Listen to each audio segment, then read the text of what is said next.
It was the Navy who lifted the Babcock Trophy and the Inter-Services Championship Trophy in a memorable and scintillating occasion in 2023. And the defending champions are after their first back-to-back win since back in 1996. Now, revenge will be on the minds of the Army following last year's loss as they seek to reassert themselves at a stadium that has seen them at times dominant in this historic rugby rivalry.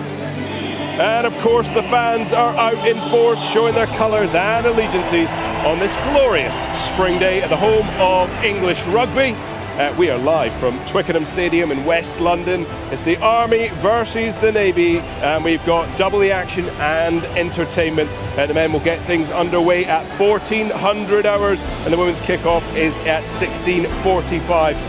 What a day we have for you in store on Forces News' YouTube channel and Rugby Pass TV. If you're watching a Rugby Pass TV, it's 2 p.m. and 4:45 in civvy speak.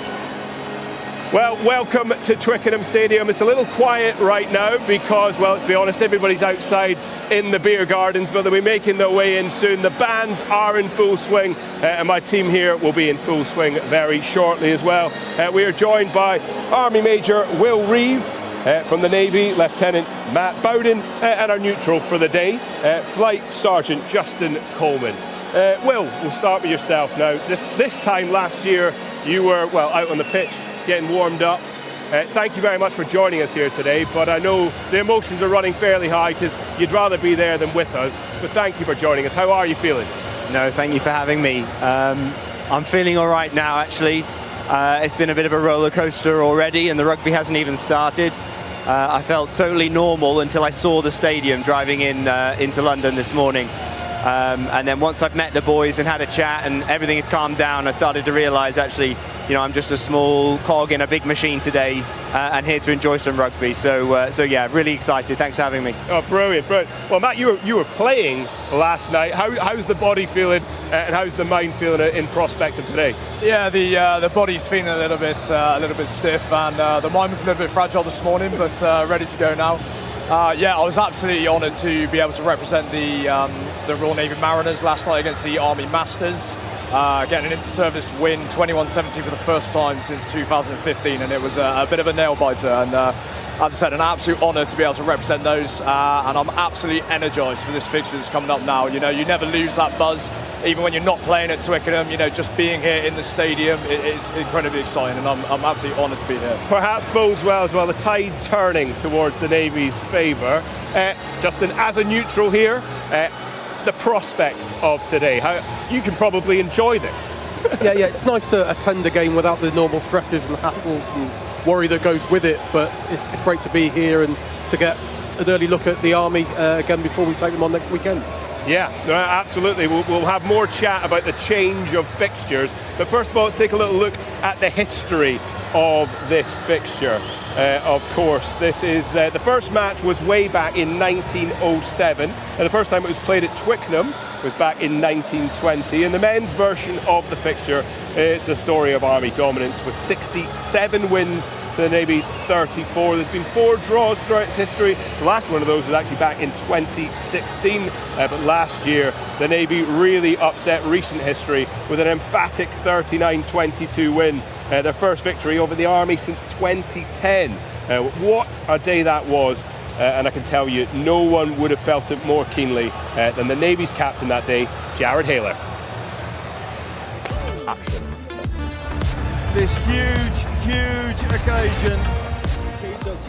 Just, It's painful to watch, isn't it? It's just one of those things, like and it's happened a lot in the past that we'll do so many good things, and then I've seen an interception many a time, normally by Rocco Daguni, but this time by Cam McDonald, and he scored again. And my initial thoughts were like, oh no, not again.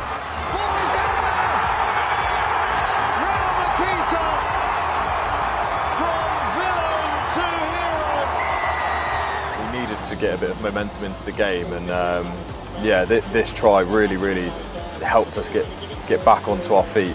When you put the ball into Toots' hands, he's always going to make something happen. And you benefited. Yeah, definitely. I just sort of played off the coattails of Toots and reaped the rewards. And I think to get over the line at Twickenham is great for anyone there. And it was lucky that I was there, and I was absolutely over the moon with that one. Do you remember how that felt? Yeah, it was absolutely amazing. I think so. I played my first Army Navy in 2015, and the draw in 2016 was brilliant, absolutely brilliant. Meant we won the inter-services. It was great, but this is something else. Sort of the first time that we've beaten the Army since 2010. And it was it was a great occasion, and I was just so proud of everyone involved, and just it was a massive achievement for not only us as a team, but the Navy as a whole as well, and the Royal Marines obviously. So.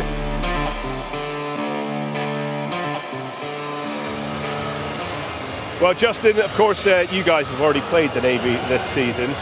A word on Jared Haler there. He's a great leader and a great rugby player. Last year he got the winning try in many ways. Yeah, Jared's a great operator. He has been for many years, and he's the heart of that Navy team in terms of how they'll play, driving standards. He's had a really good season at Hartpury, and he'll be massive today for the Navy, as ever, in terms of leadership and just keeping that mentality good for the Navy team. Matt, how are you feeling?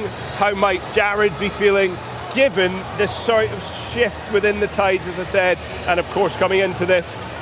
I don't think anyone's a favourite today, but they're coming in as at least the defending champions. I think for Jared personally, he's, as he said there, he's been here and he's played here so many times now. He won't be feeling any nerves whatsoever. But I know for him personally and for the squad, there will be a deep desire to make back-to-back championship wins following the 2016 IS Championship. That's kind of seen as a little bit of a one-off for the squad. They'll want to go out there today and really put their names in the history books and go in to create a bit of a period of dominance and avoid being seen as a bit of a one-hit wonder, if that makes sense. Well, essentially the opposite question to you. How are the Army feeling at this point? Smarting from last year, no doubt. They'll be really excited. This is the first game of their IS campaign. Link back to your reference to the subtly different schedule this year.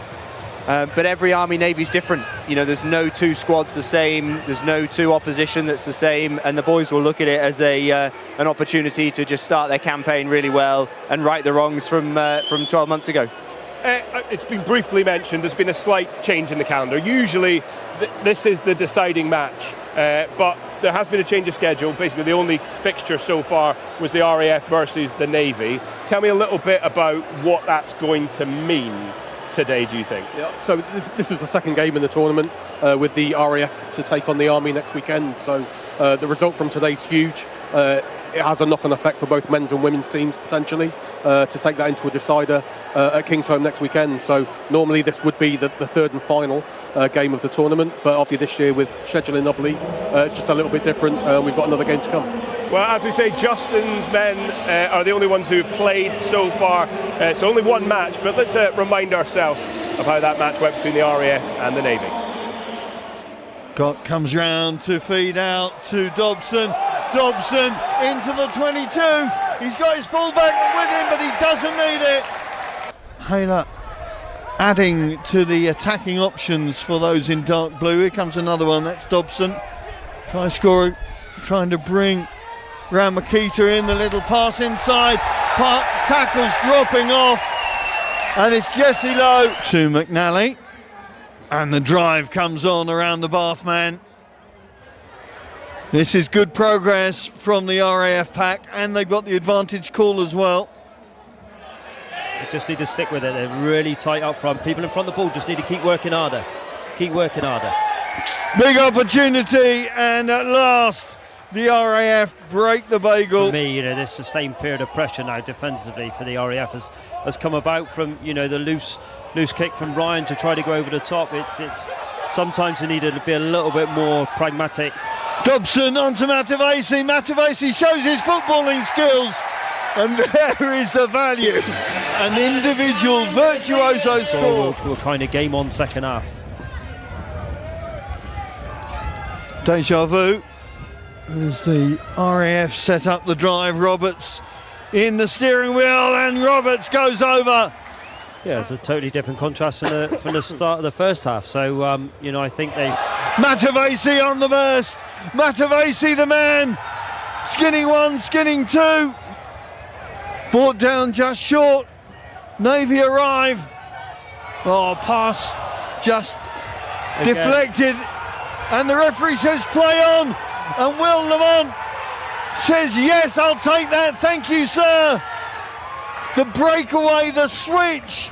Yeah, he said, well, the whistle didn't go, so I played it. And trying to up the ante at the right time. Oatley to Crowley, but Crowley can't take it. All eyes on the referee. That's it. Full-time whistle goes. Jared Hayler jumps for joy because his team have just about held on to the win in the opener. Well, nice to see that match being played on a rugby pitch this year rather than the rice paddy that it was last year. Courtesy of that narrow victory in Plymouth, the Navy sit atop of the log, and should they win today, the Inter-Services Championship is theirs, and they could go back-to-back for the first time since 1973 and 74, so history potentially awaits. Now let's head up to the touchline where Julian Evans is with the Royal Navy's Assistant Director of Rugby, Owen Salmon. Thank you very much, JJ. Yeah, I've got Owen with me. We're talking there about it's been some time since the Royal Navy have done back-to-back success. So, unfamiliar territory for you. How do you approach this fixture? Same as before? Yes, very much so. Same as before, same as last year. So it was the same model we've gone for this year, which proved successful. And it has been a long time, 50 years. So it's been a running theme throughout the camp that back-to-back victories today. Defending champions, do you feel any extra pressure on the squad at the moment? No, not at all. Again, we'll just treat it like another Army Navy. No additional pressures. The boys have trained well all week, so we're really up for this fixture today. Let's talk about missing personnel. Sam Matavesi you knew about in advance, he's elsewhere. But Rhys Williams, tell us what's happened with Rhys and why is he not on the bench today or even starting? Yeah, Rhys had a bit of a medical issue on Thursday at their team hotel. Unfortunately, he's had to go to hospital to have some surgery. You know, nothing too serious, but it means that young Jack Wright steps up to the starting position. So all faith in him, really. You've got quality players across the park. Let's look at the second row. You've got Ed Pascoe, who's doing so well at the moment in civilian rugby. Yeah, very much so. Captain of Red Ruth for next season. Playing for Cornwall, so he's a talisman for us. Played really well against the RAF, and also Josh Williams as well, playing at Cornish Pirates, so he's another big lump in the second row. Well, thanks very much for your time. We've heard all about the senior service. Let's head now to the Army, where Kath Brazier has been talking to their head coach, Lieutenant Colonel Tim Osman. Tim, just tell me how the Army team are ahead of this crucial fixture, because you do come here not as reigning champions for a change. How are you feeling? Yeah, we're really excited actually. It's been a good build-up. The sun's come out. Yeah, and we're just really excited to get out there and try and right a few wrongs from last year. Exactly. I mean, did you feel that discipline played a role last year, and perhaps that's something you've had to work on this year? But you've always got that Army flair as well. Yeah, absolutely. We didn't play well last year. They are a good team, and they will be a good team. And if we get things wrong, and our discipline did count against us, you're going to suffer. And we didn't deserve to win that game. They certainly did. So yeah, we're trying to get a better performance out of ourselves, and hopefully we'll give them a better game. See what happens. What's the feeling like in camp? I know you've got a couple of players missing, but that's perfectly normal that played last year. But what's the excitement in the camp? What's the build-up? What's everyone been saying? Yeah, as I said, everyone's desperately excited. We've been building and building and building. We know we've got the potential in there. I'm really happy with the squad we've got. Clearly, I'm trying to think of who's missing from last year, but yeah, there's a really good bunch of boys there across the squad. We've got great depth and breadth. As I say, we're just looking to try and perform.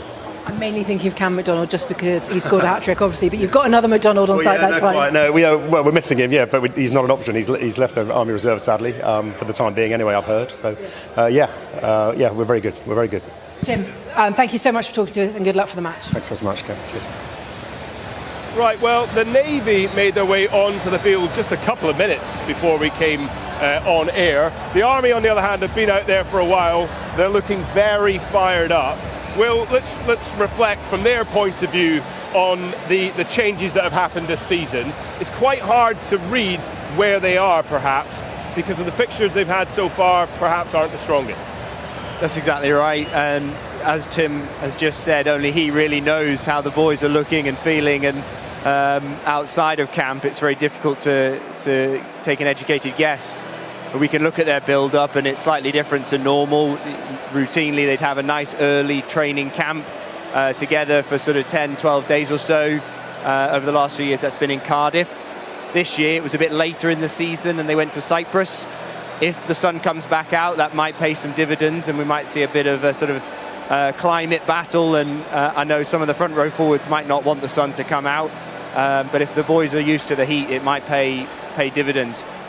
I would say similarly, they've had a very different set of fixtures in the lead up, and obviously, without having played the RAF in preparation of today, they've had to look at some other fixtures, and they played teams such as the Irish Defence Force very recently, but became a bit of a training fixture, unfortunately, and they put 80 points past them. So it might not have been under the right degree of stress to really test themselves. So what is bound to be a very competitive fixture this afternoon. Matt, how aware are the Navy of the Army's form at this point? How much are they able to sort of... Have you got spies out there doing reconnaissance? I've got spies everywhere, no. I know the Navy guys won't be looking too much into any of those results. Historically, over the last 5 or 6 years, we don't really look at the Army's results too much because the Army's team kind of changes quite a lot as they approach Twickenham, and I don't think the guys will be looking too much into that. As Will mentioned, there is a risk that the Army may be a little bit undercooked, but these guys are exceptional rugby players, and it's really just a bit of a cohesion issue as opposed to a standards issue, if that makes sense. And as we would call it in the military, they maybe have not had a bit of a beat-up period. They haven't ramped up that intensity, but I know from looking at them warming up, as you mentioned, they are ready to go and firing on all cylinders. Yeah, and it sounds as if this place is ready. People are starting to really make their way into the stadium. The volume is starting to turn up. You, of course, will have an eye on the Army because you've got to play them next week as well. And one of the difficult things is it's hard to read a squad because, as they alluded to in the interviews there, it's not uncommon for players to sort of come and go. What are the sort of key players that are in and out as far as you're concerned today? Yeah, okay, so Pete Austin coming back in at hooker for the Army is essential to take on that captaincy. He's missed a couple of games as he's recovered. Having Matt Dawson back in for the Army, he's had a great season at Cambridge, will be key in that back row today. As well as covering hooker with no-name hookers on the bench for the Army. So there's some key individuals in there from the Army side of it. And then certainly from the Navy, missing Sam, and then unfortunately missing Rhys Williams as well. Young Jack coming in to make his first cap at Twickenham. That's going to impact set piece somehow, I'd imagine. So there's so many different key battles today that will make the huge difference. And we'll see that momentum swing at times as well. So we'll wait and see. Yeah, it really sits on a knife edge. Will, you're going to pop off to commentary now, but let's get back over to Kath, who has spoken to our Navy mainstays, a former player and former captain, now the head coach, Dave Pascoe. She caught up with him a short while ago. Dave Pascoe, reigning champions, your win was historic last year at Twickenham. How are the Navy side feeling? No pressure. Yeah, we're good. We're nice and well balanced this year, and we've had a great prep, so we're ready. This is what we play for. This is the excitement around playing in this stadium and playing against the Army, so we're looking forward to it. Probably tighter than you wanted against the RAF a couple of weeks ago in Plymouth, but what have you tweaked before this game? Yeah, great competition. We felt we left a few points out there, so today hopefully we can execute the chances that we've created. I'm just looking out, the weather looks glorious. Again, you had that 2 weeks ago. Does that play into your favour, or is it really just about what you do on the pitch? No, definitely, yeah. We've had a great prep, but like I say, it's been in the wind and the rain all week, so it's nice to have a bit of sunshine because we're hopefully going to play some good rugby. And just remind us of, as a player and as a coach, of the pressure of playing here at Twickenham, but what an amazing experience it is as well. Yeah, it's amazing. And like I say, even now I still feel it, like back to the playing days, a different role, I agreed, but yeah, the players are good. You get there, get off the coach, and then get into this first bit, and they should settle down and be just fine. Great. Dave Pascoe in the Navy, congratulations, and go for it. Thanks very much. Cheers, guys. Right, he was a bit more animated than I remember last year. He seems like he's very much up for it. You know him well. How do you read that? Yeah, I know Dave really well from our time playing rugby actually at Redroof many years ago. Dave will be relaxed, but yeah, I think he is really excited this year. As we previously mentioned, because I know they do want to go back-to-back champions. That's a big driver for that team this season. And yeah, he seems absolutely energised to go and get it this year, and it's great, and that resonates into the team. You were seeing the Royal Marines there. They're just about to bring the match ball down into it. Two real reasons for this one. One, Royal Marines don't need any excuse to jump off a big building on a rope. Second of all, this is the 360th year of the Royal Marines being celebrated this year on the 28th of October 1664. The Duke of Albany's and the Duke of York's Maritime Regiment of Foot was formed, and that's enough core history, I think, for the time. But they'll be bringing the ball down, and kick-off is getting very close. It's been mentioned so far, and in fact we saw, for example, Sam Matavesi when you guys were playing them, Justin. He is some player. I don't want to dwell too much on him because he's not here today, but actually it's not necessarily his loss that's going to have the biggest influence this day. It's the fact that we've lost Rhys Williams as well. Yeah, I mean, looking at that game down in Plymouth against us, he had such a big impact on that game, whether he's hooker or in the back row. When you've got an international premiership hooker and a championship hooker on the bench, I'm looking at that like there's some depth there. But having lost two and young Jack Wright earning his first cap today at Twickenham, there's going to be a lot of pressure on him to deliver. He's a good young player. He's been around with the Navy setup for a couple of years now, and he's had game time with them this season. But over the last couple of weeks, with Sam and Rhys, he's not going to be getting the reps and the line-out reps with a late change like this. So a lot of pressure on him today, but hopefully he can deliver for them. Matt, can you roll back the years a little bit to the first time you stepped out to this crowd, and it probably wasn't quite even in the way that Jack's about to experience it. That's a big shout for Jack Wright to be able to step in such a crucial position. Yeah, it's absolutely massive. So I was a little bit older than Jack when I first played here at Twickenham, but yeah, for Jack, like as a young man making his debut at Twickenham, it's a massive ask for him in what is a really high pressure position, hooking and thrown in on the line out. I know that Ed Pascoe and Josh Williams would have really supported him over the last few days and through the whole camp to really get those line outs firing. I think he'll be absolutely fine. As we remember back in 2015, Jared Haler was a young man coming into Twickenham making his debut, and he absolutely excelled, and I'm sure Jack Wright will do the same.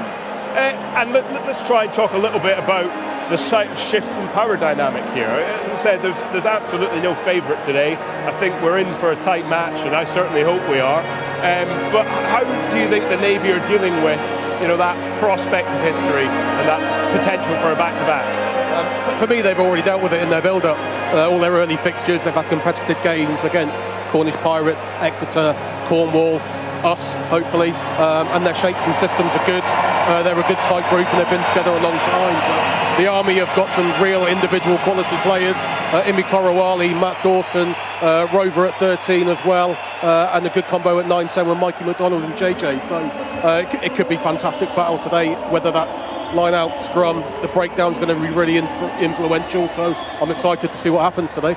Yeah, Matt, we're so much better able to read the Navy's form coming into this. You've had some great fixtures leading into it. Some excellent fixtures, with Cornish Pirates and Exeter. It's been absolutely fantastic, and that's really all come from Dave Pascoe. Like he's got a lot of connections in those clubs, like being in the Southwest. It's provided an excellent platform and also a training platform, as we've seen, because they've had a couple of training sessions with these clubs as well. It's really prepared the Navy coming into the Inter-Service Championships. And of course, as we've said, this fixture is usually the decider of the Inter-Services Championships. But for the Navy, a win today does mean that they win the championship, and that could be the first time they've done that since the 70s. So, a real opportunity to make some huge history here. There is. I mean, you can talk about it that they've not mentioned it. There's no pressure, but it's going to be in the back of your mind at some point. You're playing at Twickenham for an Inter-Services title again. It's one thing to win it, it's another thing to keep hold of it for the second season. So the guys will be feeling it, but they've been here, they've done it before. They know what to do to beat the Army. So it's up to the Army now of how they defend and what they're going to do about it. Right, the volume is rising, the ball is on the mat. Justin, I'm very quickly going to put you on the spot because you did it last year and you predicted the winner. Who wins today? Navy by 10 points. Navy by 10 points. Although the Army to win 7-6 and a 1-point victory to take it to next weekend would be ideal. And then you'll not win it. Okay, fair enough. Well, we have no idea what is going to happen. We reckon it will be a tight one. So let's get out there. The wait is nearly over for the most historic of rugby rivalries and about to be renewed in the latest instalment of the incredible Inter-Service Sport.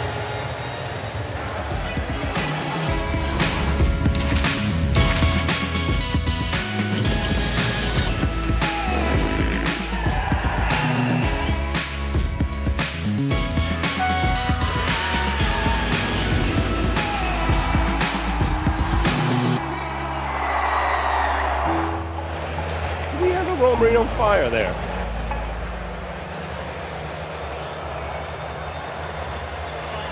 Done.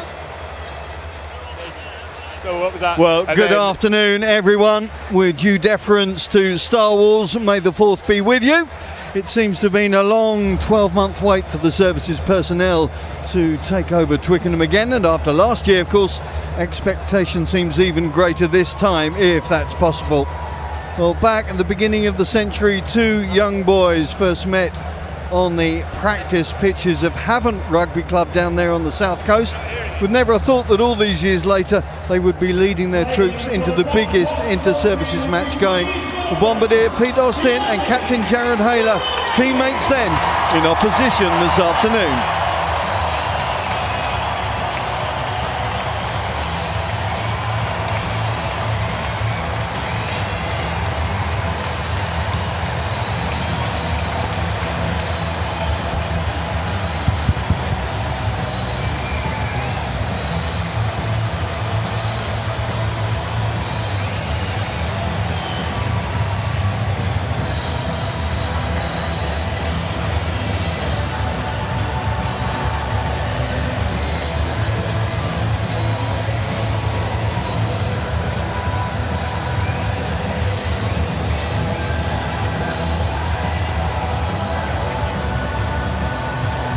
So what a welcome from friends, family, unit, colleagues. Firstly though, before we get play underway, the formalities, the appreciation from everybody and connection with all the service personnel watching this from around the world. Big thanks from everyone lucky enough to be here this afternoon. As I say, 46 men playing for their families, friends, units and services around the world, reconnecting wherever you are this afternoon.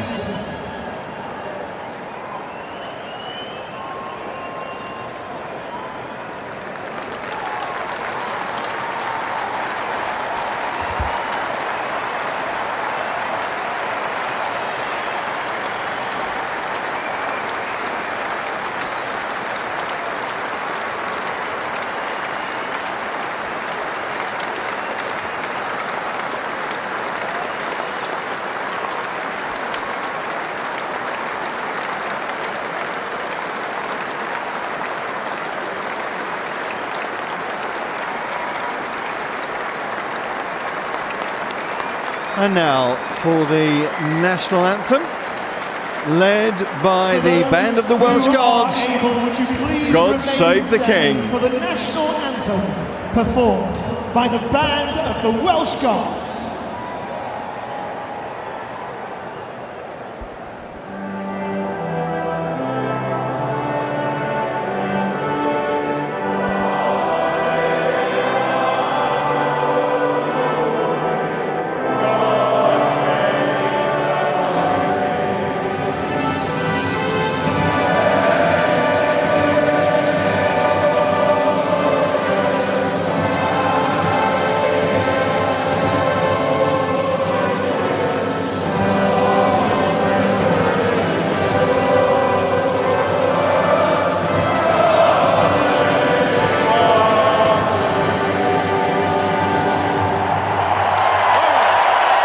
Never will you hear the national anthem sung so fervently. Let's take a look now at the two lineups, beginning with the British Army. Compared to that 2023 model, there's 8 different faces and 3 tactical changes in that starting 15. New halfbacks and new midfield combo in the backline. Stu Cross moves up to the engine room to allow Nick Wilson-Murray and Matt Dawson in as the breakaways. Similarly, half a dozen different names alongside a trio of adjustments in the senior service lineup. The spotlight is on the number 2 shirt in the absence of Sam Matavesi and Rhys Williams. 22-year-old Jack Wright only found out yesterday morning that he would be starting. What a debut for the young man from the Midlands. Ben Malik gets his first taste too as he sets up a balanced and often rampant back row trio for the team in blue. Since 2010, can they go back to back? Or can they Well, plenty of experience within both ranks, and a very experienced referee as well. The RFU referee Ian Tempest in charge of this one, getting his first taste of inter-services action as well.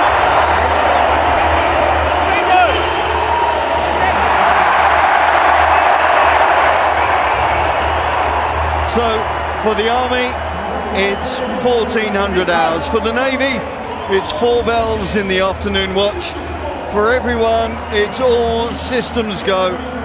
The battle for the Babcock Trophy, the 105th Army and Navy game. Yeah. Time it, lad. Is ready to go. Please, Frank. Repeat or revenge is this year's strapline. No question that the senior service victory a year ago has upped the ante this time around also. No question that purple is not an option today. You're either red or you're blue, and nothing in between. Delighted to have two very experienced rugby aficionados alongside me. England's second most capped international rugby player of all time, Rocky Clark. Rocky, I know this is your first footing inside inter-services action here at Twickenham. What have you made of it so far, what you've seen? The atmosphere is fantastic. You know, got loads of people in fancy dress. The sea of red and blue is brilliant. The noise coming from the crowd already. It's going to be a tasty one today. And alongside Rocky, Major Will Reeve. We've already heard from Will Reeve down pitch side. Will, we mentioned that this, of course, normally is the culmination of events in the inter-services, not this time. Is that going to impact today, do you think? I think it probably impacts the preparation a little bit, but the reality is the whistle's blown and we're going to see 80 minutes of rugby. And I think the boys are just here to play the game. They're not going to worry too much now that the ball's live. So hopefully we just see a really nice competitive fixture and get the Army off to a good start on their IS campaign. Well, the Army inside their own half, getting things moving. You've seen Connor Mitchell. You've seen from the kickoff, Mikey McDonald took no time at all to kick it off the field, and I think the Army are probably going to test that set piece from the Royal Navy early doors, put their young hooker under a bit of pressure and see if they've got the platform that they would have had otherwise. Duncan stays strong underneath the high ball, invites Jordan Gott to investigate options just short of halfway. Jordan Haler, such a talismanic captain as Kristen Dobson, impressed at Brickfields against the RAF. Fine, that's Duncan, fine. in fact, had one of his quieter games in that particular match, but already getting hands on the ball, but losing control of the pill, and it's there for those in red. Austin Davis stepping up into a familiar pivotal role. It's a great steal. He's got 15 on his back. He's got your shirt, Will, but he's playing as he played last year. That's it. We've seen him in the 10 shirt, we've seen him in the 15 shirt over the years. Really flexible, smart rugby player, and I'm not surprised to see him still playing. He wants to do it all. There's Levi Roper. He was the analyst last year, I think, wasn't he? Now getting a chance to show what he's about with ball in hand. Leave it, lads. Johnson and Davis combining, and that pivotal role, a good little offload working here for the Army. It's a great carry from Ash Horner. He's come into the camp this year, a bit of an unknown entity for the Royal Navy, but he's actually he's at our club in Marlborough. Good D from those in blue, just suffocating the ball handler at the right time on that left wing. It was Veremi Ngodawale wearing 11 this afternoon, was wearing 13 before, but you can see, Will, how the Army are trying to keep that ball alive. Yeah, absolutely. They've gone through some phases there. They've done an excellent job. You can see Nathaniel Titchard-Jones going down the middle. You can see Imi holding his width as he has done all season. Pete Austin connecting in the middle with Ash Horner, getting a good bump off on his opposite number, which is great to see. And you love seeing a front row forward getting their hands on the ball, Clark, don't you? I do indeed, yeah. Lovely to see the loose head and the tight head have a little trot, keep the ball alive, show off their silky skills. Great to see. much as they'll be disappointed that Sam Matavesi's not here, he's obviously doing business across in Croke Park later on this afternoon. It is going to be fascinating to see how the two hookers weigh up. Pete Austin earning his 22nd inter-services cap, and Jack Wright on debut in this tournament. It is going to be a real pressure environment for that young man. He only converted to hooker 18 months ago. He's been a back row before. But talking to him yesterday, he seemed really cool, really calm, looking forward to it. He's just got to settle into this game as quickly as possible. Exactly right. He's, the beauty about youth and, not knowing much about them is that they're going to just throw everything at it.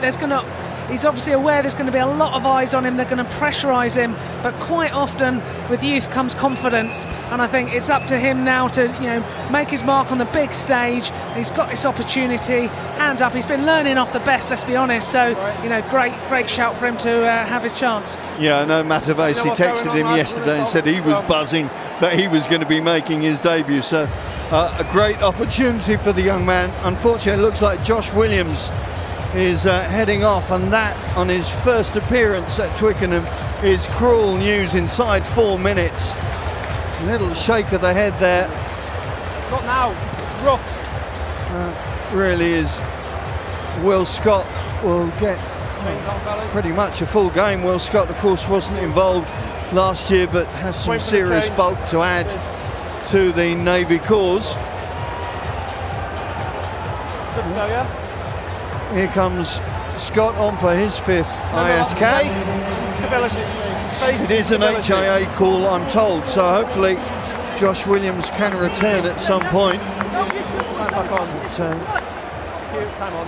A like-for-like adjustment in the blue scrum. Now this is going to be a very interesting part. The set piece is somewhere that I think the Navy will feel that they can maybe tip the scales, and certainly in the line-out, but be very interesting to see how this works in the scrum engagement.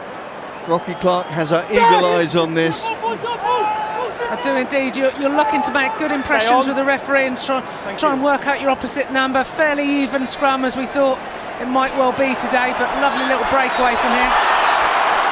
Got working with halfback partner Will Wigglesford and getting the call there as Roper goes off his feet. We saw Dobson do that all day in Plymouth.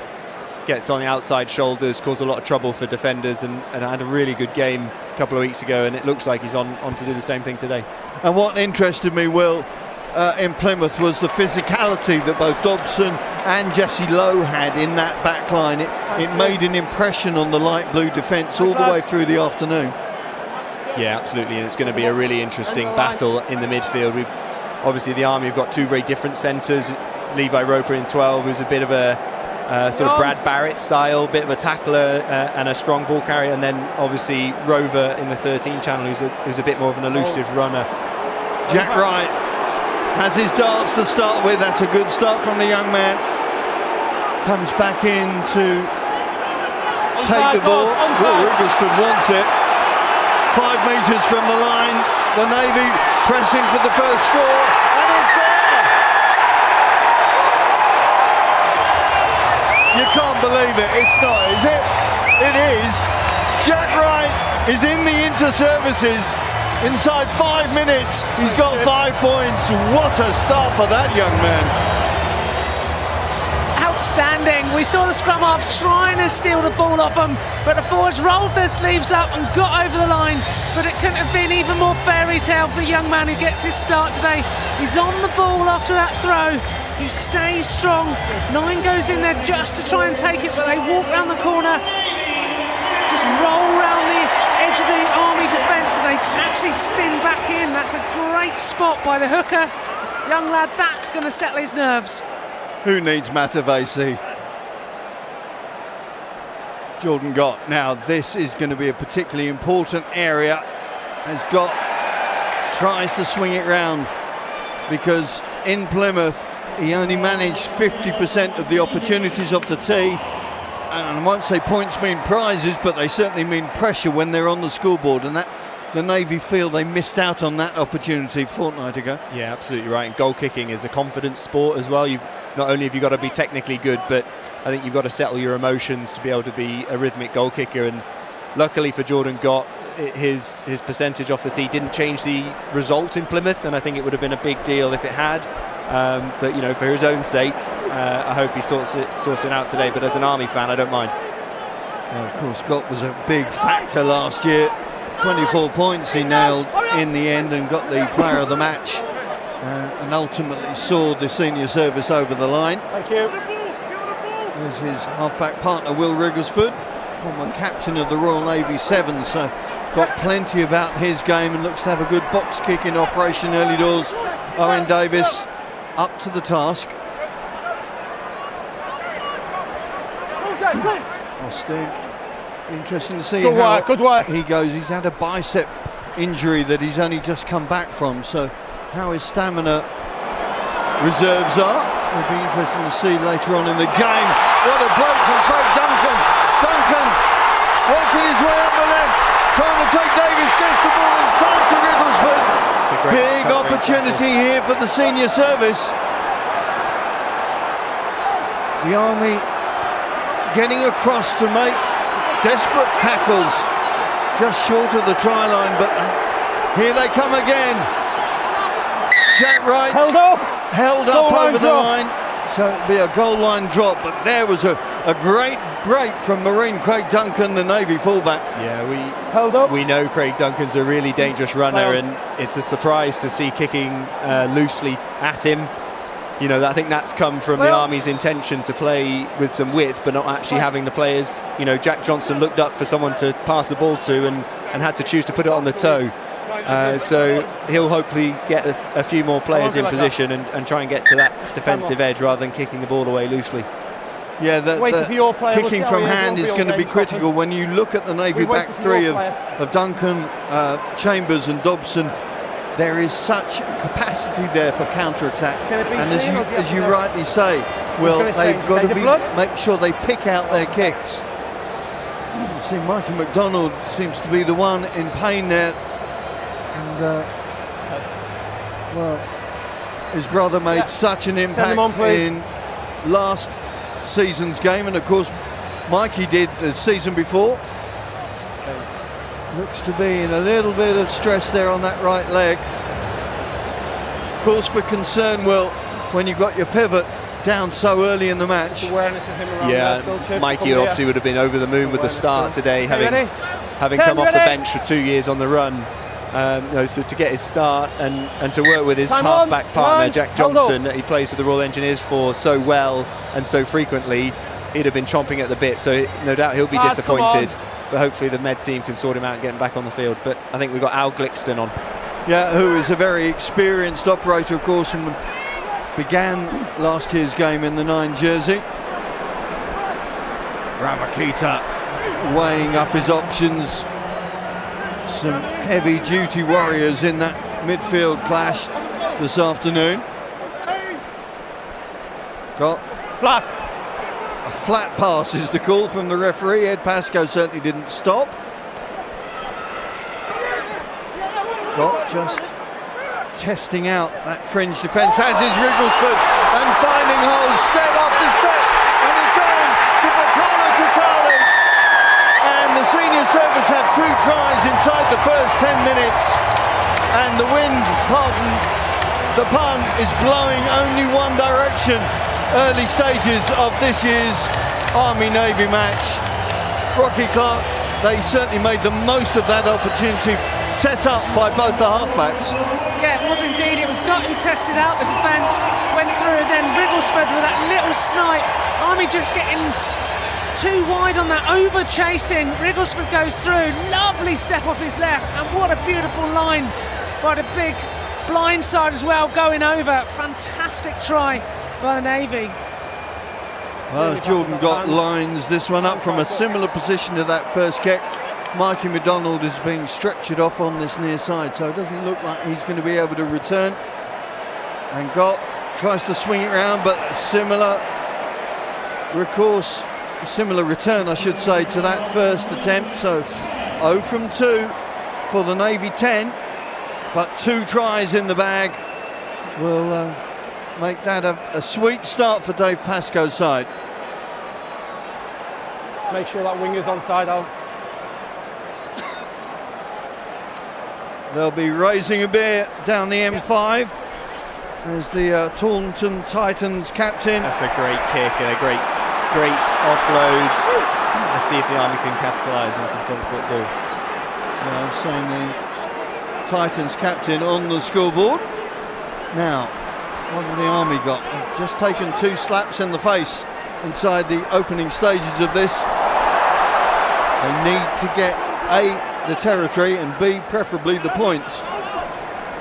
Dixon and Johnson, the new hinge of the team in red.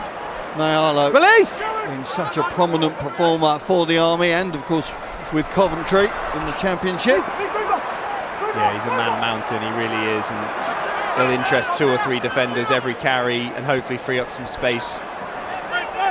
There he is again, winning his 20th IS cap this afternoon. Matt Dawson, another who's been showing very well for his Civvy team. Cambridge benefiting from his industrious work in the back row. And as they mentioned earlier on, Dawson is going to be covering hooker should it be needed at some point in the course of this game. Mayalo had his first son during the week. Shane Jr. is with us, so welcome to the world. Dad right now is having to focus on what needs to happen inside this okay, let's go. Navy 22. Right. Some really lads, thank you. Play there. You've just seen the Army getting to that edge and getting it deep into the Navy half, but then still playing through Jack Johnson rather than throwing the big boys off the edge and trying to capitalise on that. Jack Johnson's got his hands on the ball a lot. Stay high! Height! Hayler with the acceleration from the base. Again, the Royal Navy captain leading his team away from danger. Quick transference, low, and Raumakita. Out it goes to Ben Chambers. Good to see Ben Chambers wearing the 11 jersey once again. Very dynamic, not clear foul plays we play on. I mentioned that trio of Austin and Hayler who'd met at Havant Rugby Club all those years ago. Well, Chambers was the third of the trio. Good width from the Navy. Army tackles just falling away, and Rigglesford is through. 3 tries inside the quarter of an hour for the senior service, and the defending champions have come out of the blocks at some pace. They've been outstanding, haven't they? They have blown the Army away in this first 15 minutes. Army looking a little bit disorganised. You can tell they haven't had much of a break coming into this, but Navy, they're just executing. They're putting ball in space. They've got the hard runners taking out defenders, but it all started with the number 8 Hayler, who got them on the front foot from a great strong scrum, and it was quick play from them that just got the Army disorganised, but lovely little ball through the hands. Nice offload to Rigglesford. I think it was Dobson who got the ball away. Rigglesford just goes through, 2 attempted tackles, but he's already over. He's been a real threat with the ball in hand. Well, I mentioned his athleticism, which we've seen in the sevens format, but you see the work there of Dobson and the support line from the scrum half. Jordan Gott nails his first conversion. Will Reeve.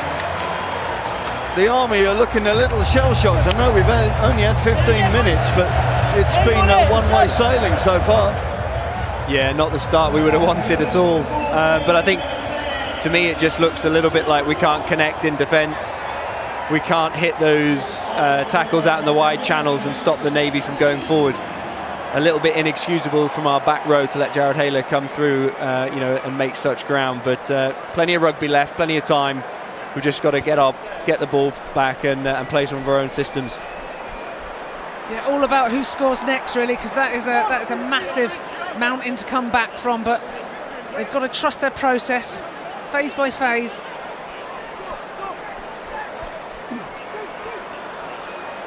Yeah, the Army just having to now compose themselves. I don't think we've seen a start to this, certainly from the Navy, in recent memory. 14 line, tackle only. Trying to leap over defenders. Release!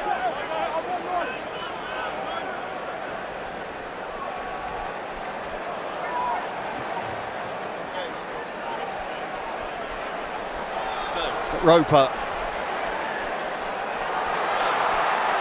The blue line stretched across and no way through for Davis, taken out by his opposite number. That was personal, wasn't it there? 15 versus 15, they just threw him over, dumped in into touch. The Army going through their phases, really strong carries by Dawson, getting them on the front foot, looking for those offloads that they're just not managing to break through. They need to not force things, and make sure that they then get those mismatches out wide. Well, it's great to have your company with us through this afternoon, wherever you may be. I know our man on the social media, Julian Evans, has been picking up the messages. Julian, what have you got? Yeah, thank you very much, Simon. Yeah, watching from sunny Palmer, go Navy. That's from Mark Watkins. Mark, I think they can hear you because the Royal Navy have raced into that 17-0 lead. We need some cheering from the Army. If you do want to get in touch, you can with our Forces News YouTube channel and also Facebook. But yeah, keep those messages coming. Back to you, Simon. Yeah, thank you, Julian. The Army trying to pick up the scraps at the moment with the way that the Navy tackles are going in.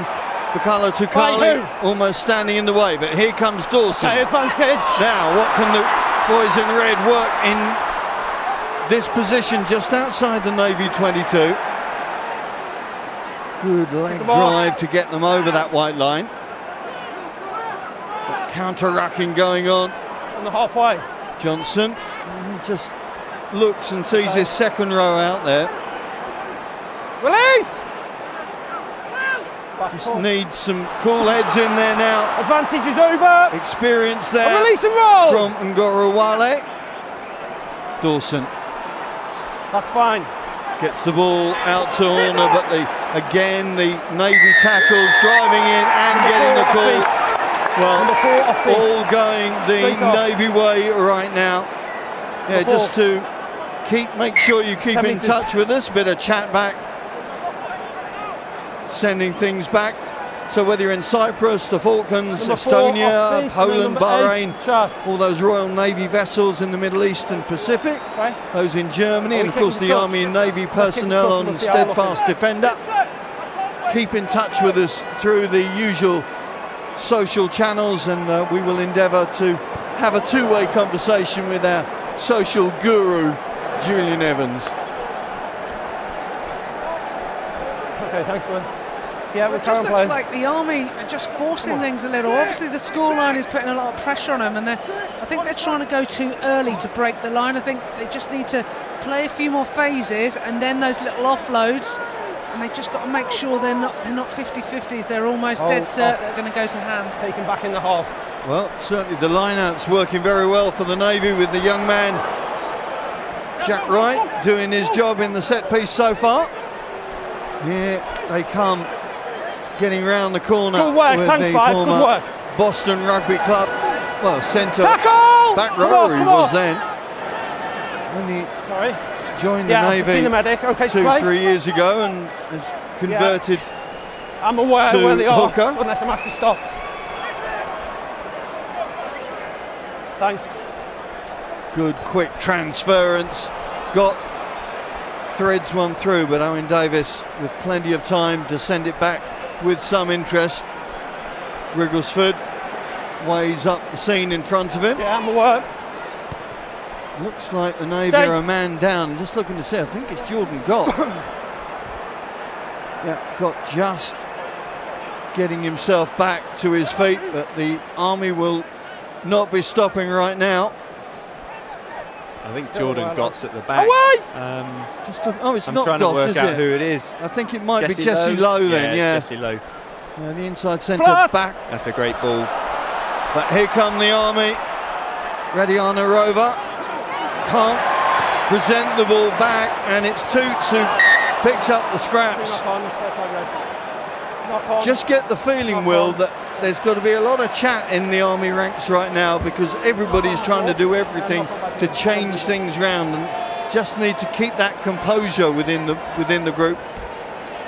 Yeah, you can see Stu Cross talking to the teams. Let's go, Blaze. Come on.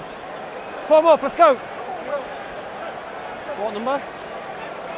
Just looking to see Kai Beasley just dropping to his knee, but I think that's to make sure there's time for treatment. Jesse Lowe. Sorry? Yeah. If I see you take your knee so we can stop the game, you've got 30 seconds to form your scrum. Ian Tempest is having none of that.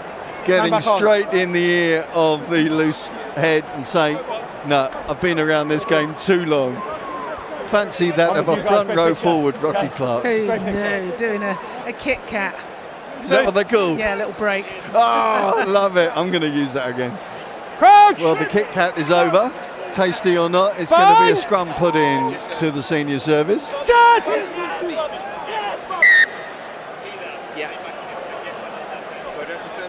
Keep the same. Keep the same. Both packs going down. Scrums. I go to the other side. You collapse it. Keep it up, please. Okay, Working each other out. Keep it up. Same height. Competitive scrum so far. Solid platforms for both. Yeah, the majority of these front quick rowers formation.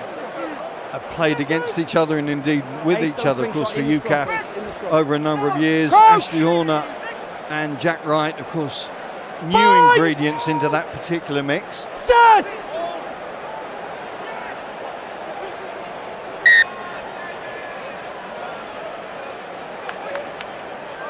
Well, we move into the second quarter of What's the this issue? game, and What's that 0 against Okay, the Army stay high, name will be please. hanging Let's go. Quick pretty reset, heavy let's go. now. Stay high.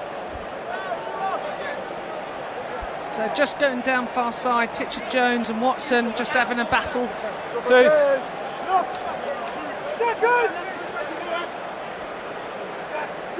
Crouch! So the scrum boys reset themselves. Bind! Set!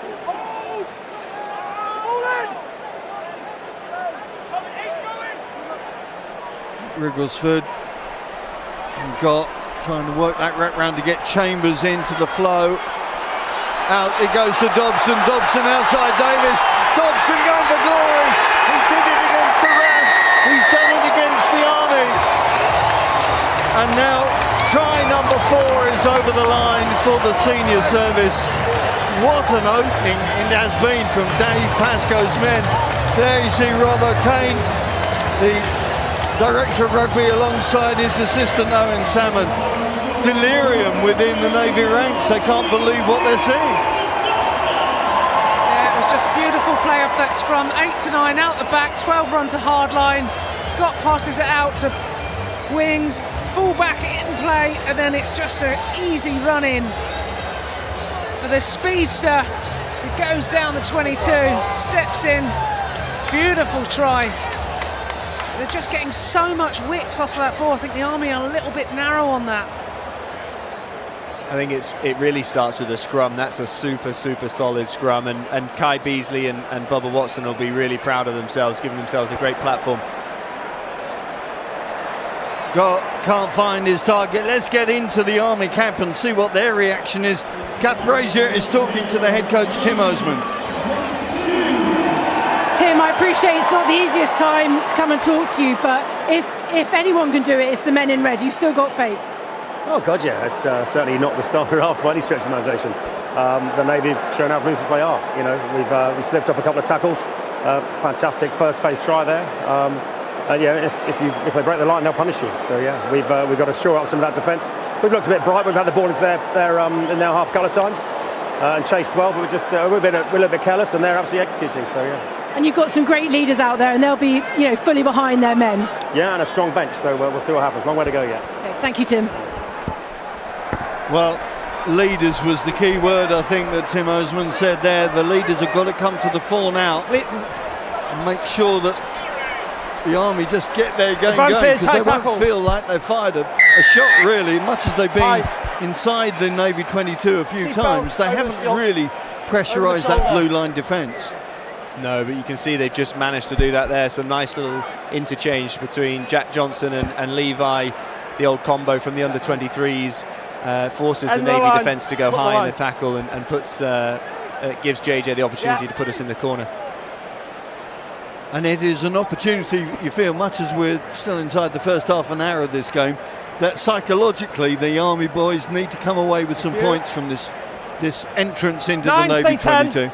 Yeah, absolutely. I mean, 22-0 isn't the best, but it will soon be, 30 minutes, 35 minutes on the clock. So we want to get something. Austin in the vanguard as the red machine tries to locate the gears. Being disrupted by their opposite numbers.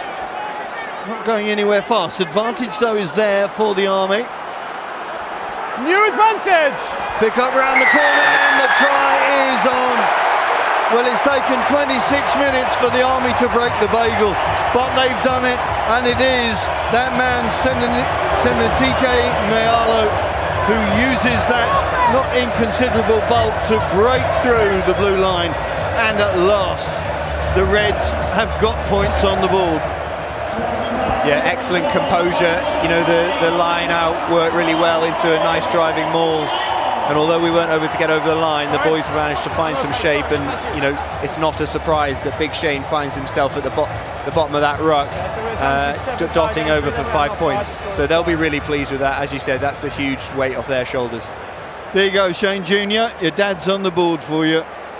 The first try you've ever seen him score, I dare say, and at a very, very important time for his team. Absolute wrecking ball, isn't he? He's been carrying really hard, looking for those offloads, and he gets his just desserts. Johnson hasn't got his sat-nav set up yet, so both 10s struggling a bit off the tee. But the important thing is those 5 points are up there, and the next 10-12 minutes of this first half before they hit the arches. Be very interesting to see now how both teams react. The Navy boys will be super confident, of course they will, with the 4 tries they've already run in. But will that spark the Army into something a little bit more cohesive and a bit more threatening with ball in hand? Yeah, we talk about momentum, and I think that could well be a momentum changer. It was 64% possession for the Navy. Now it's, they've got the try on the board. You can see their tails are up. They're having a go, a bit more confident, look a little bit more settled. Wait, lads, don't go. Davis keeps that ball in play. Rigglesford feeds his fly half. Got, again, getting big width on it. Seti the machete trying to find that cutting edge once again for the Navy. The second highest Royal Navy capped back. With cap number 26 this afternoon. Jesse Lowe out to that aforesaid man. Not going to throw the 50-50 pass, but has the strength and the power to make an incursion into the opposition defences at any given moment. You can see straight away that the defenders around the ruck are watching the Navy scrum half after he went through the middle of them earlier. They're keeping an extra eye on him. Advantage. The hands of Will Scott not up to it there, and is this going to offer the Army a chance to fire from inside their own half? Still on the advantage from knock on. Johnson throws a hopeful pass out to Connor O'Reilly, birthday boy, looking to really make his first impact on the game. Had a considerable impact for no advantage, lads. Colchester. Going back under pressure. Scrum. Red They're ball, in knock on. Essex. Got them promotion indeed this season, so a formidable season for all those at Raven Park. Knock on. Always under pressure.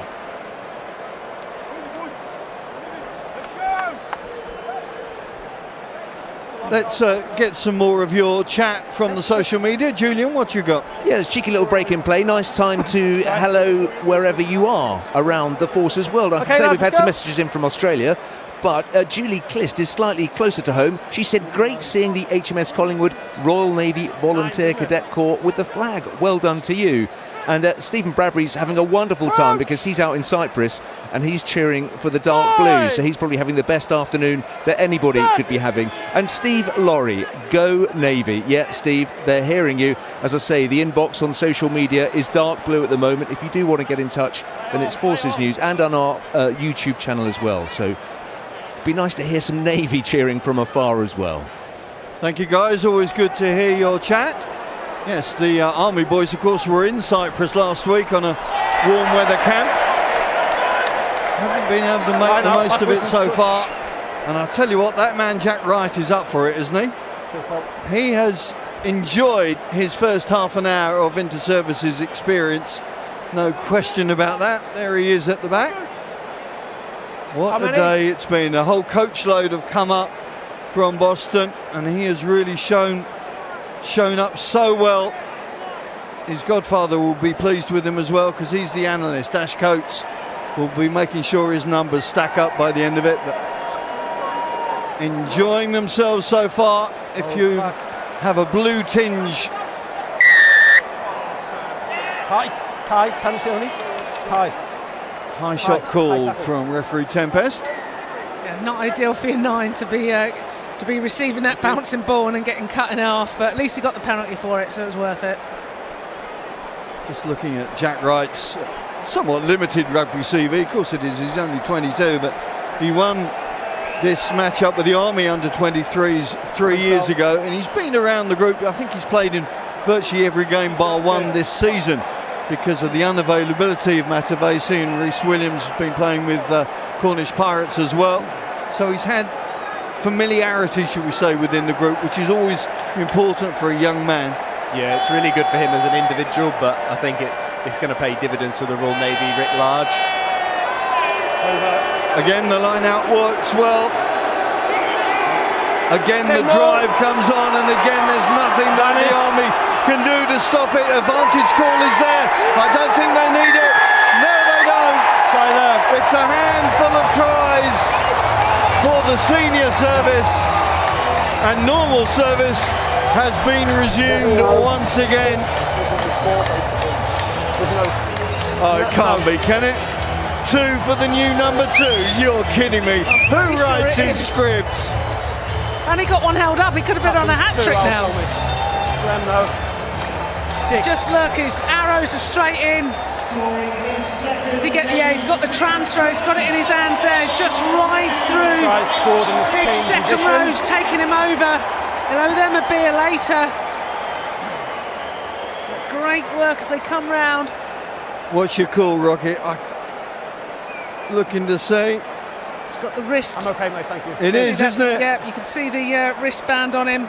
It's double top for number 2.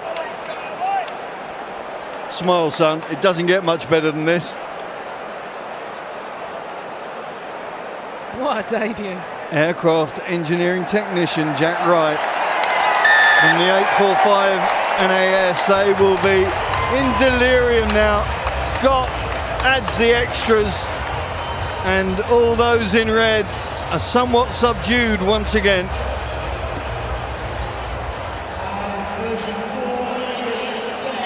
We talk about momentum. The Army had it for a very short while, and then just getting that penalty to allow that driven maul to happen. Down by blue. It's all Navy. Use it! 5 minutes of this first half.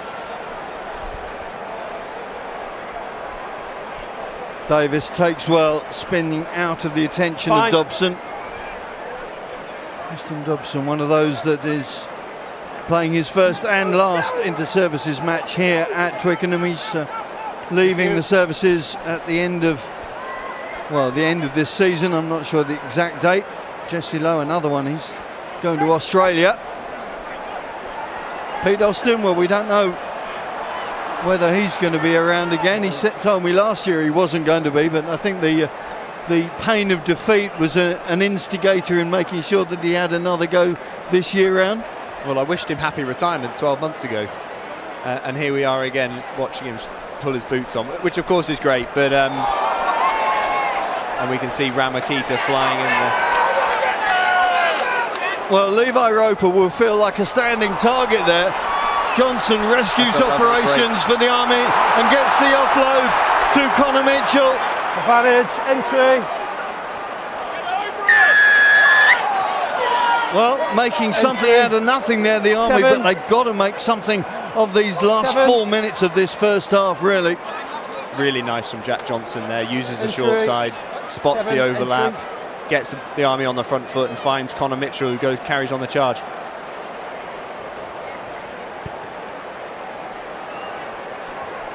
Well, this may be an opportunity to just galvanise the Army in many ways. Make them feel like they've got a foothold in this game, because right now, with 24 points behind their opposition, they'll be wondering what comes next. Yeah, they may need a little help from that lady there.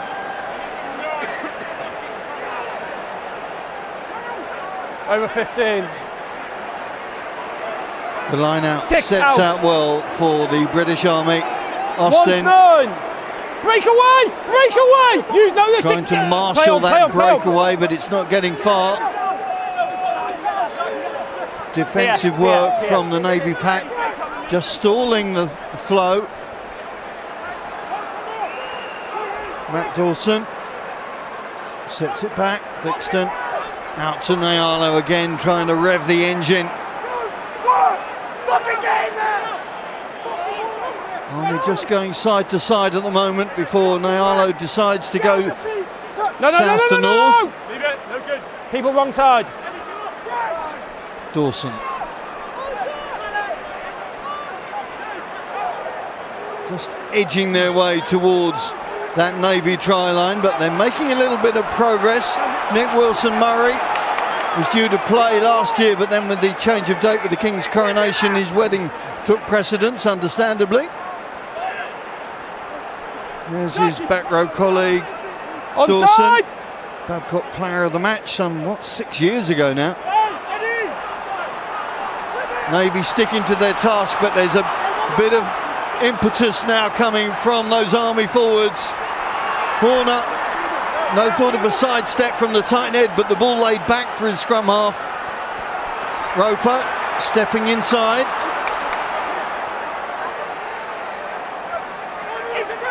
Again, Dawson ducks his head and drives Roper down, taking a heavy knock back play, so the Army down to 14 at the moment. Away! No way through for Stu Cross, moving up into the second row offside, this season, having normally primarily been a back row captain, of course, as he was number 2 offside last season. The advantage call is there for those in red. Horner into the last minute of this. They will go back for that penalty call. 2 offside. Call against Jack Wright for stepping up too early. Now, what does he do from here? Do you need the points now? Well, stupid question. It's not a surprise that Shane has his hands in the air. We saw him do it in 2022. He carries people over the try line, in the championship week in, week out. I won't be surprised if they let him tap and go. Right. Well, Nyalo is setting himself as a bit of repair work to the schnoz of Levi Roper. Yeah, really physical out there, isn't it? They are belting chunks out of each other, and really good set there by the Army. They got closest when they did their pick and goes and kept it tight. Just need to make sure they keep that patience. Nyalo looking dangerous, looking for that ball, but he just needs probably a little bit of a run up to be able to use that big frame and momentum to go over. Well, he's 123, 124 kilos. What do you got? be aware from Julian, the box, 6 players on advancing. I've got 1 and 3. We mentioned earlier people from Cyprus watching. Well, we've got some islands just north of us here as well. Max Fleming, he said it was very quiet up here in Orkney. It's not anymore. So Max Fleming's having the best afternoon ever. Come on, senior service. So lots and lots of people messaging now. Yeah, no need for Mad Max up there. He's obviously enjoying himself as Frank Kelly comes on as a blood replacement for Levi Roper. Ready? Time on. Right, what's the call? Here we go. Big play, end of the first half. Dawson. Oh, there's a block there. And there is the Army first half, pretty much in a nutshell. Not able to make the most of opportunity. You need to tap in. You need to tap. Oh, sorry, no. Very frustrating. Right. Very. That's right, yeah. No, it was a set ball, it was a set play. So presumably they all knew what was coming. It was Mitchell that got in the way, wasn't it? Dawson going with that arcing run. Just done for crossing. Oh, thanks. Well, a moment gone, and a big moment it may turn out to be, who knows. Thank you. But it just highlights the dominance that the senior service have had in this first 40. That's right, that clock. So if it goes out after 40, that's time. Yeah, right, the last play of this first half, Ian Tempest just confirming that as Jack Wright sets up another line out, and again it all works. It's all working very well for the young man. That's half time if you want it, lads. I'm not sure whether Sam Matavesi is able to watch this as he's prepping for things in Ireland, but he will be delighted with the way that his understudy has worked and his team have worked through this first half. They got off to such a confident start. They kept running in the tries, 4 tries before Nyalo got the Army on the board, but then Wright's second try just confirming their dominance and giving them that very, very dominant scoreboard at the break, 29-5. Everything that Dave Pascoe could have asked for. We will dissect that with JJ and the pitchside committee. Don't forget though, there is plenty of Forces sport that is coming up in the very, very soon instant. Just take a look at this.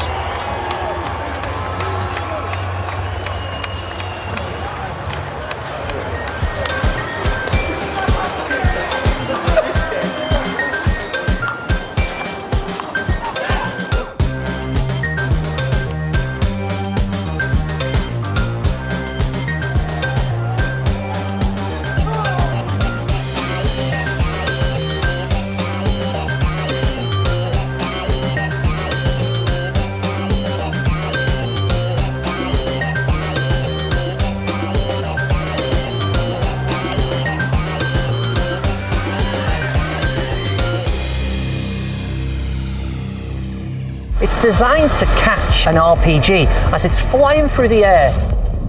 So the use of mines here could have a real impact on UK and international trade.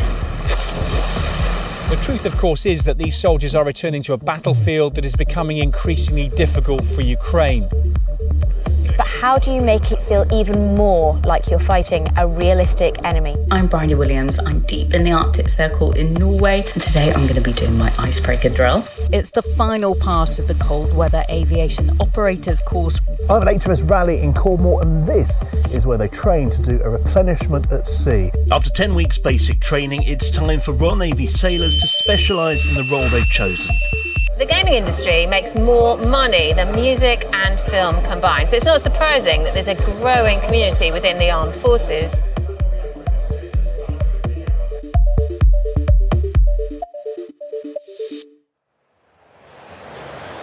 Well, we've got lots of sport for you to enjoy, a little bit of international for you in fact. It's England C versus Nepal. That'll be live from Aldershot on Monday the 6th of May, and that's kicking off at 1500 hours. You can catch that on Forces News. And wrapping things up here in the Inter-Services Championships, the Royal Air Force versus the Army. That'll be live from Kingsholm in Gloucester. That is next weekend, Saturday the 11th of May. The women will kick off at 10:45. The men is at 1500. You can catch that on Forces News on the YouTube channel. Right, well, Justin, Matt, We've got plenty to talk about. We've got a lot of tries to go through. Matt, we'll just start with how you're feeling, because it's all going the Navy's way. Yeah, I mean, it's been an absolutely exceptional start for the Navy. I will put some caution to that, though. Chief Dave Pascoe, the head coach of the Royal Navy, he has been in this position before as a player where the Navy have gone in with a significant half-time lead, only for the Army to come roaring back and take the win. So you've got to be a little bit careful. The Navy have been very dominant in this first half, but we've still got another 40 minutes of rugby and the Army will come back. Yeah, and Justin, in your match, the RAF versus the Navy, the scoreline wasn't too dissimilar to this, and you guys, came within 1 point. Yeah, the Army were literally asleep for the first 10 minutes, and the Navy have torn them to bits, but all over the park. I think there's worrying signs for the Army in terms of their system errors as well as their individual errors, and if I'm perfectly honest, they need a miracle to come back into this game, because they're very one-dimensional at the minute.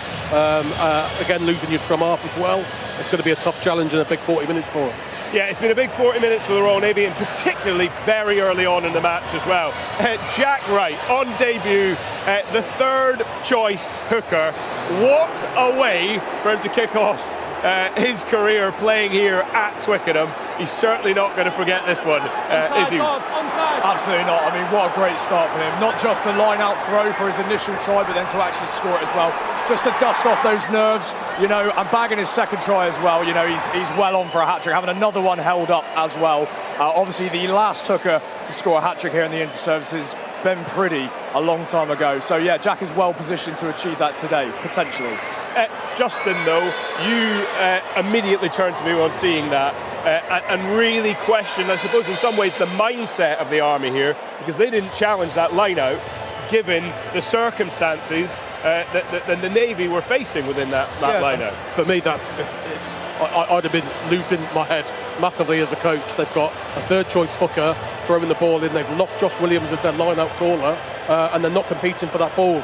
Granted, it should be easier if your maul defence is good if you stay down. However, I'd be applying pressure to both caller, who's secondary, and line-out jumper. The throw isn't 100%, the lift's not 100%, but they've let them take it and back their Mouldy, and it's been found wanting twice now. Yeah, and we saw something similar later with the fifth try, but let's look into the second one here when things really started to move in the Navy's favour, didn't they, Will? This is just first class from Will Wigglesford. He's such a dangerous player around the breakdown. That's something that he's done a lot this season. This isn't just a one-off, this is just an individual piece of brilliance from him. He's seen the opportunity and he's taken it, and obviously with Toots supporting him there to score the try. We saw perhaps with the third try, I don't think the rub of the green is necessarily going the Navy's way today and things are going against the Army, but at this point in particular, everything that the Navy were sort of touching, they were turning into something. Yeah, their organisation is 5 times better than the Army. Their speed of ball, their time and tackle, that's not by chance, that's not going their way. That's planned, rehearsed, and they've burnt the Army in various different places. And again, racking up a lead like that early on, the Army don't seem to have much of a reply and look very one-dimensional in both attack and as well cautious in defence. And Matt, you had a particular eye on the fourth try from Dobson. Yeah, so this is important. So the Navy moved the ball wide really quickly, and what the Army fullback does here is he closes the gate, but he doesn't stay tight enough to Dobson. He gives him the opportunity on the outside. Now, obviously, Dobson is a very fast runner, as we've seen. So what he's done is by giving him that outside opportunity, he essentially stops his cover defence coming into play, which is something that Craig Duncan has done exceptionally well from the Navy side in shutting down the Army when they have gone wide. And then a glimmer of hope comes from the Army, managing to get themselves on the scoreboard here. What was the difference, do you think? Again, they've done quite well. Again, they've not competed from the Navy. We saw that they struggled against the RAF small set-up the other week. They've done well initially, but again, breakaway tries, big carriers from the Army to get over. But again, it could have gone either way. They've got the penalty as well. But that gave them a glimmer of hope that there might be an area to exploit there. Looking at the Navy's defensive setup at Mull time, again, they've struggled with us. That might be analysis that Tim's done over the past 2 weeks. But there's an opportunity there for the Army if they get the territory and if they get the penalties and kicks to try and maul the Navy over the line. Yeah, the Navy, of course, answered back as well. Jack Wright getting his second try on the board as well in a very similar way to the first. But I'm told that Krasbrazer is out and about somewhere. She's found a very special guest. Well, thank you, JJ. I think many of you who were here last year will remember the hat-trick hero that is Cam McDonald, not playing this year, and we'll go into that later. But Cam, first of all, what an update on your brother Mikey, who had his start this year, but injured and stretched it off in that first half. How is he? Yeah, sadly, obviously, he's had to make a cover tackle back there, and he's done his knee in the process. He's okay. He's disappointed, obviously, but he's in there supporting the team. He's watching on TV. You know, he can come back, and there will be a next time. But yeah, he's just focusing on supporting the team for now. I mean, he must be gutted, but you're an Army player. You're here as you know, just a spectator this year. Confident they can come back from this? Oh yeah, definitely. There's 15 really strong individuals there with a very good bench. We've also got a very good coaching staff. So you know, they'll be kicking it positive. Rugby's a funny old game. Anything can happen. If they can do that to us in the first half, I'm sure we can do it to them in the second half. So yeah, we're confident we can come back, I'm sure. A lot of people will be wondering why you're not out there, because you made such a splash here last year. Explain to us why you're not playing. Yeah, so for me personally, it's just focusing on my civilian career for the year, and with my Germany commitments as well. Last year was a very busy year for me personally, so I'm taking a year out of this year, but coming back in September, and hopefully playing here next year and supporting the boys. Yeah. And just finally, how does it feel like to be a spectator and not a player? It feels a bit strange to begin with. Obviously now I've been down the tunnel, I've seen all the boys. You know, I wish I was out there playing, but this is rugby. Sometimes you have to make these big choices, and it's good to be a supporter for once, you know. So yeah, I'm enjoying it. Great. Well, thanks to Cam McDonald, and obviously you've got to know him a little better here. Let's go to our quickfire questions and find out more about some of the players who are playing here today.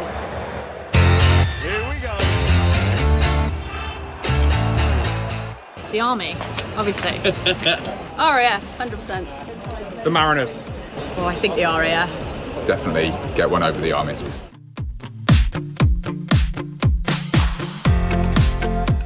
Summer of '69 by Brian Adams. Pavarotti or Andrea Bocelli. Taylor Swift, a bit of a Swiftie. Oh, really? Yeah, I like that. A bit of Swift gets you in the mood. Got country vibes, so I just like chilled country music. The Boss. Bit of Bruce Springsteen. Yeah. Man, I feel like a woman, Shania Twain. Every time in the changing rooms, that is our jam. It's Raining Men. Always like a bit of a chill out song before we get going.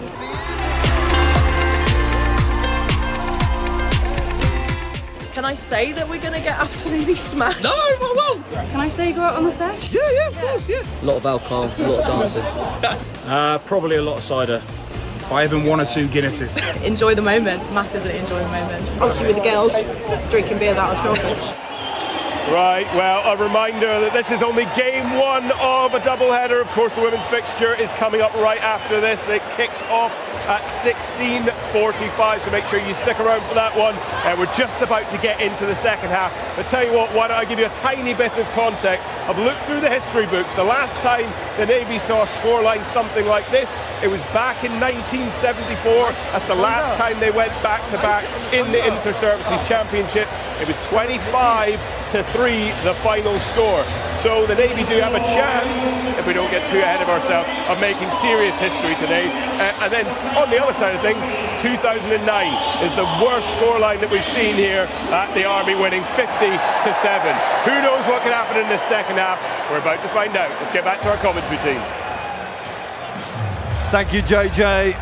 Yes, history always plays a part, you think, in this, but the way that opening 40 played out, it's going to have to be a very new page of history that's going to change things around. There's new players out there on both sides, indeed, in red and blue, which we'll look at through the course of these opening stages. The hors d'oeuvre, if I can call the Vets game last night at Richmond, went to the Navy. The Mariners winning 21-17 there. Clearly advancing in front. But going to have to be a real big change about right now if the Army boys are going to be smiling come the end of the next 40 minutes. Major Will Reeve alongside me and Rocky Clark for this one. End of the line, well, lads. There's lots of experienced heads within the Army ranks, we know that. but they've got to start changing almost the mindset, I guess, after that first half. Yeah, every game you play you've got to adapt, but certainly when you have 29-5 half-time scoreline, so straight away we can see something straight off the training ground, and maybe that's what they're doing, a bit of variety, expect the unexpected, give it to Big Shane. And Nyolo it is who leads the way and gets over the try line. That is just what the Army boys wanted in 75 seconds since the game's restarted.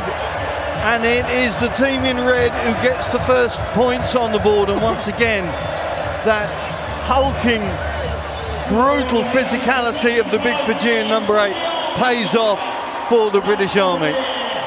Beautiful try, wasn't it? Lovely, massive line-out throw over to Francis Kelly, who crashes it up, and then it's big carry from the talisman himself, Nyalo, who goes through, keeps those dreams alive for the Army. Exactly what they needed to do. I'm just looking around the ranks and I can see the likes of Nyangi has come off the bench, and I know that talking to Tim Osman yesterday, he was really hoping that he could make a serious impression on the way that the Army play, a sevens player of some note. So it'll be interesting now to see how the Army look to set things up, having got that perfect start to the second half. Yeah, he's a really dynamic ball carrier, and he'll be more than comfortable playing in the wide channels, and hopefully he can give Jack Johnson someone to connect with and put the Army on the edge. Nice to see that Cody's also come on in the second row, another really athletic ball carrier, and he'll give the Army some go forward, no doubt. Yes, it is a 5-3 split on the Army bench, but they're not all three front rowers in there, because should it be needed, Matt Dawson will cover the replacement hooking role. It gives a little more option for the coaching team to get a bit more dynamic, shall we say. There's a dynamic scrum off. Will Wrigglesford getting more than a hug there from Pete Austin. Vantage knock on. Now, the next score will be very interesting here. The way that this opening salvo has gone in the second half. Come by red, we come back. We're going to go back for the earlier call. And I mean, Rocky, you must have been in scenarios like this where at half time you were wondering where anything is coming from. But you have to hold on to the faith and keep the faith of what you've been practicing and performing. Yes, please. Yeah. That was the perfect start for the Army, but now they've just got it. If they get the second score, then suddenly they'll start believing, right? Yeah, they will indeed, and it's the old cliche, a game of two halves, but the Army will certainly be looking to put their mark on this early score, and they've got to build momentum. But I think the biggest thing they lacked was a bit of patience and composure in the first half. I think the scoreline started stressing them out, so they were forcing things. They're clearly looking for an offloading game. They're trying to get in behind that defence, and it's now about making sure that that goes to hand. We've just seen a few balls hit the floor on turnovers when actually it needs to just be taken in, set up a ruck and play out. Just looking in the Navy ranks as well, I see Kane Tia-Borgia is on to the right wing, replacing Ben Chambers. I think Christian Dobson moving over to the left. So that the one change in the senior service ranks. Frank Kelly is still on in midfield, so presumably he's in for the long run. He's a big man. I was standing next to him pitch side before. There he is. He is a huge man. Conor O'Reilly gets the offload to his fullback. Davis nowhere to go, but presents the ball well for Glickston. Into Nyangi. Presentation is good. Johnson just manages to hold his. Kelly. Dawson the conduit. Out it goes to Nyolo. Taking no prisoners in the contact there. Release. Tia-Borgia doesn't look like he can see the ball at the moment. He's back on his feet, but round the corner now comes Veretti. Davis steps inside. Brought down by Wrigglesford. Opportunity here. Conor O'Reilly. On the charge comes Tichard Jones. How he would love to get over that white line. Nayola is hanging out wide on the left wing. Borgia is back on his feet, but doesn't look like he's totally compos mentis, it has to be said. The Army forwards lining up for the next go at the line. Release! Dawson hanging out, but it's going to come out to Austin. Now there's width on it. The door opens for JJ, and Jack Johnson does get that second try for the British Army, and suddenly this game has got a very different complexion. Will, you smiling? I am smiling. I'm super happy, not only just for the Army but for Jack Johnson. He's obviously had a couple of knocks this game and a couple of passes that have gone amiss, but for him to touchdown, that'll be a really big confidence boost to him. Well, I don't know what your pre-seasons have been like, but for Jack Johnson, he spent 3 months on skis. He's been Nordic skiing from November till February, so not the normal setup and prep for this perhaps, but there's the man. Well, yeah, there's transferable skills in most sports. I suspect Nordic skiing gives you perhaps some heart and lungs. Balance. Well, yeah, quite some balance as well, perhaps. Johnson can't add the extras, but that is an important 5 points. And suddenly we're back within 2 scores now. Just got to have a little bit of appreciation for the front row there. Austin, who passed the ball out to him, that gave him the opportunity. Defence flew up and he just went through that dog leg. Great spot by the 10. Oh, just looking at in the Navy ranks and a bit of chat. I don't think... Going to check what's going on with the head, if it's potential head. There's going to be an HIA for Borgia. He's complaining that he doesn't want to come off, but... That's what's happening? I get the feeling that will have to happen, so I'm guessing Dan Rutter will come on here, because that was a momentous collision, an unfair collision, if you will, between a winger and a big number 8. Yeah, that was quite a collision. He was really brave getting low, but when you've got that amount of body mass and speed going over the top of you, yeah, that's not going to be a comfortable tackle there, I can say that. But sensible, getting him off, making sure he's safe. And there is the man, winds it up again. No. Veretti made some impact off the bench already inside the first 8 minutes of the second half. Johnson throws it wide up. And here come the Army. Back man, that's fine. Nyangi. And playing for the Army Sevens now, showing what he can do in the 15s format. Losing the ball in the contact will allow the Navy a little bit of relief. Yeah, really unlucky to lose that there from Connor. Frank Kelly's calling for it down the short side because the Navy had overfolded. But what's really pleasing is you look where we are on the field. This started with Big Shane catching the ball in our own 22. So we're able to work 60 yards up the field and give ourselves an opportunity. You know Connor O'Reilly better than most. I mean, he describes himself as a triple threat, a soldier, an enforcer because he's the fines master, and, I quote, a heartthrob extraordinaire. Well, I was waiting to hear which 3 threats he was going to list, but I can tell you one of them isn't kicking. Well, it's his birthday today, so we'll let him off that one. Yeah, really talented individual. You know, he's been a great defender and a great servant of red shirt rugby for years. You know, so happy birthday to him, and I hope he gets the result he deserves. Both as bad as each other this side. Looks like Gott just moving outside to inside centre to allow Rutter into that pivot. Good tackling. Cover tackling from Wangora Wale. Offside call means it's once again advantage the Army. You get the feeling that the Navy just want to settle things down and slow things down, because since the return of action after half time, it's been, well, I mean, all those people sitting in that stand down there, the north stand, have had all the action. People at the other end are just wondering what's going on because they've hardly seen anything. Yeah, it's been red shirts the whole way. They've got some real momentum since half-time. Just wonder what the coaches have said at half-time. They've certainly changed things up, and they seem to be, passes seem to be sticking now. By blue. Stu Cross calling the line out to himself and managing to get it back. Matt Dawson. Advantage penalty from the line Those out. dancing feet coming through. Nyolo looking for the shortest distance to mark it. Again, the call goes to the men in red. Peretti, no way through. There's some space on this short side.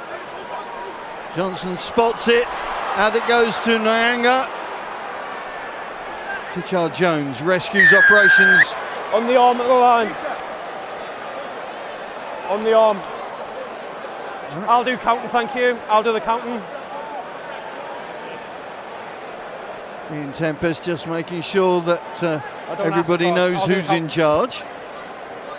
On the arm. Now, this is a big line out coming up. up. Please. Half an hour to go in this game, but already you just feel the winds of change are beginning to permeate this huge stadium. Pete Austin.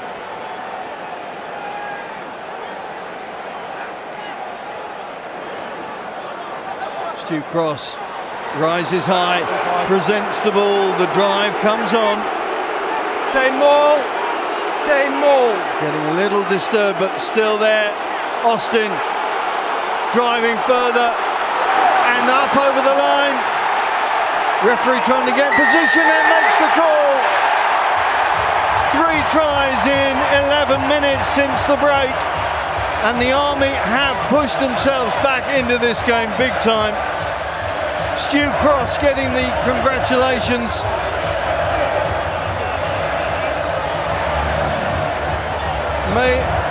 May have been one of the front rowers. They get greedy in these sort of scenarios, but it was the line-out captain that set things up. Christian Horner maybe. Tight head is in there. Yeah, it's the tight head who's going to get the credit. The pack, though, delivering once again. Yeah, that's brilliant. And that'll be a real boost for Ash Horner. He's a real club legend back at Marlborough, so a big shout out to them. They'll all be cheering him on. They'll be in the clubhouse wishing him the very best, and well done to him. But you're absolutely spot on. That's an entire pack effort. Pete Austin hitting the arrows, Stu Cross getting in the air, and then a really tightly packed maul to give us the 5 points. A lovely conversion from Jack Johnson to follow, and suddenly the Army fans, the Army team believe that this is a different game when you look at the scoreboard, and there's some verification there. We'll be interested to see if Jordan Gott hoots this and forces the Army to play out. Completely different feel from half-time. The Army at 5, Navy 29, only 5 points in it now. Army really got their tails up. Kelly with that little dab through, can't be taken cleanly, and it'll come back there. No, Langy can save some energy with that run.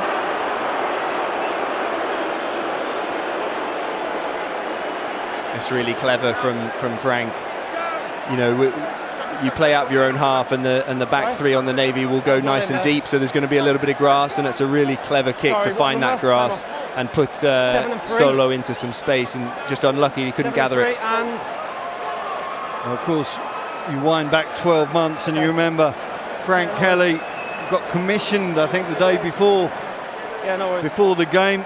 This year, well, I think he's just become a dad for the first time, so momentous lead-ups, just looking as the Navy make changes, and Jack Wright's day is done, and it brings on the Frank Sinatra of services rugby. Just when you thought he was finished, Gaz Evans returns once again for his 34th inter-services cap. Quite remarkable.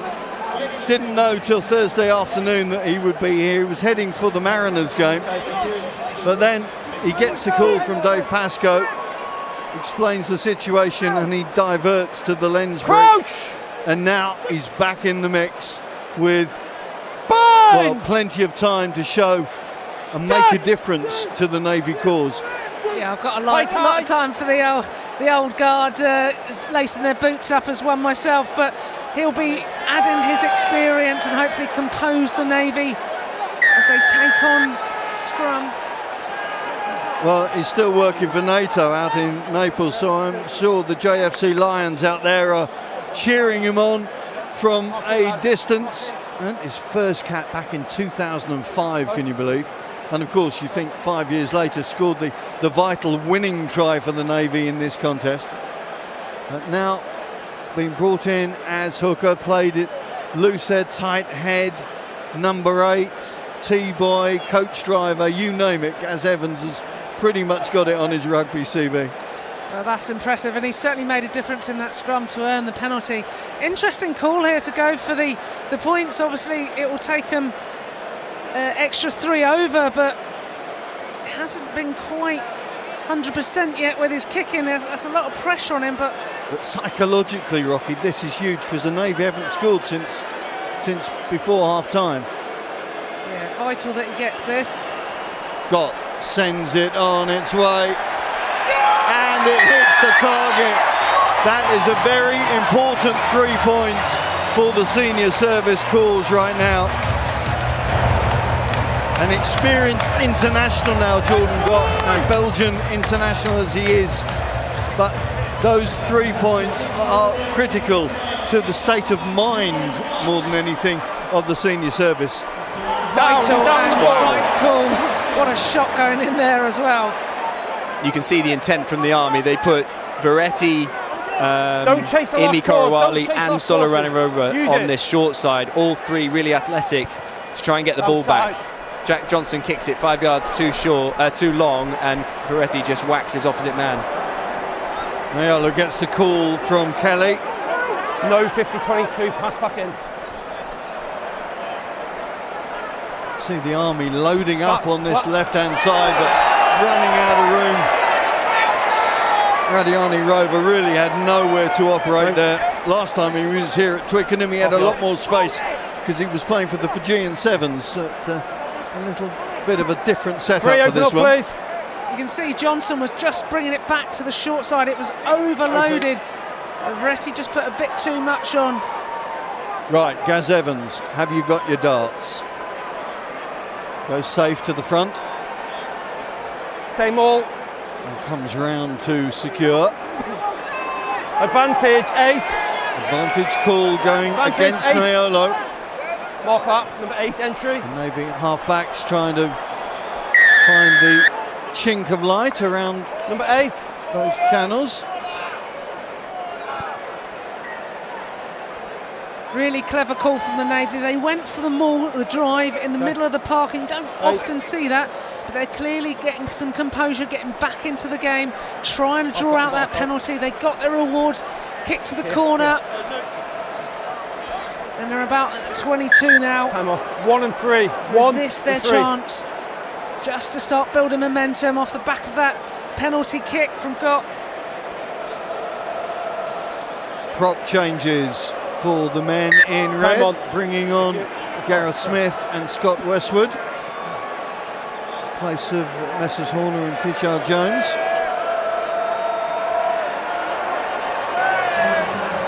Evans gets the call from his old mate Rao Makita. Always happy to do the hard yards, big inside centre. Taylor coming round, an awkward contact there, but the ball's still there.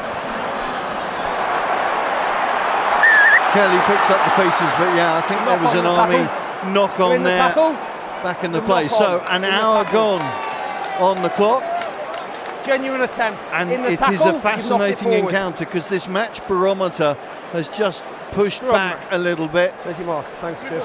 Both teams now just looking to get a grip on this game because they will feel that one score either way could make all the difference.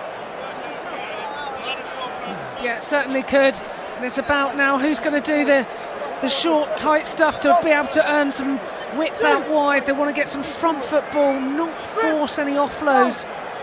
And whoever's got that composure is vital now at next score, as Simon said. Really, really important now. Big scrum from Navy last time, solid again. Hayler keeping it at his feet. Advantage! And waiting for that call. Advantage! And that's what they needed. That's what they were playing 15, for. 22. Graham Makita up against Kelly is a Richter scale collision waiting to happen. Dobson coming around as the extra, but they will go back for that call. Hands up. Let's just see what this call is going to be. We're going to get a catch up from the Navy camp in just a minute, but let's wait and see whether Jordan got... No, Jared Hayler has pointed to the corner. Now this is interesting. 8-point difference on the scoreboard right now. And Hayler backing his line-out, backing Gaz Evans. On the line. It's worked before. You know, Lads, you here? Gaz has already thrown her in the middle of the field, like Rocky was saying. They went to the maul and it worked. Why wouldn't it work now? Chris Mills also out there in that line-out, wearing the 20 arms, jersey alongside Will Scott. Big play. Works to Ed Pascoe. Defended once. Pascoe, one of those leaders in the Navy ranks, going to be Redruth captain next season. That's once 9 sideways. Evans biding his time before releasing that back line, not quite synchronised, but sets it back. Away. Not going anywhere fast, but still in possession of the ball.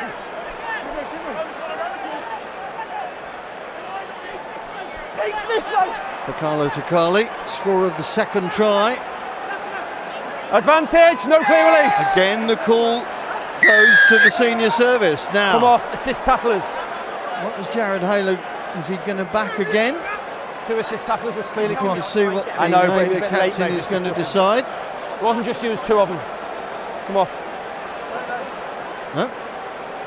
If it didn't work on the left-hand side, let's see if it works on the right-hand side. I just felt that Rutherford took that ball out a little bit too early. Yes, they were crabbing sideways in that last maul, but I think they were just going to go round the corner and straighten up and suck a few more defenders in. They got another shot at it, 5 metres out. Just keep it in, boys. More changes coming up. See the penalty count. 14, just pushing up. It was a problem for the Army last year, no question. They've been better this year. Matt Dawson has just come off to allow Ifiremi Bollandau to come on for his 28th into services. Let's go, lads, clear on numbers, please. Just looking to see, that looks like Rato Candreo also into the Army back line. Big play coming up this side. Chris Mills, who's the target. Gaz Evans just waiting to strike. A little help from his friends.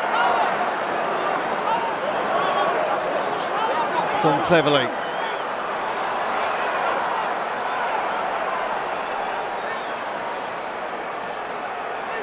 Going round the corner, they sniff another 5-pointer at least, and it would be a massive 5 points. And the way that this second half has worked thus far. You're just joining us. 29-5 to the Navy at the break. And now they've got another one. And that is a big other one. I think Chester Rugby Club are celebrating right now because it's Dom Cleverley. There he is. Look at the smile on that face. The boyhood Chester Rugby Club man, and still there. And now he's an impact player off the bench. What a time to score a try. He's carried really well since he's come on. He used all that strength and power to go through. He had his mate Pascoe driving him through as well. Just got it. See that white scrum hat, big white mouth guard, big smile. What a time to score a try. Huge impact. Just gives Navy that breathing room now. So as Jordan got swings over another 2 points, let's get into the Navy camp. Kath Brazier is talking to their head coach, Dave Pascoe. Kath? Dave, I mean, you know how to make it exciting and tense at the same time. Yeah, it's been a bit closer, hasn't it, on the comeback. But yeah, we started really well, got a good foothold in the game, and then we've let them back in the start of this second half.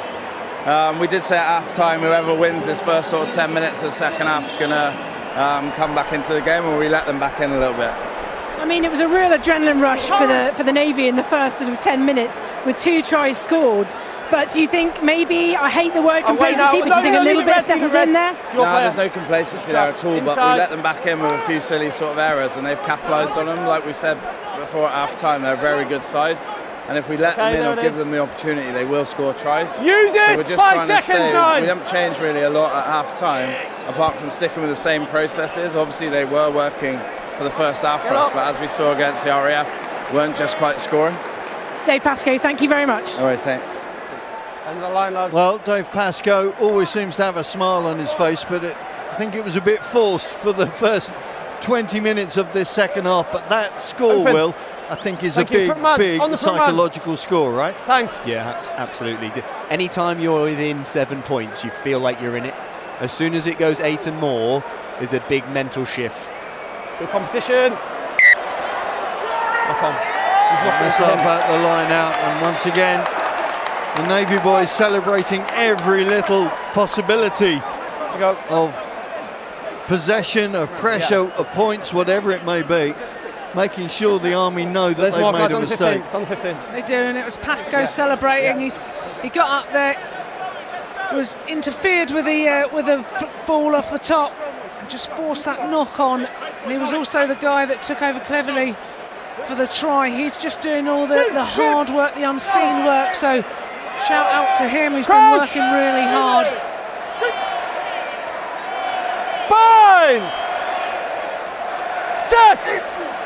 So scrum put in for the senior service. Hayler once again dictating what's going to happen, trying to get round his opposite number. 2 very different types of number 8 on view this afternoon.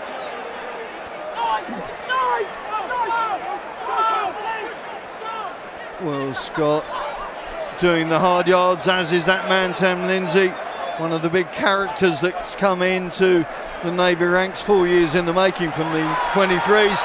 Duncan walks into his opposite number, but ball still there for play the on, play on. Navy. Wrigglesford rescues things. Oh, not on the head. Another big collision. This time Mills bounces off, and the Navy trying to build and up the ante. There's some tired Army legs. No cover on this right-hand side. Scott moves back inside, loses the ball in the contact though, and the Army will be able to rescue and go again from their own 22. Knock on advantage. Johnson and Kelly looking to explore options on that far side. It's over. Rediani Roma goes a roving. Johnson in support. The offload isn't there though. The ricochet works for the senior service, and Duncan slams it away into enemy territory. And that is the way the game is going right now.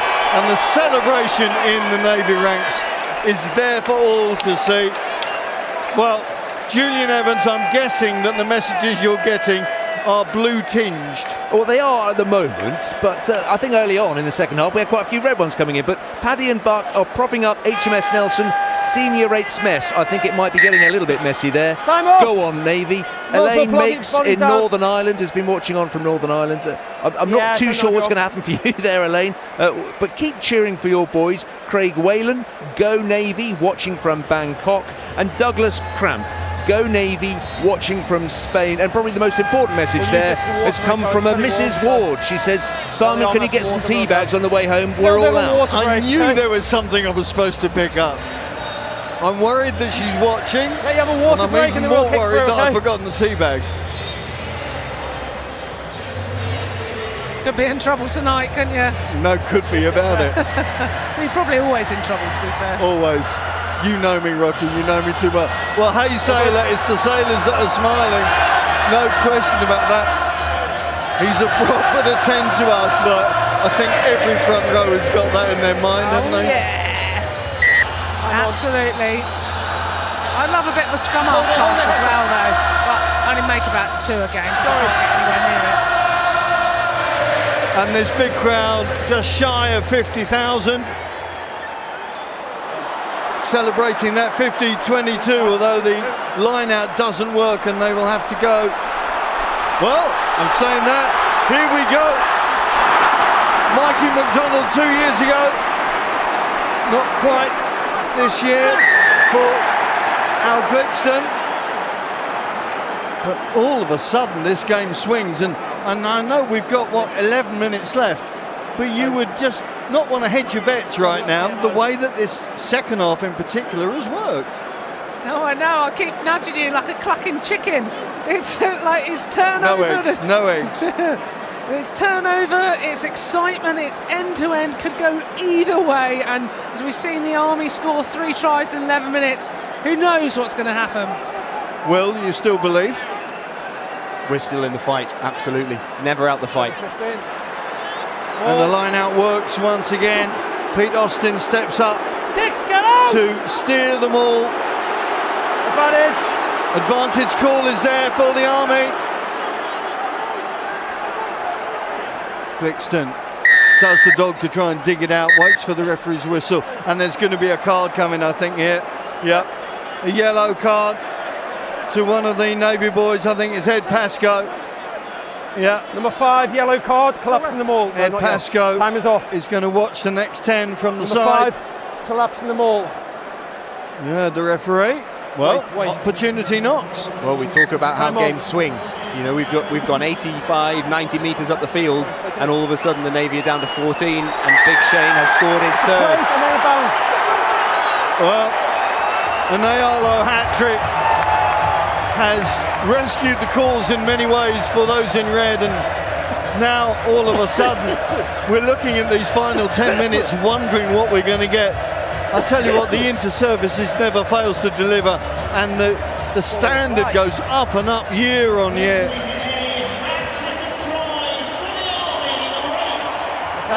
He's an absolute bowling ball, isn't he? He just goes over, real strength.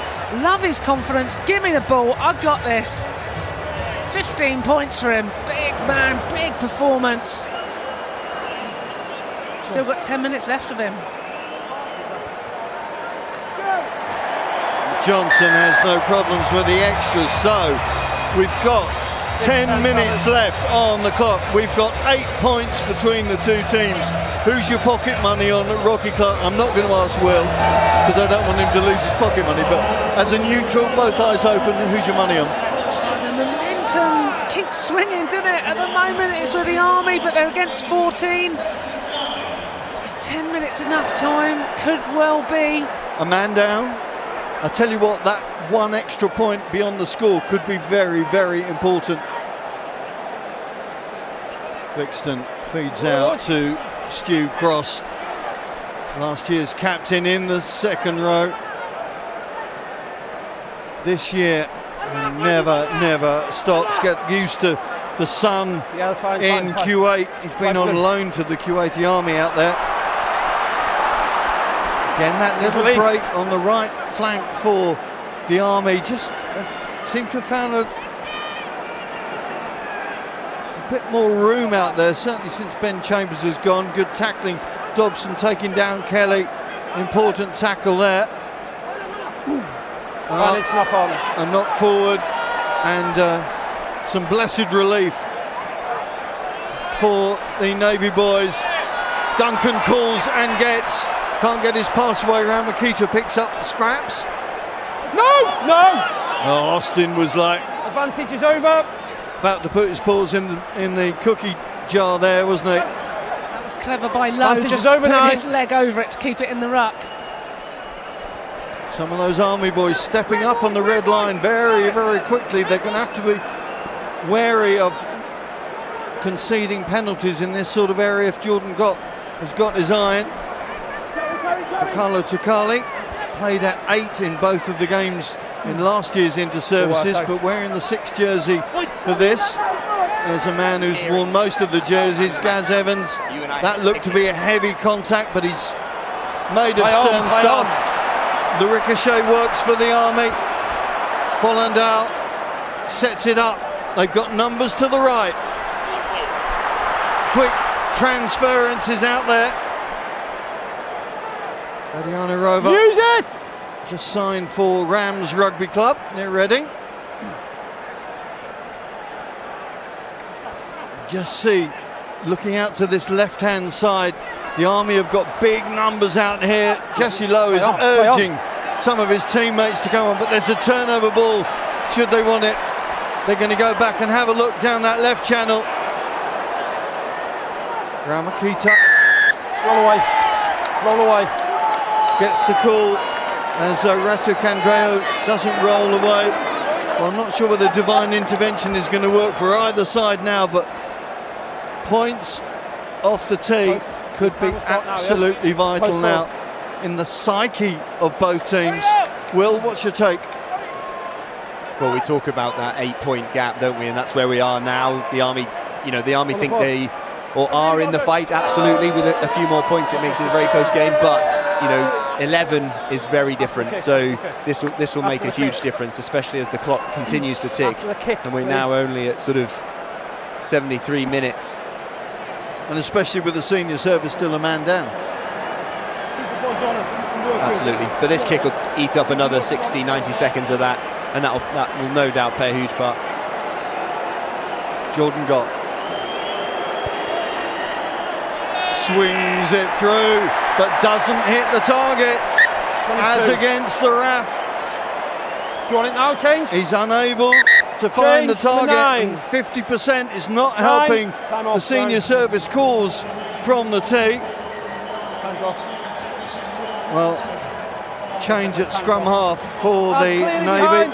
Brings Jay Toogood on in place for Will Wrigglesford, who's had a good game. Wrigglesford not only scoring the try, but doing a good job in terms of keeping the tempo up for the Navy, particularly in that first half when they were so dominant.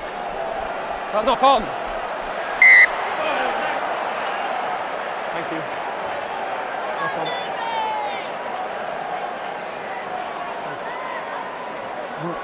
6 minutes left on the stadium clock, and it is going to be a huge 6 minutes, which could of course decide the inter-services, with the Navy having already got the victory down at Plymouth Albion a fortnight ago. It could well mean that they get back-to-back inter-services for the first time for a long one. There's Ed Pascoe just waiting to get back into the mix. The Army with a 7-day turnaround before they're at Kingsholm next weekend to face the RAF. Bind! Set! Navy have opted to only have 7 in the scrum there, a bit of a risk. Stability on the set. Don't bring us into the game now, okay? Stability on Wouldn't the set. surprise me if Gaz Evans was playing hooker and second row. Let's go, lads. Stability. I'm sure he is. And probably refereeing as well, no doubt. Hit and hold. Oh, there they go. We've got a back stepping up to the plate. Yeah, Jesse Lowe stepping in. Just want to make sure, don't you? You just got to keep the ball. And they're trying to get this time away. Bind! Just looking down the right flank. I don't know whether Jay Toogood fancies it, but there's a run in there.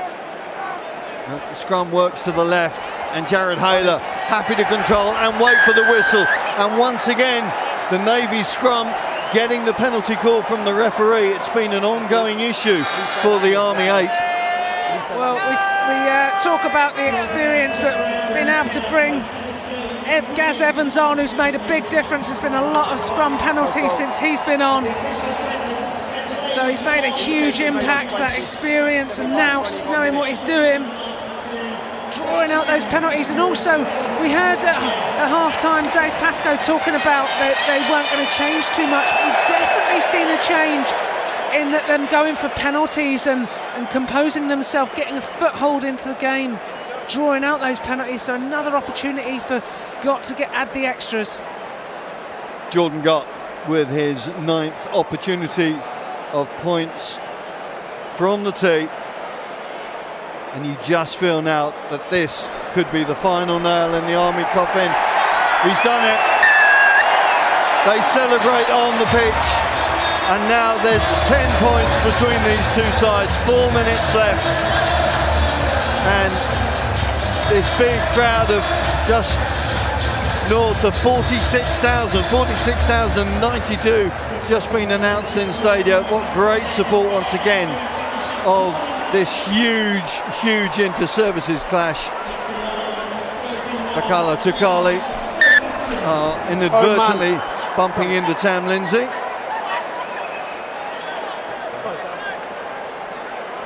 Oh man. Scrum. This is where we might see the extra man pay a little bit of dividends if the Army can tie up an extra back in that Navy scrum and try and get to the edge. Of course, Navy scrum half has to stack on this short side with Al Glixton, so there's a bit of extra space on that right-hand side. Crouch! Just whilst this scrum sets, Simon, I just want to say that Sam Matavesi has been in touch. Oh, afternoon, Sam. Jack Wright, man of the match. No one's going to argue with you there, Sam. I suspect. There's probably, 4 minutes left? Yeah, our two esteemed colleagues here are going to have to make that call, so they can have a conversation. Go well this afternoon, Mr. Matavesi. Big challenge at Croke Park. Advantage offside. Oh, straightforward. If Remy Bollandau, his signature move, but actually being shifted out though. Go back for the Army penalty though. Play on. Yeah, Rocky and Will, you'll need to think about your Babcock player of the match and come to some sort of joint decision. Yeah, loads of people put their hand in the air with some good performances. Oh, interception from Gott. Doesn't feel like he has the gas. Gets it out to Too Good. Oh, but unable to get the support there. So the Army can go again. Jack Johnson. Yes, up to the 22, gets the offload in, and then Sradiana Rova, who is going to take the Army under the sticks. And maybe, just maybe, this game is not done yet. Johnson with the drop goal. Now, what have we got in prospect here? Just when you thought this game was done, there looks to be another page to be written. Well, I just had flashbacks from last year when Jordan Gott picked off that interception. I thought it was going to be another run-in, but he wasn't able to connect, and thankfully an amazing turnover from Owain Davis and some great thinking from Jack Johnson. Well done to them. Right, so we have got Ed Pascoe back on the park. So the Navy back to full, back to 15. Just looking to see if there's any other changes. Time is off. Blue 3. 38 to 42. Okay. Just looking to see. Clock off, please, Frank. Looks like Gaz Evans has had to come off. I'm just looking. I think that Ben Watson is back kick, on. Please. So my guess is that maybe Dom Cleverley will hook if that comes to pass. Now, here we go. Here we go. 4 points. Can the Army muster something special? Produce a bit of magic to finish off this year's Army-Navy clash? At 29-5, the Navy boys must have thought they've had this match in the bag, but the Army bench has made the difference. Penalty call. You want to compete, he's got to go. No problems with Jack, all three has got to move fully. He's going to need some cool heads in the senior services ranks and similarly in the Army ranks. Thank you.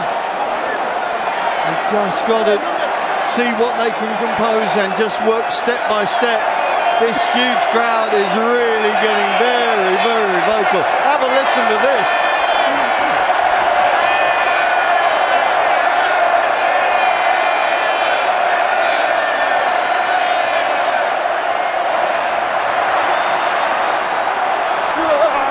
Boller gets the call from Frank Kelly.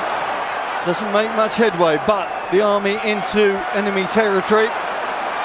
Bollandau once again. Assured me last year was his last year, but who knows? Kelly on the outside. Go on, in! And go away! Takes the Army in front! What sporting theatre we have seen here at Twickenham! Oh my goodness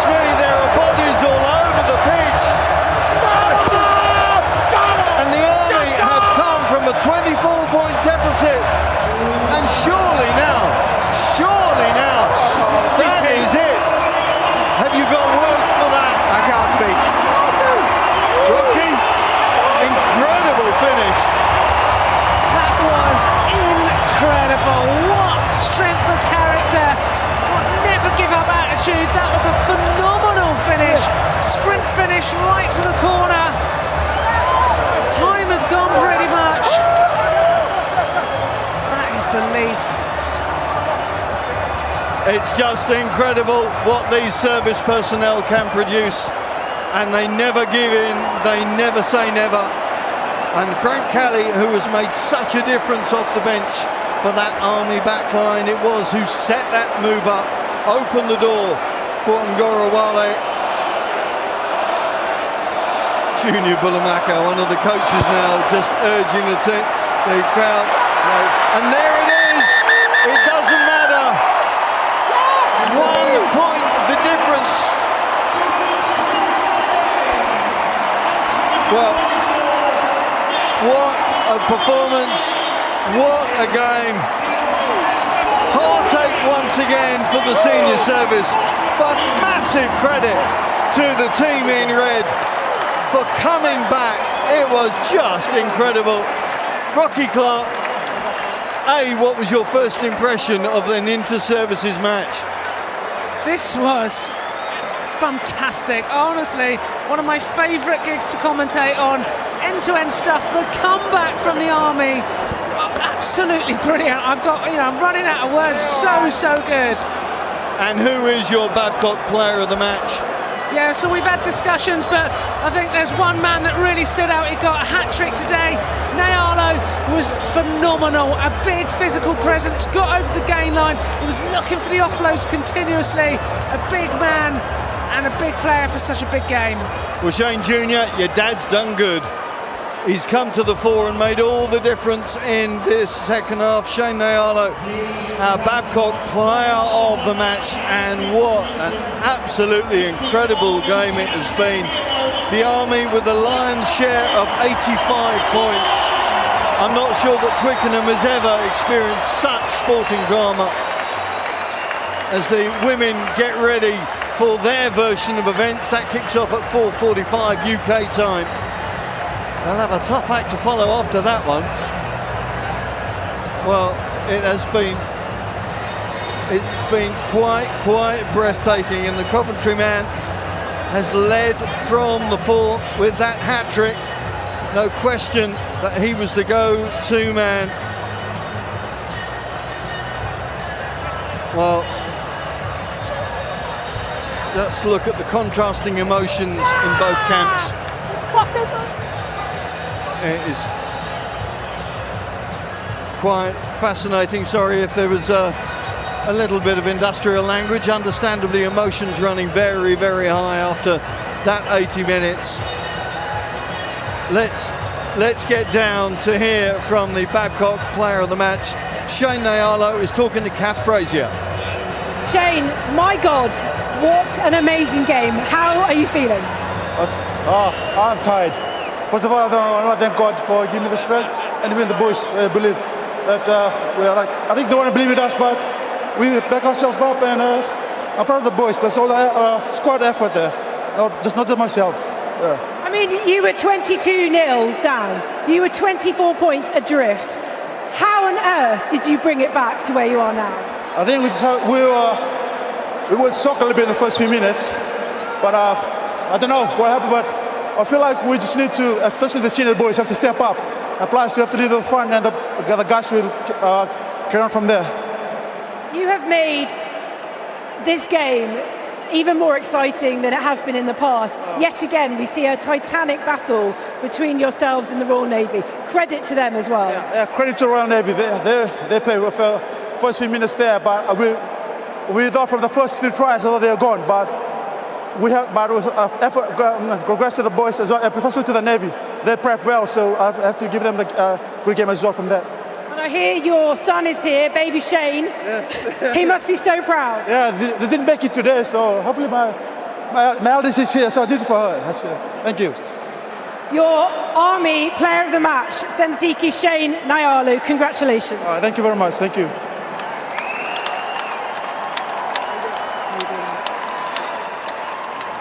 I've now got captain of the victorious British Army. I don't want to look at your IP, but wow, what entertainment for us, but it must have been an absolute slug out on the pitch. Yeah, it was tough work. I mean, First half, we put a bit of good rugby together. It seemed like they were just getting on top a little bit. After a couple of words in the change room, we managed to come out and put together what we wanted to. Get back to basics, and finally, in the last minute, we made it work. I mean, yeah, you know how to leave it to the last minute, but what was it you said at half-time? Because I spoke to your coach halfway through the first half, and his head wasn't in his hands, but it was a tough ride for him. So what was it said at half-time that made such a big difference?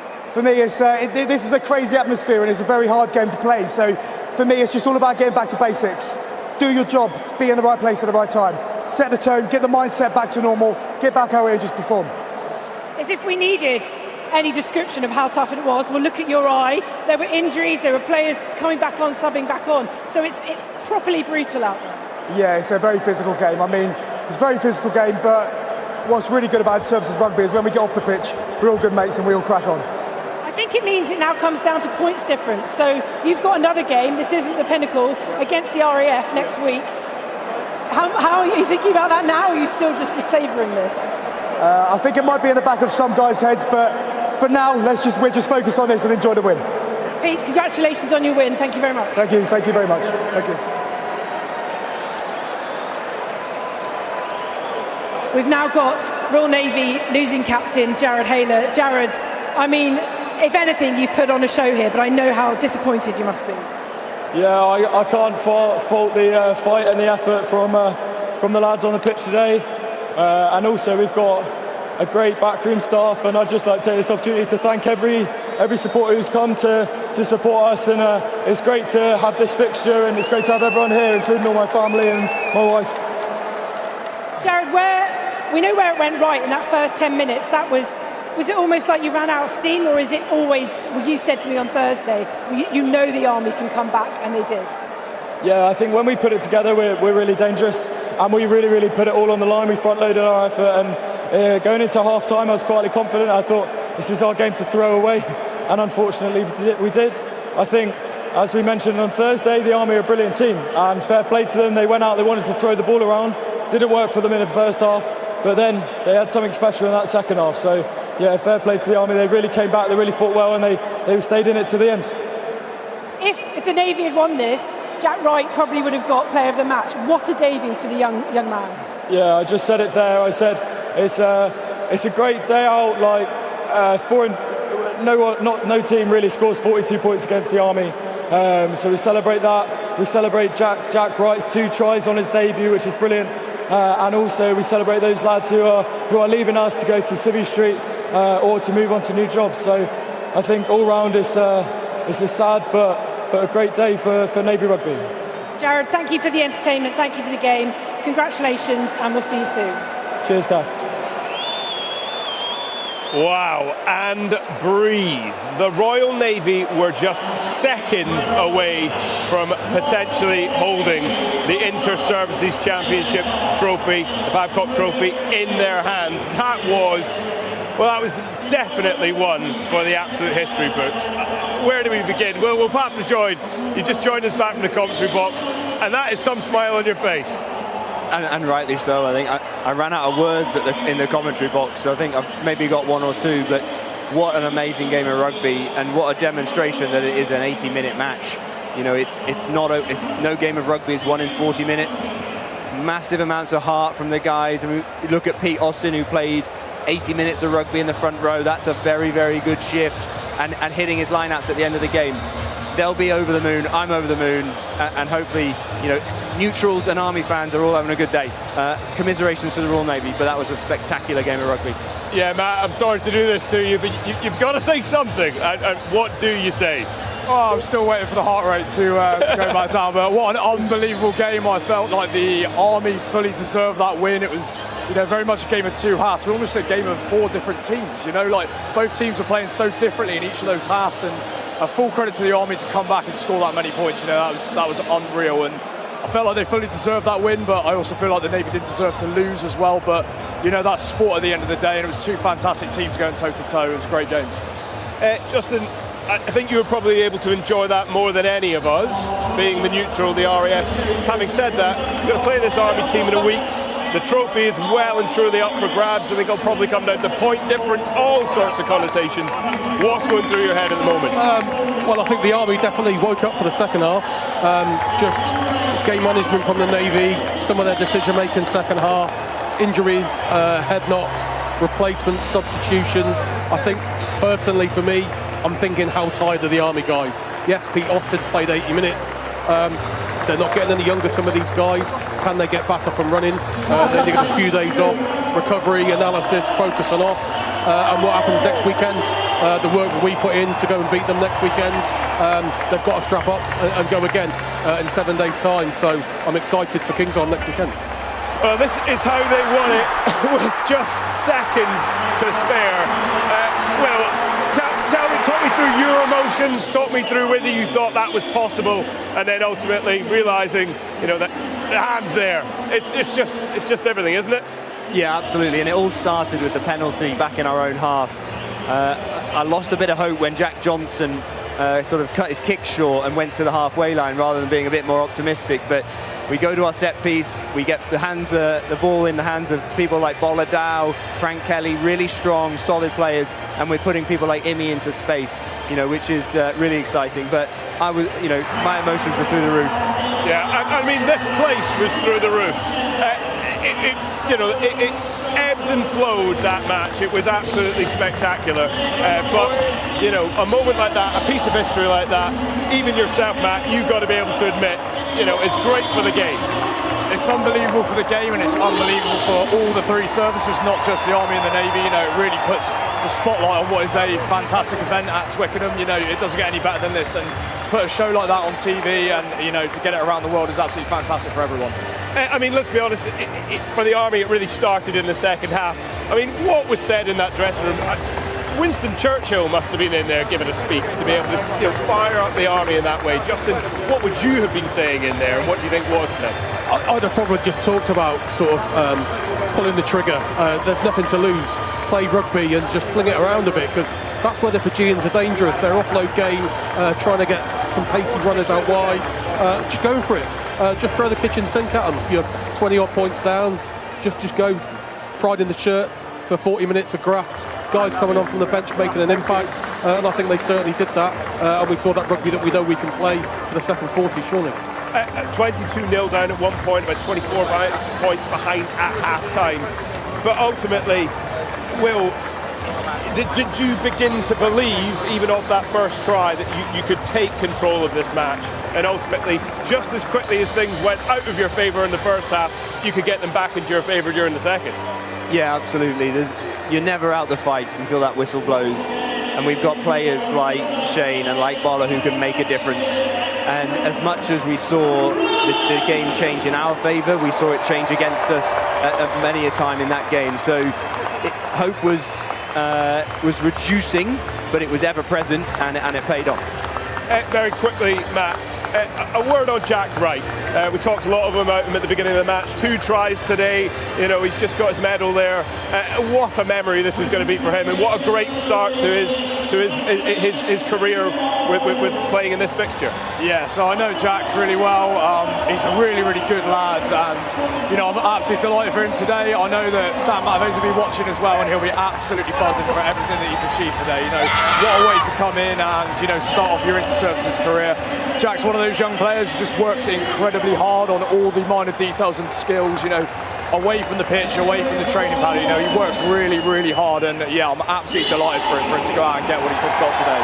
Well, at half-time, I don't think the Army thought this would be happening. Maybe even with 1 minute to play, they might not have. Let's get back up to our commentary team to talk us through the trophy lift.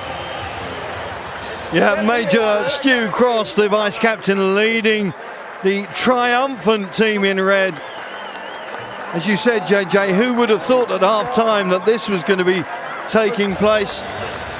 It's been a quite incredible 80 minutes of inter-services action. And all that team in red really had to dig deep to find everything that was needed to turn this game around, especially the bench. The bench making a big difference. I highlighted Frank Kelly, but plenty of those other guys as well made a huge difference to the swing of this game. Rocky Clark alongside me. those faces tell everything, but it doesn't tell the whole story. Yeah, they've certainly been through an absolute battle, haven't they? You know, there's the walking wounded coming off, they're really tired bodies. But I've just been so impressed how they had the belief, even 25 points down, being able to come back and get themselves back in try by try. They had 3 tries in 11 minutes, but that momentum shift was massive. Well, last year the Royal Navy got their first win since 2010. Revenge or repeat was the strapline for this year. Well, it's revenge, as it's ultimately turned out, as Lieutenant General James Swift, the Army Rugby Union President, prepares to welcome his captain. There you see Pete Austin. Big questions now. Will Austin retire now he's got the win or not? He told me earlier on that he was back because he didn't want that bad feeling staying in his mouth. He's achieved it against all odds. But once again, it is the Army are the victors and lift the Babcock Trophy once again.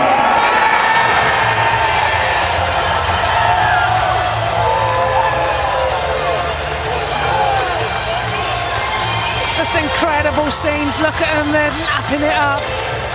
Well deserved.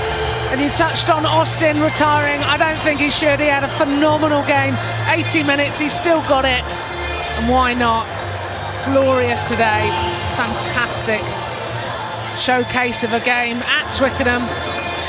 And it sets up the inter-services beautifully for next week at Kingsholm. Of course, the Navy, with that slenderest of wins a fortnight ago at Brickfields, now they've come the other side of that coin, and the RAF, as Justin Coleman was saying, will be licking their lips at the thought of whether this Army team can get themselves back up on the 4G surface at Kingsholm in 7 days' time. It is going to be a huge ask, but you would never doubt this team now, especially after what we've seen today. Yeah, we talk about resilience in rugby, and my goodness, they overcame such a massive comeback. That's probably one of the biggest comebacks I think I've ever seen, actually, in terms of winning the game. But yeah, they've really got to focus on their recovery now. It's all about the next few days, doing whatever they can, those 1%ers, to make sure they're back in. They're a little bit cold coming into this game from last week, so it's about them making sure that recovery and looking at what they did well, what they need to improve on. Well, Rocky, it's been great to have your company this afternoon. Also Major Will Reeve as well. It has been a quite wonderful fixture. We've got another one for you. We're not done yet. 4:45, the women's version will kick off. But for this first one, well, 85 points we've seen in this year's Army-Navy game. It is the Army who ultimately get the lion's share. Victors of this one, 43-42. It's good afternoon from Twickenham. Wow, I think the greatest comeback that Twickenham had ever seen up to this point would probably be Scotland in the Six Nations back in 2019. But the best they could do was come away with a draw. And my, the Army have made a piece of history. And who would have thought that we would be talking about it in these terms? And actually, if it hadn't been for that victory last year from the Royal Navy, we might not be talking about it in these terms. But also, if it hadn't been for that first half, you know, for that dominant performance from the Royal Navy, but you really cannot doubt the Army. Now, they've got a lot of hard work to do. They've got 1 week to lick their wounds and get themselves back ready to play the RAF, to give themselves a chance of winning this inter-services competition. But for the time being, I hope they're just able to enjoy this. They're just going to be able to enjoy these scenes, time with their family, and this piece of history. Now, just before the match, Dave Pascoe, the head coach of the Royal Navy, was feeling pretty chipper. Let's see how he's feeling now with Kath Fraser. Dave, I'm going through every kind of emotion. Where are you at the minute? That was a full roller coaster, yeah. But obviously now the ride stopped and we're 1 point away. It's gutting, yeah. Boys are gutted. You know, it's our sort of cup final. And you only get one chance at it. We build for it all year, and then we've gone and just lost it at the end, yeah. Is it any consolation when it's such a good game of rugby, or is that small consolation for you at this point? No, that's a small one. Yeah, we set out to win. We wanted to go back to back. That was one of our aims, and we've just got pipped at the end there.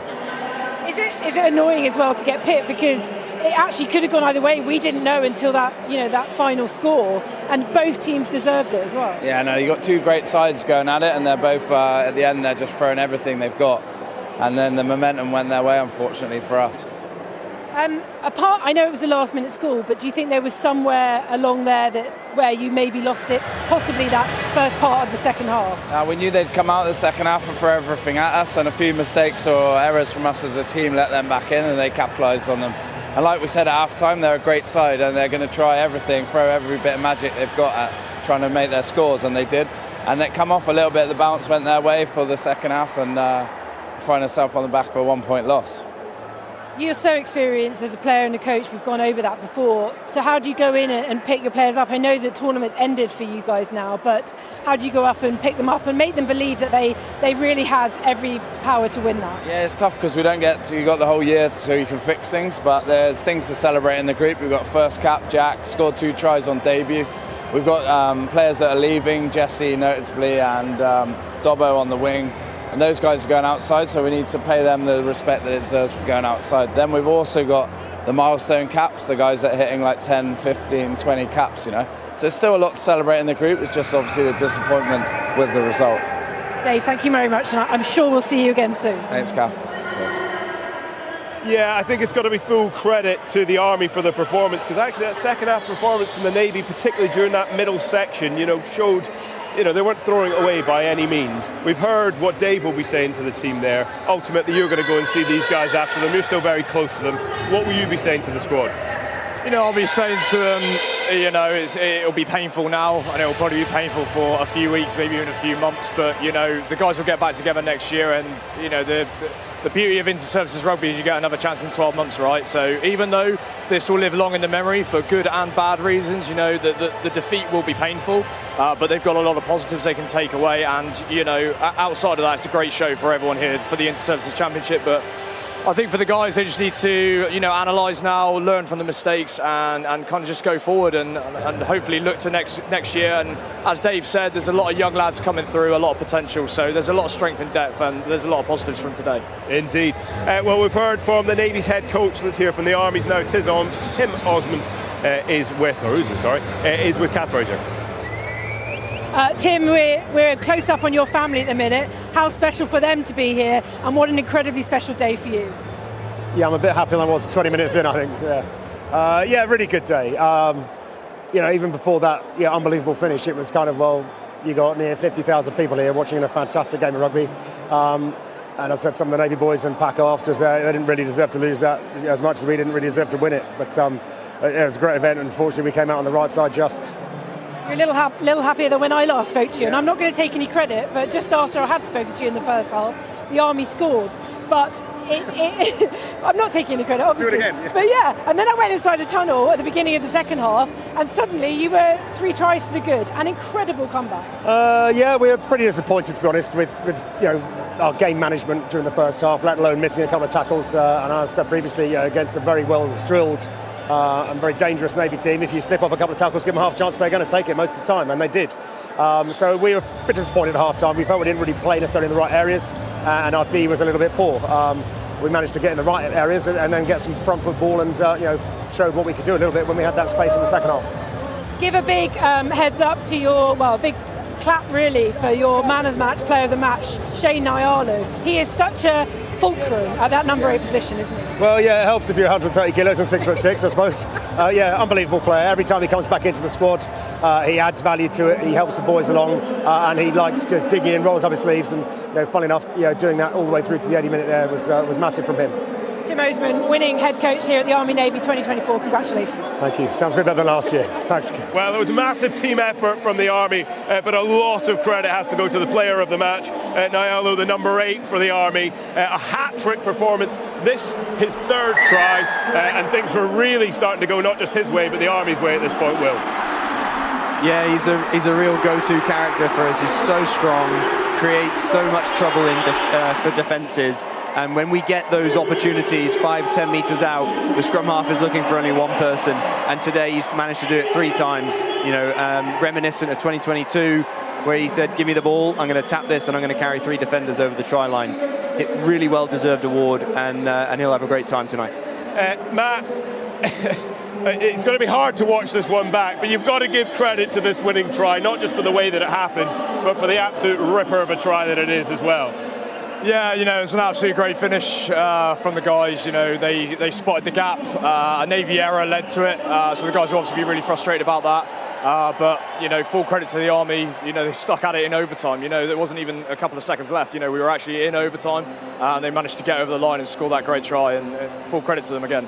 Justin, we'll let you have the last word, because ultimately you've got to go away to work and play the winners of this match in 7 days' time. How are you feeling? What's the next week look like?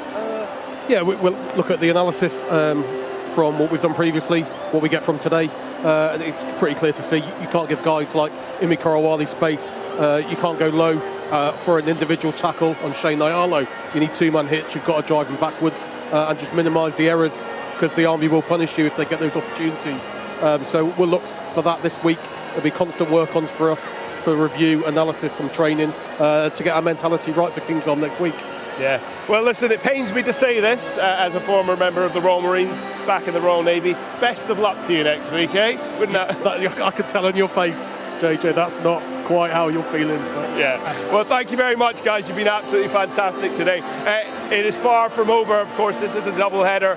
You can see behind me that the women are getting warmed up for their fixture. That gets underway at 16:45. So please, please, please stay with us for another exciting fixture here at Twickenham. That is just another exciting instalment in what is an amazing summer of inter-services sport.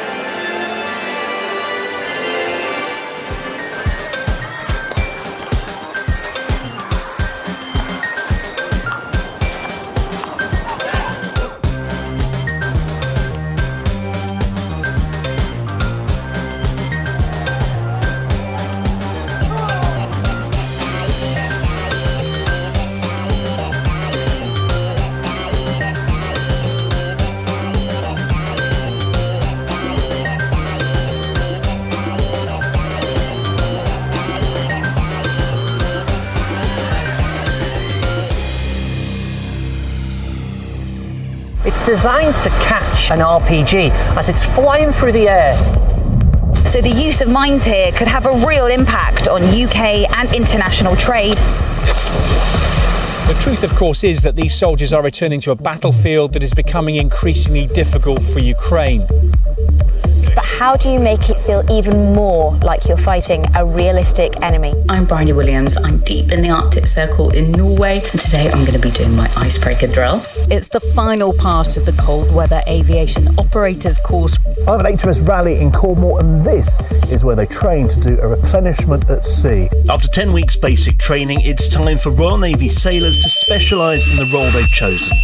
The gaming industry makes more money than music and film combined, so it's not surprising that there's a growing community within the armed forces.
Welcome back to Twickenham.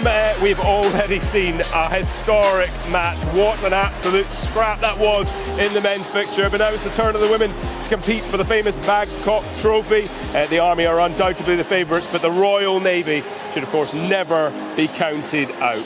Let's take a look at the history of this event. It's a bit more junior compared to the men's, but it is building nicely. History is against the Royal Navy in this fixture, though. Out of the 19 matches so far, it is 19 wins for the Army since 2003. This, however, is the third time that this fixture will be played at Twickenham, which is fantastic. Now let's hear from the captains. Kath Fraser is with Jade Mullins and Rose Dixon. Well, I'm joined now by both the women's captains ahead of their kick-off. Jade, I want to come to you first. Victorious last year. You do have a very good record here. I know we bang on about it, but no room for complacency. No, definitely not. We go into this game focused on ourselves, and hopefully, obviously, the scoreline will say for itself for us. And I'm going to come across to Rose Dixon, who, of course, is the Royal Navy captain. Rose, it's always a tough match, whoever you play, but you must have got a boost out of the game against the RAF as you come into this game. Yeah, absolutely. I've said it before, that game gave us everything we need to know exactly what we need to work on to really put one over on these guys. I don't want you to give too much away, but what is it that you've worked on in the last couple of weeks in the lead up to this absolute hammer of a game? Yeah, what we call the final 1%, and also the top 2 inches, kind of like keeping your mind in the game no matter the score, and that final 1%, be it a pass, a tackle, anything like that, it's that last bit. And Jade, I just want to come back to you because this is such a big moment, but you guys, you and Rose, are both very experienced in this arena and coming here as well. What do you say to your girls? You know, keep your heads about you. Yeah, firstly, I just want them to embrace the moment. It's not often you get to play at Twickenham, so I really want them to focus on that, and then when we're on the pitch, that's when it comes down to the rugby. So, yeah, take it all in, but let's go and play rugby. And of course, you've still got a match next week as well. Yeah, definitely. So our job's not finished after today. We need to obviously look forward then, but today's all about going against the Navy, finishing that job, and then going into the next. Well, there we have it. The two opposing captains of the British Army and the Royal Navy. Friends for now, but let's wait for kick-off. Wonderful, thank you, Kath. Now I'm delighted to say we have got a tri-service set up for our punditry team once again. Joining me, Lieutenant Colonel Charlie Maxwell. Thank you very much. Flight Officer Sarah Bonner, the neutral, who can have a heart rate today, and Commander Charlotte Fredrickson as well. First of all, why don't we start? How is your heart rate following that men's match there? Pretty much, it's very high at the moment. I have to say, all credit to the men's team to leave it to the 81st minute to score that final winning try. And I think it's the first time in the whole of the game that they were actually ahead. So clearly they were trying to motivate the crowd to stay for our game. Yeah, I'm sure it was all part of the plan.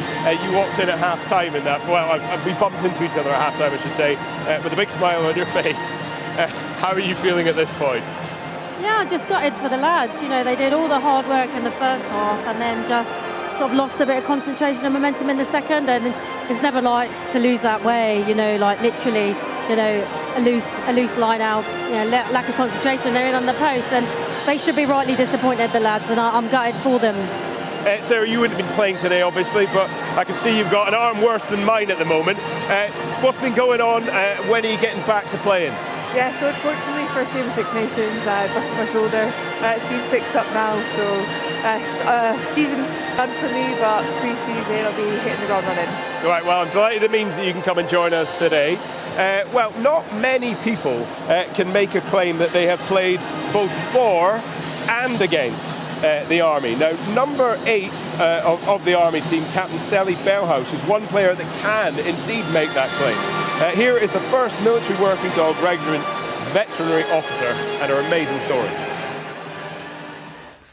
Army veterinary officer Sally Bellhouse welcomes another 4-legged patient to her clinic at the 1st Military Working Dog Regiment. I don't even know when I decided I wanted to be a vet. I've just always remember wanting to be a vet. No idea that the Army had vets. And then, yeah, we had a careers talk at school. The local recruiting team came down and they said, by the way, we have doctors, nurses and vets. And I thought, oh, that's really cool. I wandered down to the careers office a couple of weeks later.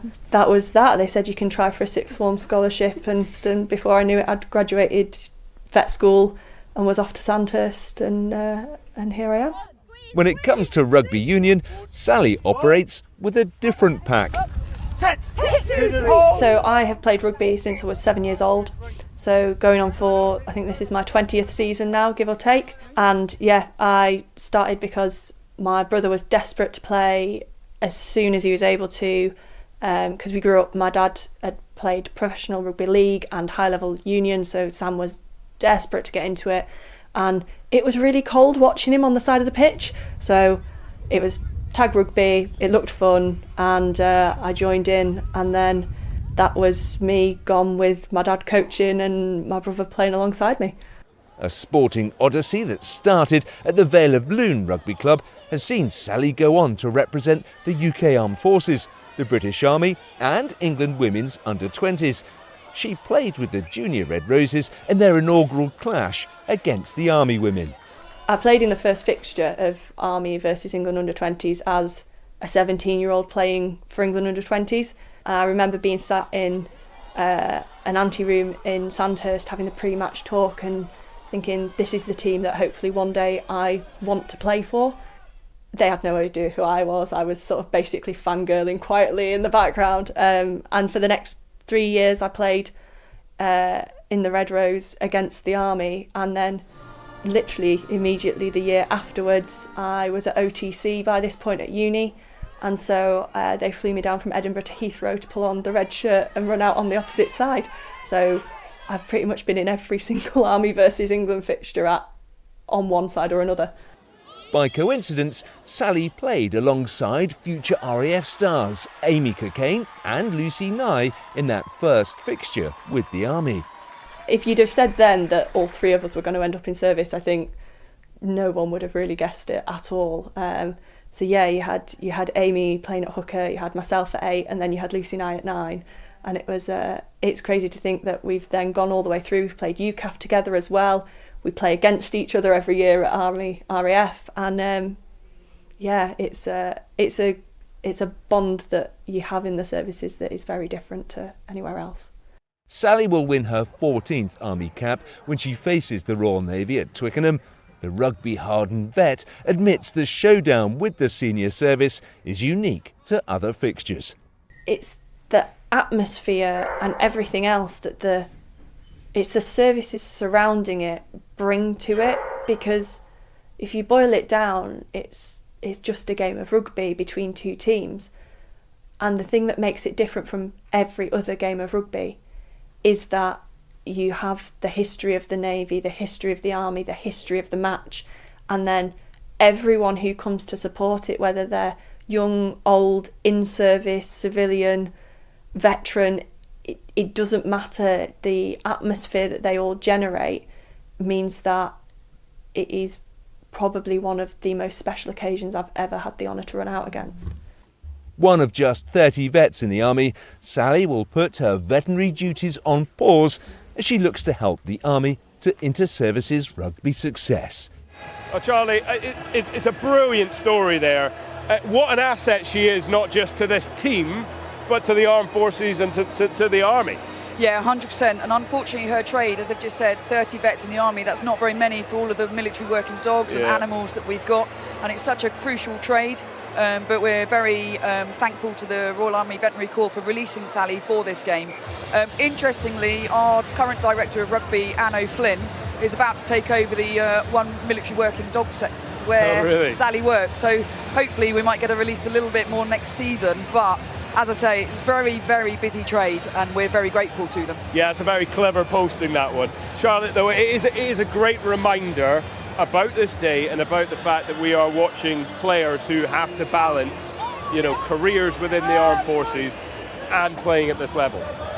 Yeah, I mean, for example, the Royal Navy, one of their squad who probably would have started today, got pulled back to her ship on Tuesday, I think it was. We're all busy people. As everybody knows, the demands on the military is massive at the moment, and every person that's here leaves a gap in their home unit. So I think it's a credit to those units or squadrons, that they're happy to take those gaps so that people can come and have experiences like this. So credit to them as well.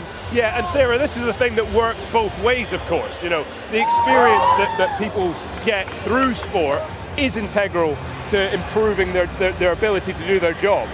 Oh, 100%. The skills that you learn on pitch, teamwork, communication, being able to make decisions under pressure, directly transfer back into the workplace. And I've got to thank the Royal Air Force and my profession, the police, for giving that time to me and some of my colleagues to support me and let me train and play full time, which is unreal. Yeah.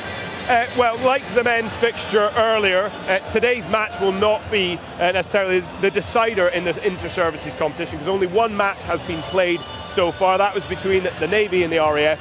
Let's catch up on that. Tyler Lewis, ball goes out now wide. And that was what John Wilding was saying. A chance for the RAF here to open the scoring. And who is on the end of this? It's none other than Caris Williams-Morris. And she is over for the first try. So here go the Air Force once more, spreading it onto the left-hand side. Chance once more. Oh, and it's going to be another try for that fabulous player, Caris Williams-Morris, fed by Daisy Fahy once more. Addis driving for the line. And she's over. The Navy have the try, and that was great work over the 40 minutes, but extra time, obviously, for the breaks in play that we've had. RAF still have it. And here's Williams-Morris again. Moves it inside to Orla Proctor. And this is going to be another try for the Air Force. They can spread the ball wide onto the right. They've got people queuing up. That's lovely work from them. And going through to score another try for them. Orla Proctor goes over. Commander Goodwin! And big cheers for those who are coming on the pitch. But the chance then for the RAF to really seal it. And it's a superb run once again for the line.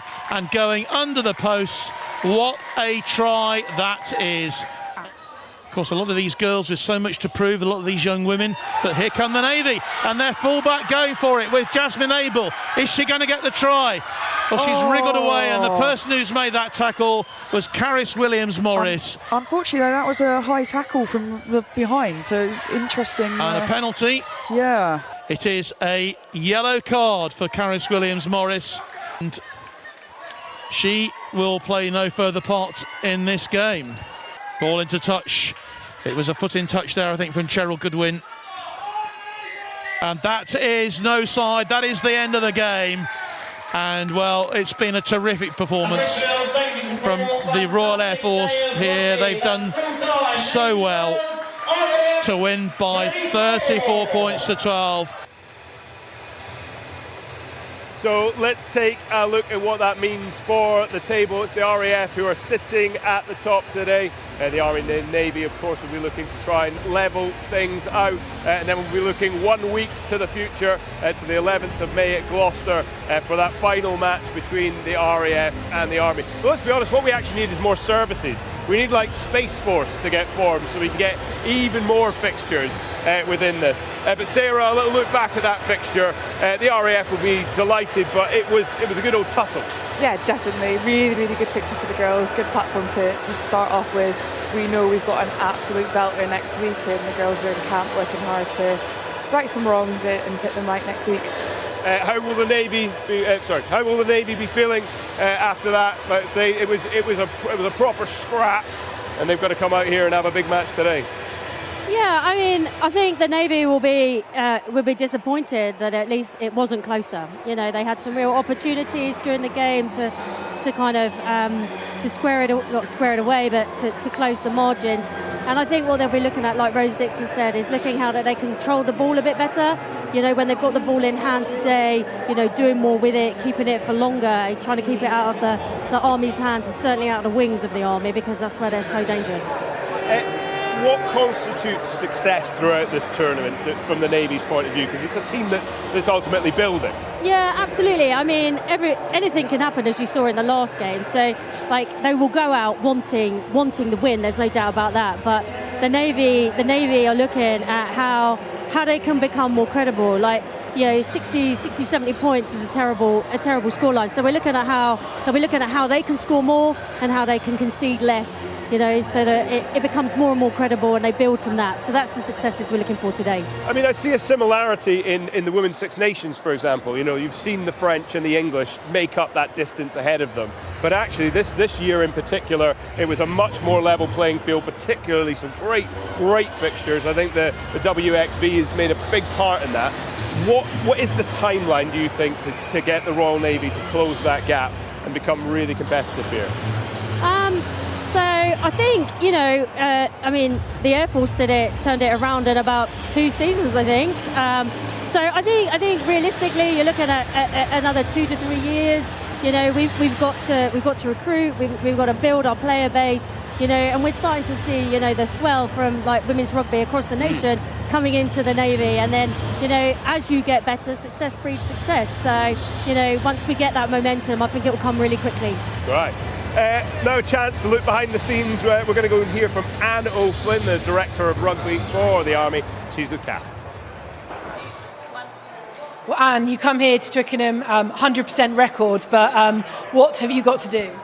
Today we've got to take the Navy on and beat them back. Basically, that's our challenge today. We're looking forward to the competition. As always a tough game, but today the sun is shining, the crowd are here. We're looking forward to a great match. Is there always a pressure to perform, an extra pressure to perform when you play at a stadium like this? Such a great, it's ice time. Hear the roar of the crowd outside. The crowd here is a good game of rugby. We love the pressure. We rise to it. We're going to take it on, but that brings extra excitement for us, extra performance. Now it brings out our best in players, so we're looking forward to it. And there's no room for complacency for the ladies in red either, because 100% record means nothing. We know that can end at some point.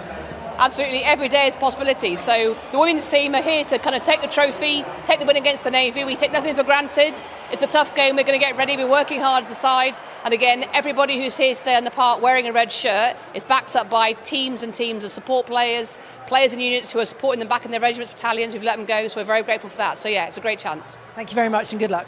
Thank you.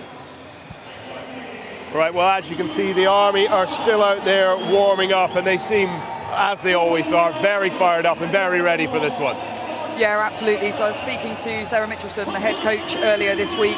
The team have had a really good build-up coming into this game, and who can not look forward to such a fantastic venue, home of England rugby. And the girls, as you said earlier, 3rd year in a row that they've got to play at Twickenham, and they're really up for this game today.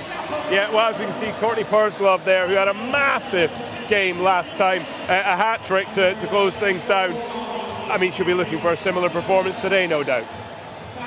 Yeah, look, she is got absolute pace and gas, and I think the Navy really need to shut down that middle half to stop the Army getting the ball out wide, because they've got such threatening back three.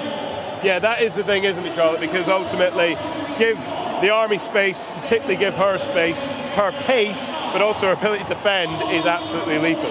Yeah, and that work needs to be done in the midfield.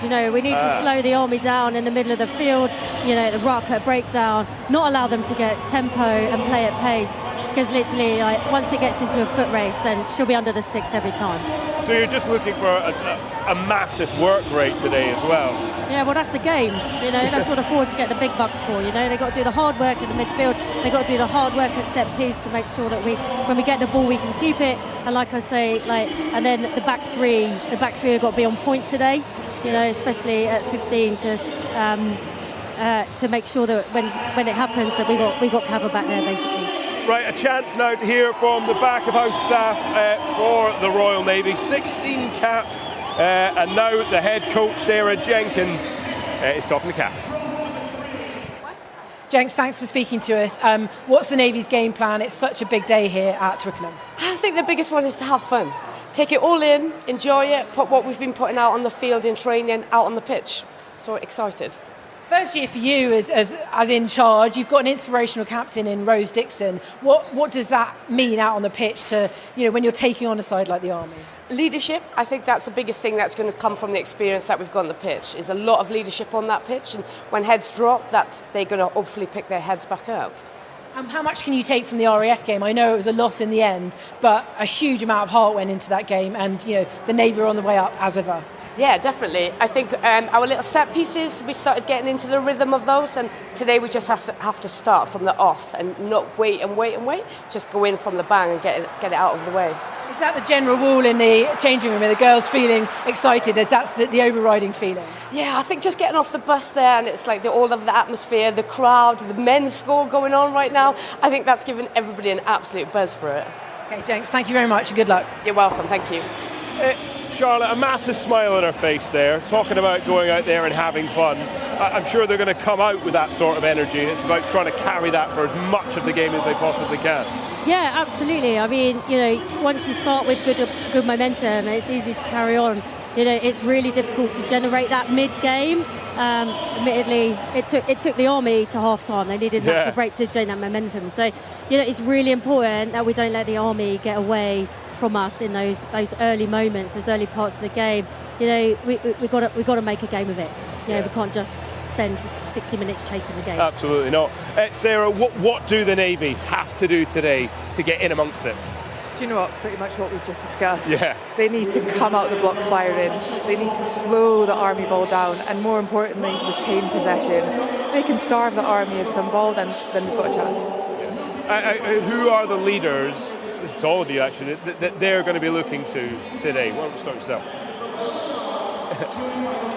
So looking at the Army, I know that Heidi Silcox has been named as the coach, as the sort of MVP player for us this season.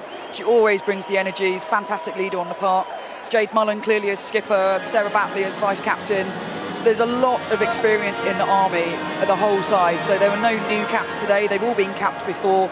There's a few first ISs, so it'll be interesting how they see today. But no, we've got a really experienced squad today. Yeah, and that experience is massive.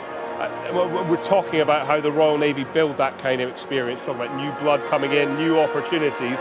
But the likes of Rose Dixon, we've already heard talked about today, how does she share that experience out to the others? Yeah, I mean, I've played with Rose, I've played for her, and she's a consummate professional. She says she knows what to say at the right times, but more importantly, she leads by example on the pitch. Her work rate, especially in that back line, is always second to none. So she'll lead in both ways, and then people like Rosie Staples and Lucy Honeywell in the front row, they'll really lead the pack as well. But the opportunity, as things get very loud in here, the opportunity to play on this level, to play against players like Charlie's been talking about, to be on the receiving end perhaps, but to learn from them, that is a really positive thing, isn't it? To be able to improve the game of rugby across the inter-services. Oh, massively. It's a huge occasion, and I think pre-game, during the warm-up, it's really important to take in the atmosphere, take in the occasion, so that when we come out, cross that line, both teams are firing and focused on the rugby, because at the end of the day, it's just a game of rugby. Go out there, enjoy themselves, and again, it's a really good showcase for services sport and also female sport. Because Charlie, whilst the Army want to win today, they want a competitive game. They want, those high tides to rise every ship, don't they? Yeah, 100%. So there's no point one team being overall away from the rest. So as you mentioned earlier with the Six Nations, when England were so powerful, actually you need the other teams to make a game of it, because it's a spectator sport. We really want to see the fight, and absolutely, I couldn't agree more. All the services need to rise together, and it's how do we support each other while still fighting on the pitch for the win. Absolutely.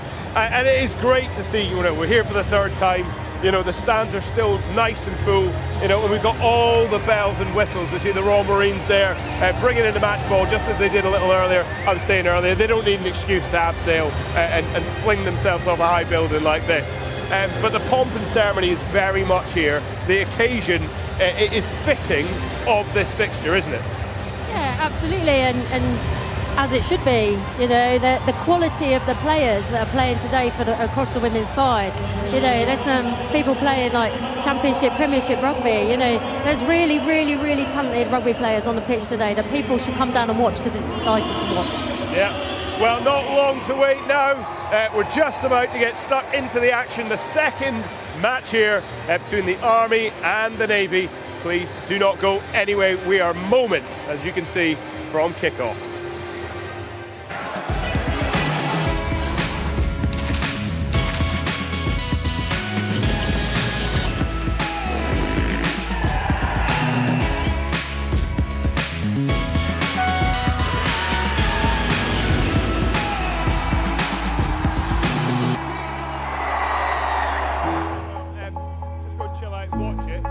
there's anything you see throughout the match that you want us to clip up so we can talk about it at half time, just let me know. I'll let them know, and we can get it as replays.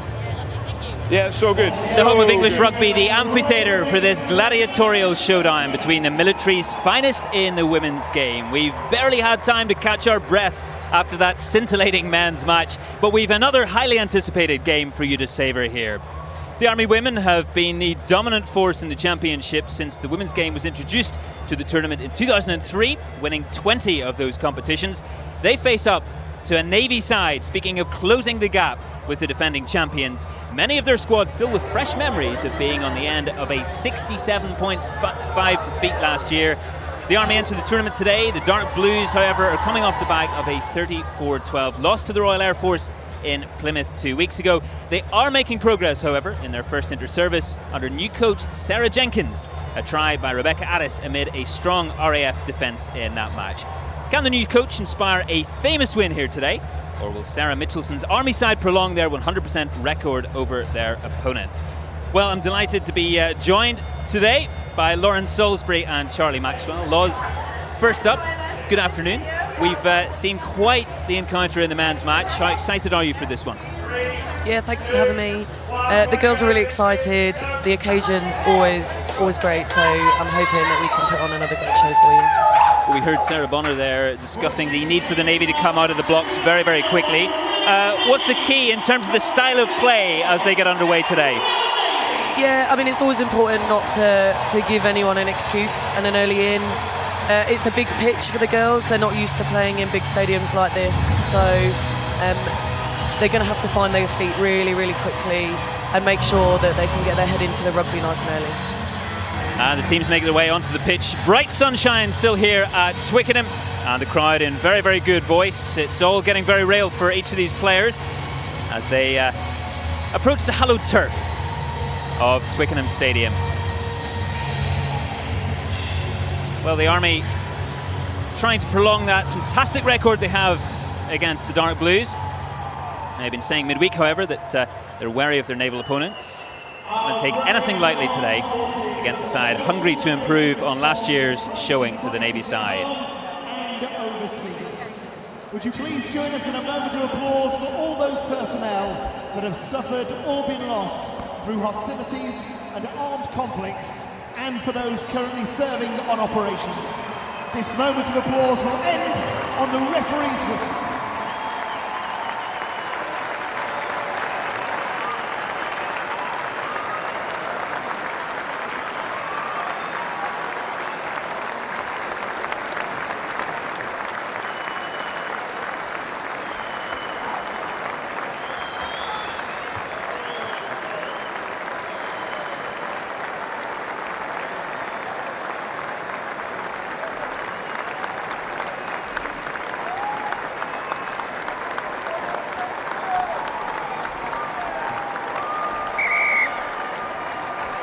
And now, for those who are able, please remain standing for the national anthem performed by the band of the Welsh Guards.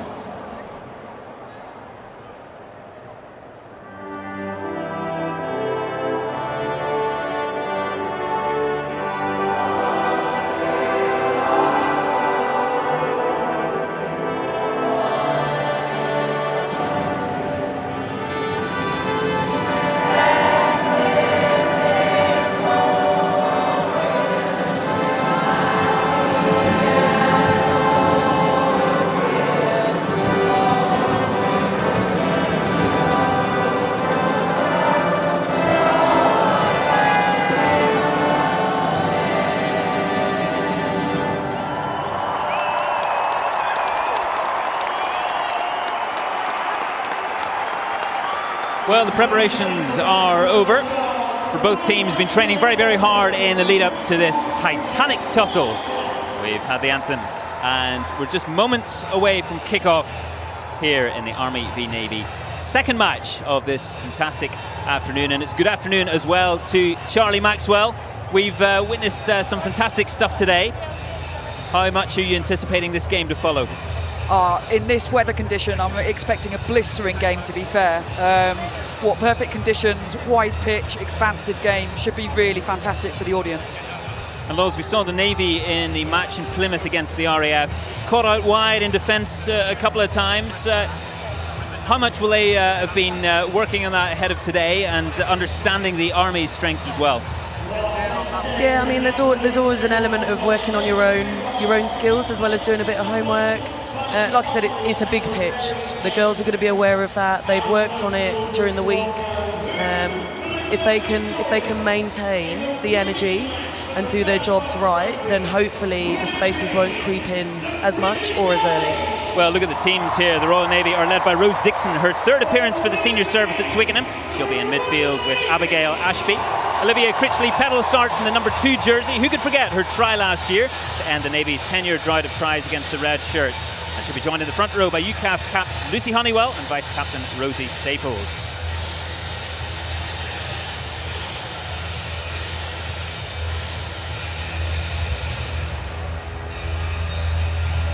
And official today, referee Flight Lieutenant Rebecca Piddleston. She'll be joined by assistant referees Flight Lieutenant Mike Gray and AS1 Daniel Croyd. And Wing Commander Fraser Gray. And we're underway here.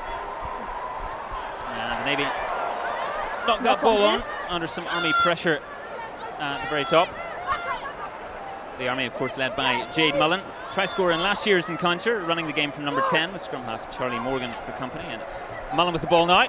The Army looking to make their way up midfield. Stay there, 10. Use. Looking for some early pressure here. The women in red. And, taken firmly up the middle. And looking to move it up the outside here. No, leave it there. Emily Griffiths there, at number 15 today for the Army. And look at the quick ball here. Mullen again. That's a crashing ball there. And bit of an elbow there. It looks like in that challenge. But the Army are coming crashing through in the first try of the game. Just seconds in. And what a start for the women in red. Incredible there, Charlie Maxwell. Yeah, fantastic try there from Lauren Brooks. Really pacey right through the middle. Unfortunately, absolutely what the Navy didn't want to happen in terms of the direct route in, but what a try. The Navy have got to regroup very, very quickly here. A fantastic start. So Lauren's one of those experienced players playing for the Army. She's actually an Army reservist, plays for, she's a Royal Engineer and plays her rugby for Ealing Trailfinders this season. Fantastic player. And UCAF capped as well, Lauren Brooks, in her 7th season playing rugby, an Army reserve for 3 years. And the conversion's good. So the Army goes 7-0 up in the opening moments of this salvo. First points on the board for Courtney Pursglove there. I'm sure there's, unfortunately for the Navy, going to be a few more today from Courtney. But yeah, great to see her getting her first kick through. And who could forget that hat-trick last year? Courtney Pursglove on fire in this fixture last year. 67-5 win for the Army and 3 for Pursglove, 4 also for Bethan Dainton. Yeah, Bethan's away at the moment with Welsh Rugby League. She's actually the skipper of the Welsh team, and clearly all of the Army girls wish her a fantastic season there. She's done really well. It just speaks of the quality on show as well. The international caps that we have Use now. in front of us. And the Army's Charlie Morgan just seeing what she has behind her. Wait, red. And that's cleared away effectively. Lou Dodd there in midfield. Powerful runner, Lou Dodd. 25 Army caps and 7 UCAF caps. Quite a bit of experience here. Yeah, again, one of those Ealing Trailfinders this season, playing with Giselle Mather down there. Very experienced Army player. Keep coming. It was taken in. I expect her to make some blistering runs through the centre. She's a player that can absolutely take contact on her terms and move the ball up. This is going to be a really interesting line out. We've got 2 new hookers in for the Navy with their struggle with injuries this week, so hopefully we get a nice front ball there for Elle Biffle, unlike last week when they gave her down by blue. So far middle to back ball. Yeah. Down by blue. Use now, blue. Just a bit scrappy there, knocking it on. That'll be a scrum to the Army. A little bit sloppy there from the Navy. Scrum red. In some good territory for them. Looking to answer very quickly that early try. Yeah, really unfortunate actually there, because it was a nice line out by the forwards. But it'd be interesting to see this scrum, because I know that the Navy have a good front row, but I know it's somewhere the Army are looking to actually move up today and put the Navy under some pressure. They've been really working hard on their scrummaging. So. Crouch! The Navy skipper Rose Dixon there at 12. She's been speaking midweek about the intention to close the gap really with the Army and put on a show today. It's her third appearance for the Navy at Twickenham, and she says it doesn't get any less special each time. But look, here come the Army once again, and that's fantastic footwork there. And a crucial tackle there. But Mullen has it, and the skipper into Sam West. And moved out quickly to Dodd. And out the backs, Emily Griffiths there. To Pursglove. Just bundled into touch. Well, looking dangerous there. Yeah, the Navy have done a good job at scrambling back here. Normally, those errors are under the post within seconds, but they've done a good job of regathering, stopping those offloads, and eventually getting the Army into touch. So it's definitely a positive for them. Potentially some breathing space for the Navy here. With the line out fairly close to their own line. Alona Beitel with the throw. Not straight there. Scrum. Scrum red, not straight. Good first scrum, keep that platform. So pretty even scrum on the last one. I think the packs are just finding their feet a bit, trying to figure out how they're going with each other. Like I said, a few new players in the Navy pack, so hopefully we will start to see a bit more competition in this set piece when it comes to scrummaging, because the Navy were really comfortable last week. They enjoyed their scrummaging, and obviously the Army were looking to go for that. So well, the Army timing's good. In a good place here again, but that ball's spilled forward. Advantage, blue. And advantage being played Back foot. to the Navy. Some more handling errors there. And the Navy look to clear it. Through Rhiannon Newton. Advantage over. The scrum half.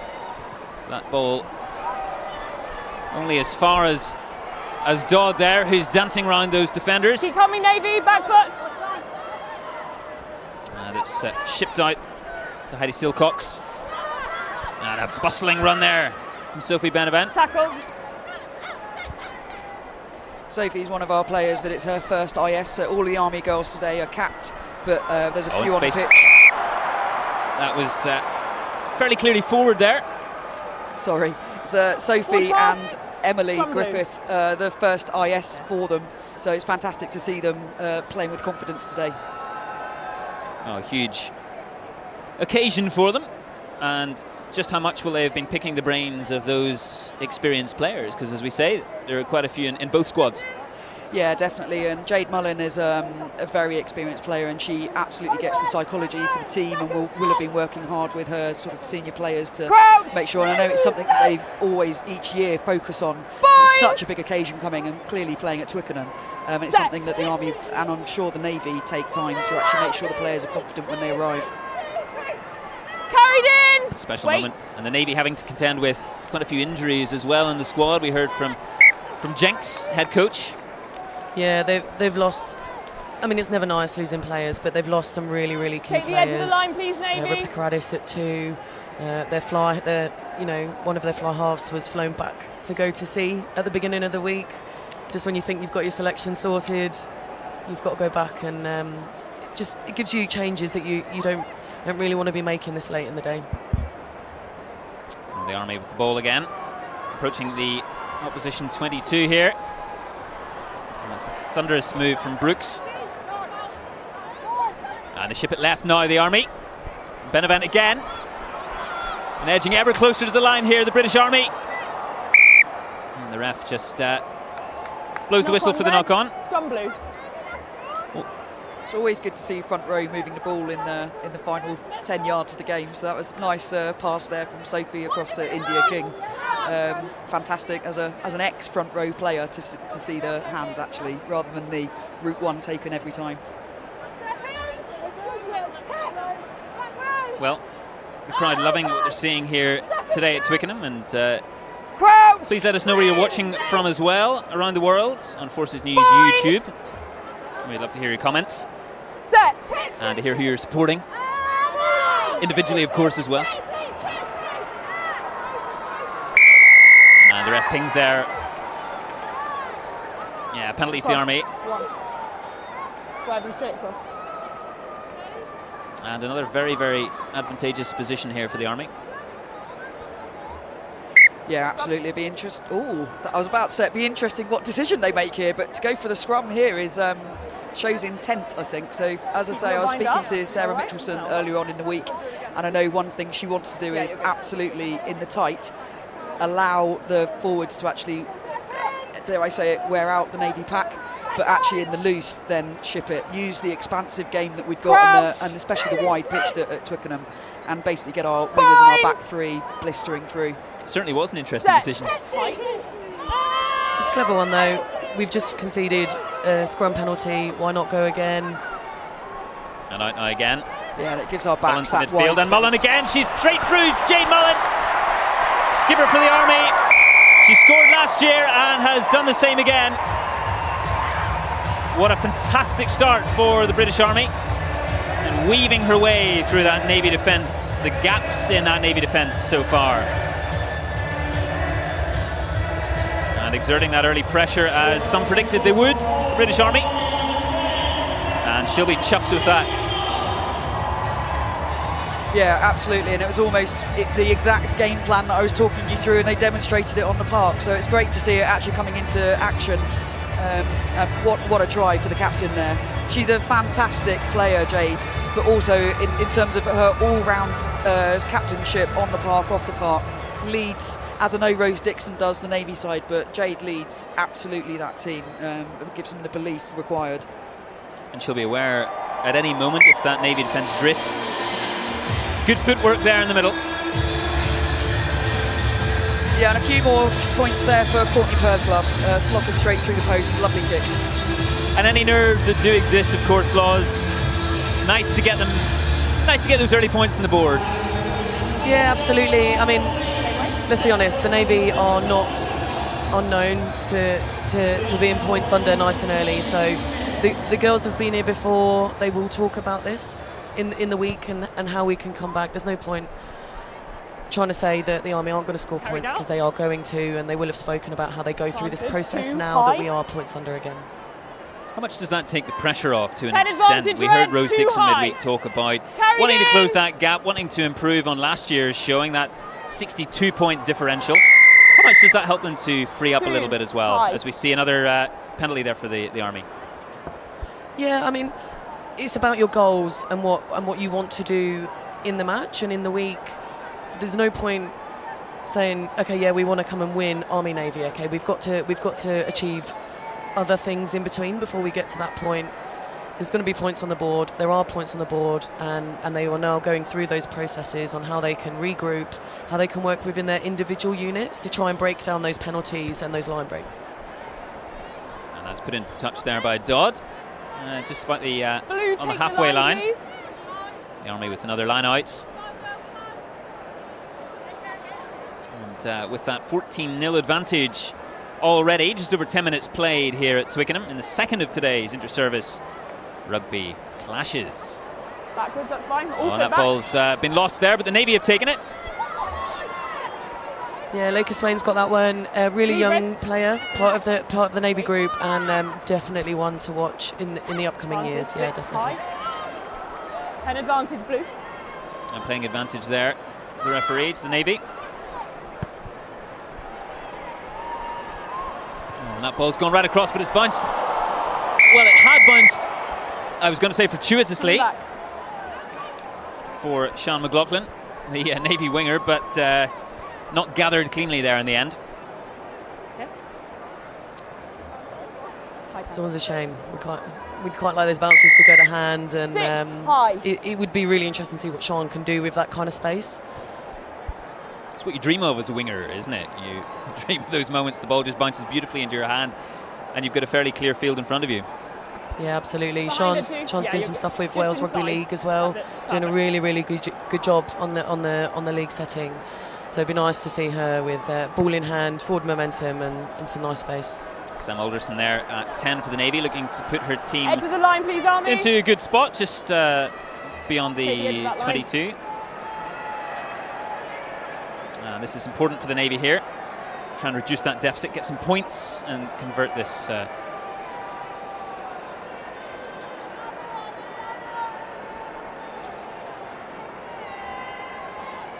Interesting to see ball being thrown in by El Bithell, who's playing at 6.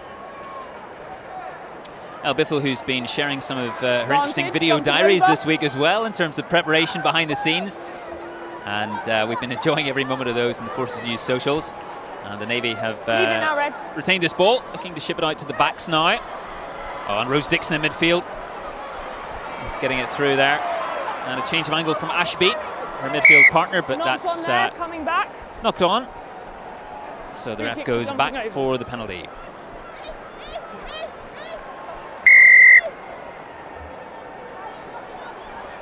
Nice to see the Navy quick tap and go there. It shows intent, it shows that they want to get stuck in, they want to compete. And the Navy edging their way forward through the forwards. That pack of theirs. And continuing with ball in hand, getting ever closer to the try line. And just a few metres out here, the Royal Navy. What can they do with this opportunity? 14-0 down. Trying to get their first points on the board of the day. And it's moved out now. And Alderson just cuts inside, but finds a lot of Army traffic. Offside. But the referee calls penalty. And they dot offside there. And they're taking it quickly, and Rose Dixon spins around. Just held short of the line. But the Navy go again. And inches away. Advantage being played to the Navy. I think it's a bit early for a card, but it'd be nice, wouldn't it? And they move it out here, and surely they've got the numbers, and they have. Royal Navy with the try. And nice forward ball there from the forwards, shipped out to the backs in the end. Yeah, lovely finish from Jess Abel. She's been in the Navy a couple of years. We haven't had her on the scene. She's been wanting to concentrate on her training, but she has got history with Bristol Bears. So it's great to finally see her in dark blue and definitely putting points on the board. Jasmine Abel, number 15 for the Navy. Played plenty of rugby for Dorset. And all smiles in the Navy team.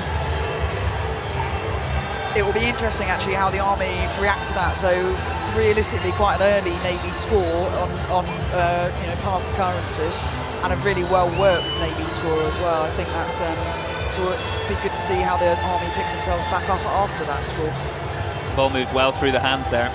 Yeah, might have something to do with the matching scrunchies they're all wearing. Very important in women's rugby.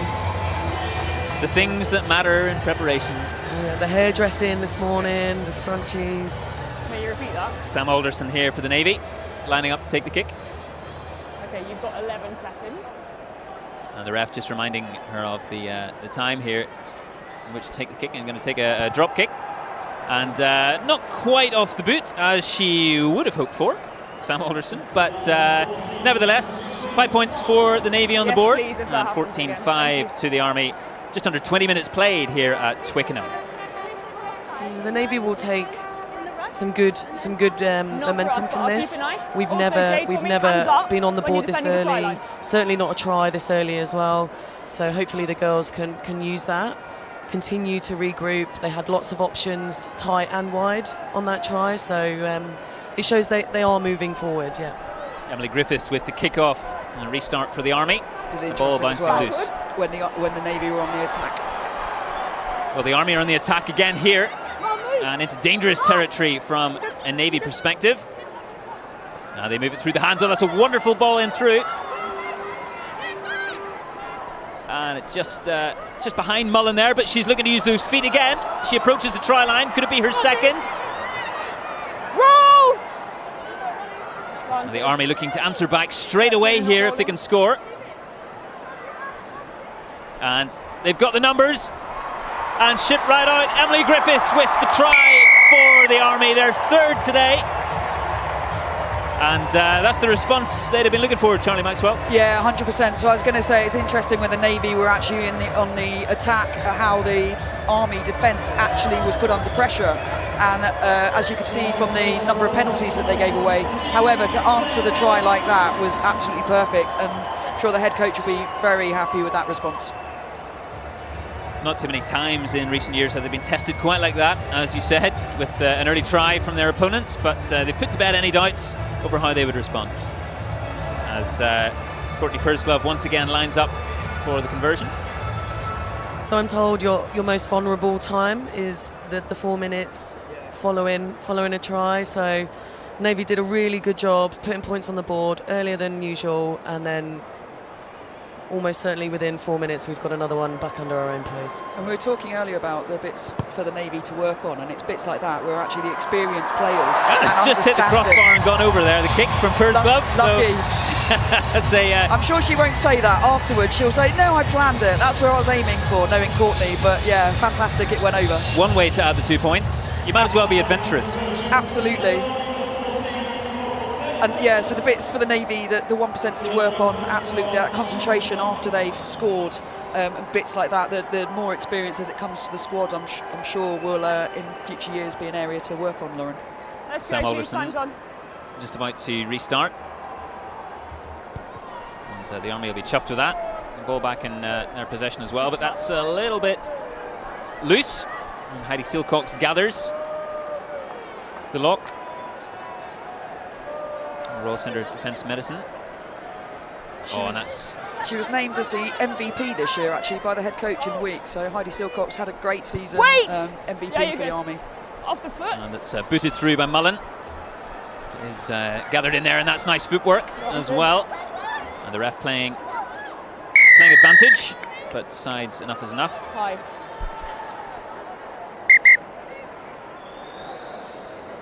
Captain, red. And Julian has Sarah Jenkins, the Navy head coach. Yeah, I do, Simon. Yeah, we're in the inner workings of the Royal Navy camp. Look, you never like to follow a positive with a negative. That's rather what's happened there. Yeah, I think the girls just sort of didn't start well. That after they scored the try, they went to their heads a little bit. So it was like next job, but it didn't happen, unfortunately. Really encouraging for you that you've turned territory into points. Yeah, definitely. Let's do it some more. Yeah. So at 10, you've got Alderson marshalling her troops. Yeah, very experienced leadership, so hopefully we can take that in. She's just about to do a big kick, so hopefully that can go quite far and then we can capitalise on that. I imagine this week you've been wearing your poker face because you haven't played here, and this is obviously the first time that you've had that Twickenham experience as a head coach as well. Yeah, definitely. I do wish I was out on that pitch with them, but this is the next best thing, so... Well, look, you've made some more gains here, so let's see what happens. Cheers, thank you very much. Sarah Jenkins speaking highly there of Sam Alderson and her experience. Important to match fire with fire. She's up against Jade Mullen today, the Army skipper. Alderson with 24 Navy caps and UCAF capped as well, showing her worth in the initial phases of this game. More? Yeah, there's actually more experience on the pitch than I think we realise. We've got Mac in the second row, Anne-Marie McIntyre in the second row. There. Rosie's been around now, well bedded in. Back foot. Josie Parnaby on the wing, she's not new, so lots of nice big names, experience, and I think that's why we're starting to see those tries. They're putting it all together, and we're starting to finally see some results for the territory. Well, the Navy trying to put something again here together, but the Army have taken it. They've taken the ball just outside their 22, and it's gone back. It's a bit of ping pong here with the possession, but it's the Navy once again. And just using some of that brute power in the forwards. And Rianne Newson looks to try and clean up, but... Side entry. Side entry there. It's the referee calls 10. Penalty. A lot of penalties from the Army. I'm not quite sure how long they're going to get away with it. They're in the middle of the park at the moment, so I think they're clear. But if we start to head back towards that try line again, and we continue with the penalties, I'm not sure they're going to. Not out there, missed the touch. You can't do that immediately. But the referee telling her she can't, so they're playing on. Jasmine Abel. And it's a Navy penalty once again. No, back here. Trying to take it quickly, but the ref is having none of it. Holding. You can't call like the you say, mark it'll of a be penalty. interesting to see the Army defence under the Navy attack here and the pressure, and whether they soak it up this time or, unfortunately, whether there's more penalties in this space. It's good to see the Navy back in the Army 22. Taking it quickly here. And running the ball as well, not going for the line out, which again shows they're comfortable, ball in hand. Okay. They're happy to play the phases. Lake of Swain there with route 1, trying to bounce off a few tacklers. And the forwards going through the phases here. Be nice to see if we can get it out into the hands on the wider channels, bring in the people like Jess Abel, get them in under the posts. And they still have it. And Alderson trying to get it out there to her troops further out on the field, but not quite what she was hoping there. Nevertheless, they march forward. Stay there, good holds, they just stay now. Deep inside the 22 here. Crunching hit there. Pen advantage. And it's another penalty advantage.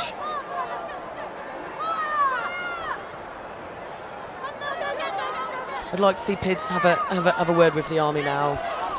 There's only so long you can keep giving away those penalties in the 22. That's about a dozen penalties they've been giving away, the Army here. And a little ball chipped over the top, but no problem for Courtney Purslove. Referee's going to come back, and she'll have a word. 3 and captain, please. Could we see a yellow card here potentially? I hope she gives us a warning first. I'm hoping this is a warning. Oh, there we are in the pocket. Oh. Nope. It's Sophie Benevent of the Army who's been sin-binned. She'll go for 10 minutes here. And the ref had enough. She tried her patience. 9. And, Blue 9. Enough was enough. The mark will be here when we go. Maybe we missed the warning. I think she actually gave the warning down in the middle of the park after the last kick-off, and I think that's why. So it wasn't actually the red zone when we were looking for it. But yeah, unfortunate there for Sophie, especially in her first IS game. I'm sure she'll be gutted that that's actually happened. But as you say, unfortunately, it has been coming for the Army. It's important to see some points for the Navy now, whilst we've got this player advantage. It's important we work the phases, the girls can keep the ball in hand and find the space. Edging ever closer here, the Navy. And just a short distance would get them another 5 points. And trying to utilise that advantage, player advantage they'll have for the next best part of 10 minutes, but it's a maul, and the Army have turned this over. Yeah, and this is the difference, I think, between the two sides at the moment. The Navy aren't short of time in the 22. We just don't ever seem to get the point return when we get there. And you've got to convert those points, especially when you have that sin bin in play. Keep going. Very impressive from Sally Bellhouse, the Army's number 8, third turnover. She's ripping well today, Charlie Maxwell. Yeah, absolutely. Again, it's bringing that experience that she's got. She's so this season, unfortunately, she's been quite busy operationally at work. However, she is a Loughborough Lightning player, and but at the moment she's struggling to get time off for civilian rugby. We're really grateful for her being released for this game. We spoke about it in the pre-match warm-up about how important it is that actually players get that time, but the units, it puts pressure on the units back in, to get the job done. And Kath Brazier has been looking at some of the messages we've been getting in from those of you around the world tuning into our coverage. What have you got for us, Kath? Well, Simon, firstly, you should know that your boss is watching, so careful what you say. That's not me, by the way. We're a little quiet on the Navy front, which might be a reaction to the score, I think, in the men's game. But hopefully they'll be joining at some point today, because it is good from the Navy, and obviously we're liking what we're seeing. Chloe Alessia has come in to say, "Come on, Army, looking good, ladies." Jamie Dodger came on earlier to say, "It really is the best day ever. See you all in the Cabbage Patch." So there you go, you know where to drink afterwards, ladies. Shout out for the Cabbage Patch, they'll pay me later. Kieran Phillips says, "Watching from Indonesia, supporting Team Army." We've got Caroline Pursglove watching from Yorkshire. assuming she's a relation of Courtney, of course. My girl, number 14, come on the Army. Murray Small says watching from Bielefeld in Germany, also supporting the Army. And Kevin Jones, super proud uncle of Jade Mullen, go Army. So as you can see, a little scarce on the Navy front. So come on, guys and girls out there, let's go for the Dark Blues as well. We've got a replacement here. It's Jessica Bryan coming on for, it looks like Yvonne Mealy there, Loz, for the Navy. Yeah, really exciting to see Jess come on the pitch. She had a great inter-services before she did her knee. She's taken some time to work on that and she's come back. It's just great to see her on the pitch and making a massive impact last week as well against the RAF. Yeah, shame to see Lucy come off there. That's one we are really going to miss. Lucy works really hard. She's one of our big ball carriers, so we're going to miss her. Lucy Honeybell there, 11 Navy caps and cap for UCAF as well. One of the numerous players to have been awarded UCAF caps. Just in touch again. Great to hear your comments, those of you joining us for this live coverage. And when we caught up with Rose Dixon this week, the Navy skipper, it was a reminder, as she said, that not only is this special for the players, but indeed friends and families who will be here at Twickenham and also watching from wherever they might be, whatever time zone they might be in as well. Absolutely. In fact, if I can take this slight pause to say I've got a couple of shout-outs on behalf of the squad, if I can. Absolutely, yes. Here. So Major Annika Willis in the Royal Engineers would like to say thank you to Brigadier Rich Castrill and the PJHQJ3 crew, specifically Lieutenant Ed Leggett. Oh, and the Army are through again. And it's Bellhouse. Sally Bellhouse finding her way through and shoving off several defenders. The Army move it through the hands once again. Oh, and clean through there. It's Annika Willis. Is she going to get there? She is. Annika Willis with the try and embraced by her teammates. A special moment for her and yet another special moment in this clash for the British Army. Yeah, absolutely, and it's ironic that I was literally just doing Annika's shout out there. So specifically, thank you to Lieutenant Ed Leggett from the Royal Navy for covering Annika's duties and allowing her to score against the Royal Navy. I really wish he hadn't covered her duties. Thank you. Your timing, once again, Charlie, has been impeccable. Yeah, I normally do commentators curse, but I'll take that one as the commentator's positive there. Sorry, Lauren. And again, the Navy have spent some decent time in the 22 and not come out with any points, which is something that they are looking to change. We've shown we can do it. We've got 5 points on the board. It's just about maintaining that clarity and thought under fatigue and making sure we can keep our cool and go through the processes. And Purse Club adds the 2 points and pushes the Army's score up to 28 and the Navy 5. And it's been a good day with the boot as well for Courtney Purse Club. She's had 4 from 4 and plenty of opportunity to keep herself warm as well with the boot. Yeah, that try there, just fantastic run from Sally Bellhouse. She does so much work around the park and puts the Army into great positions as she's just done. You see there the camaraderie and the cohesion in the Army squad, what it means to those players. Annika Willis embraced. And the Army have it in hand again. And what can they do with this chance? It's Sarah Batley there, the vice skipper. It seemed like a knock-on, but the referee is continuing play. Oh, and that's Griffiths out wide to Purse Club. Can she use some of that pace? She just trips, unfortunately, and the ball finds its way into touch, but promising signs initially for Purse Club. Knocked on into touch, option blue. Knocked on into touch, the ref says. Royal Navy suffering a little bit. We're taking more than one player to complete the tackle, and that's where those line breaks and those edges come so quickly and so easily to the Army. If we can complete our 1v1 tackles, then we get a much better return for our energy. At the moment, using 2 or 3 people just takes people out of the game, and we end up losing a massive amount of ground. It's difficult to see there, but I actually think that was a tap tackle from the Navy player there that took Courtney down. It's a great fantastic tackle. Let's have another look at that, of course. But you associate broken play, of course, with periods later in the game. We're seeing quite a bit of it so far. Even more important, as you say, Loz, to keep that composure, to keep your shape in defence, but also especially in attack, to take advantage of those opportunities as the Army continue to be a player down. We both come round. Same scrum. Reset. Not forgetting both props through for a positive reward. And the referee just having a word with some of the players there in the front rows of both sides, just reminding them to be to keep things tidy and to maintain their stances. Nice wink there from Molly, shows she's enjoying her new positioning in the front row. What's not to like about the front row? Absolutely. As a former back, I think I'll refrain from comment, but yes, I know there's enthusiasm out there. Ball's just put it into touch. Touch. The Army who have the opportunity here to set the line out.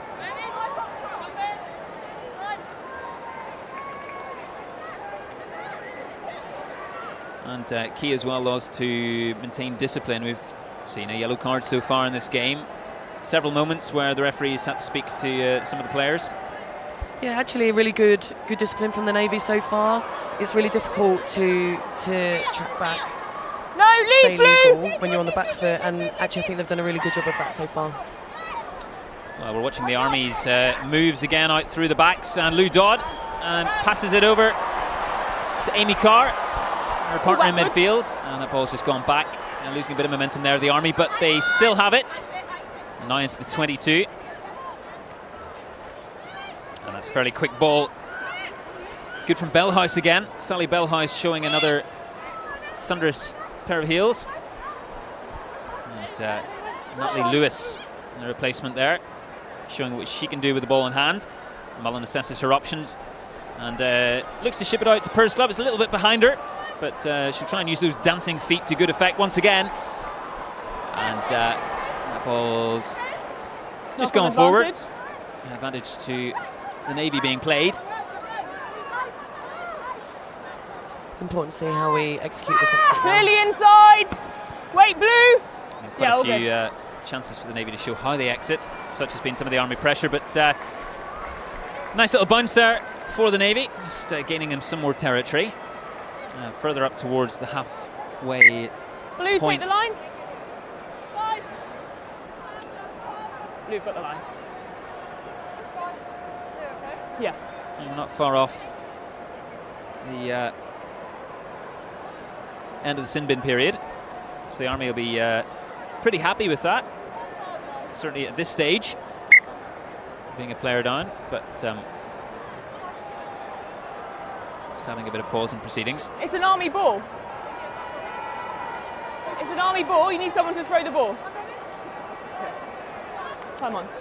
The referee just reminding the Army women that the ball can't be thrown in by magic. There needs to be a player on the touchline, and they've resolved that seemingly. Jade Mullen, she's been instrumental so far at 10. And that's wonderful there from Hannah Gilmore. And it's shipped out to Griffiths and Pursglove. She's got the pace here, Pursglove, and she's in the right-hand corner of the field.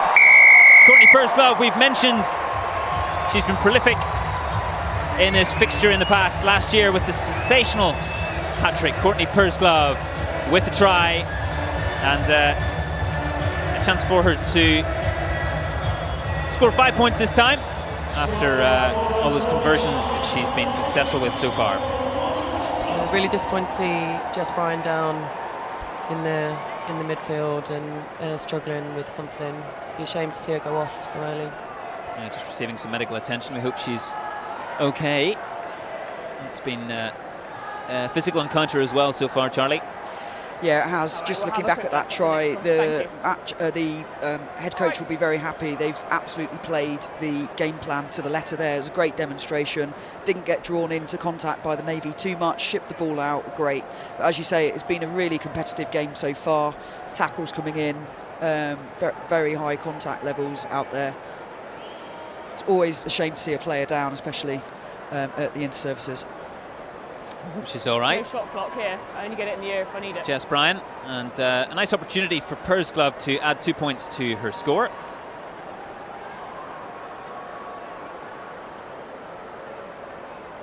And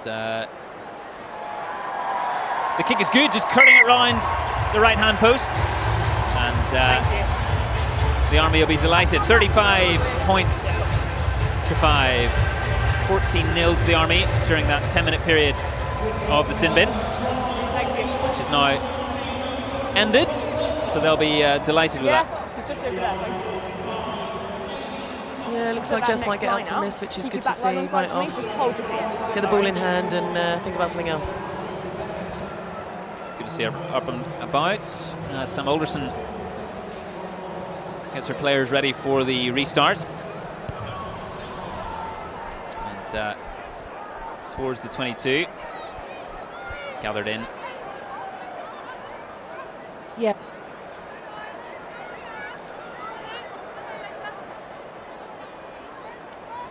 It's back to Dodd outside. For the kick. Quite as deep as she would have hoped for, but nevertheless, the ball's back in Army possession here. Sophie making an immediate impact as she comes back onto the pitch, cleaning that ball up. And she'll personally be very happy, of course, that the Army didn't concede in that period. Not only did they not concede, but scored 2 converted tries as well. The Navy looking for another exit strategy here as the forwards line up to try and use a bit of muscle to get that ball further up the pitch. And Rhiann Newson waiting for the box kick, which comes and goes into midfield. It's Lauren Brooks who collects, passes on to Jade Mullen, the captain, who sprints towards the left-hand side of the field. She has Hannah Gilmore for company. Will it be Gilmore in the corner? It will be! Another try for an Army winger, this time on the other side of the pitch. Hannah Gilmore. Fantastic score there. And once again, the Army utilising the space opening up in the Navy defence. Yeah, absolutely. Keeping it wide outside of the forwards in open play. Great to see the handling as well, and the free-flowing rugby that they're currently playing. It's a fantastic demonstration. Hannah Gilmore, who was a relative newcomer to rugby, having played competitive hockey in the past, still enjoys playing plenty of hockey and skiing as well. But my word, she's made her mark in her experience so far. Yeah, Navy stuck a little bit in the 22. We know we've got to get rid of that ball. Problem is, getting rid of the ball means giving it back to the Army, and the Army are so good at finding space off first and second phase. So tough decision for the Navy. Yeah, and definitely you don't want to be kicking it to Jade Mullen. Of all of the back line, she can absolutely see the space, and as she did there, just absolutely capitalised. And we're just getting conversion here.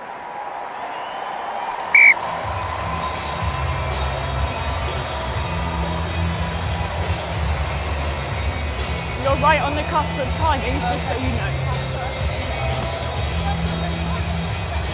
Courtney had some time out at the beginning of the season. Unfortunately, she's been playing for Ealing Trailfinders, and we actually played them in one of our warm-up games, and she became injured. So it's actually good to see her coming back to rugby, and what a return. Outside. And the ball chipped up there by Pursglove. Oh, well, that's nice from Alderson. Navy fly half, but Bellhouse again has been right in there ripping the ball for the women in red, and they move it out once again through the hands, and Mullen and his car, and Griffiths there on the left hand side. Keep going. Gilmore in support. No, lead 5! Army women again showing some fantastic speed. Navy doing everything they can. Tackle! Release! 2, sometimes 3 players to get the Army girls down. Just means we can't be effective with the energy and the ground we're covering. Benevent there making a half break, and the offload just away from the clutches there. I think it's the support play of the Army as well. So even when the Navy do get the players down, there's more players on the outside, and the support play, interchangeable support play that they're demonstrating is really the key strength at the moment.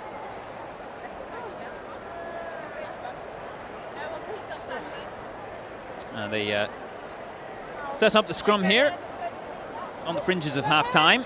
We've seen a wonderful first half. And the Army have put on a show so far, 42 points to 5. The Navy with that early response, but since then it's been one-way traffic from the red shirts. Oh, it's a very strong scrum as well. Now the ref playing advantage there. Now the Army get the penalty for that effort. Driving. Poor Ollie Critchley learning the hard way in the front row. It's never fun when it's going backwards.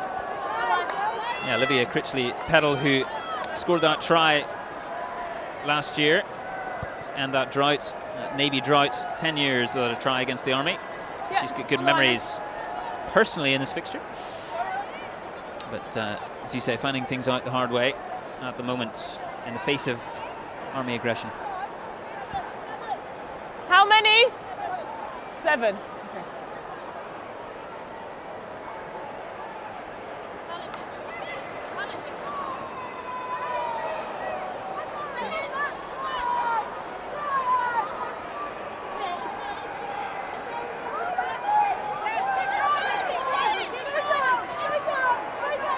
Once. Good to see the Navy fighting back here. Not afraid to get stuck into them all. And stolen the ball there, actually, Ollie Critchley, I believe. And half-time here at Twickenham in the Army v Navy women's fixture today. 42 points to 5 for the Army. Quite the performance from them so far. Some brilliant tries. We'll be back very, very soon with the second half. Don't go anywhere. We've got plenty of live sport coming up for you very, very soon. Inter-service cricket coming up in the next couple of weeks. And we'll join you again soon.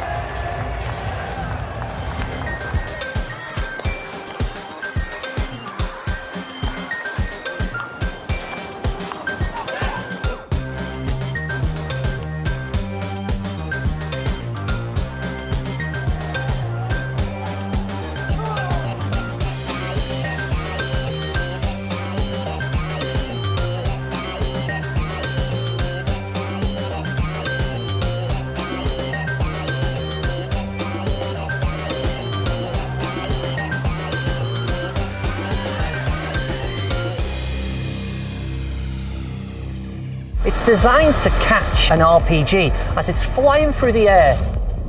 So the use of mines here could have a real impact on UK and international trade. The truth, of course, is that these soldiers are returning to a battlefield that is becoming increasingly difficult for Ukraine. But how do you make it feel even more like you're fighting a realistic enemy? I'm Bryony Williams. I'm deep in the Arctic Circle in Norway, and today I'm going to be doing my icebreaker drill. It's the final part of the cold weather aviation operators course. I'm at HMS Raleigh in Cornwall, and this is where they train to do a replenishment at sea. After 10 weeks basic training, it's time for Royal Navy sailors to specialise in the role they've chosen. The gaming industry makes more money than music and film combined, so it's not surprising that there's a growing community within the armed forces.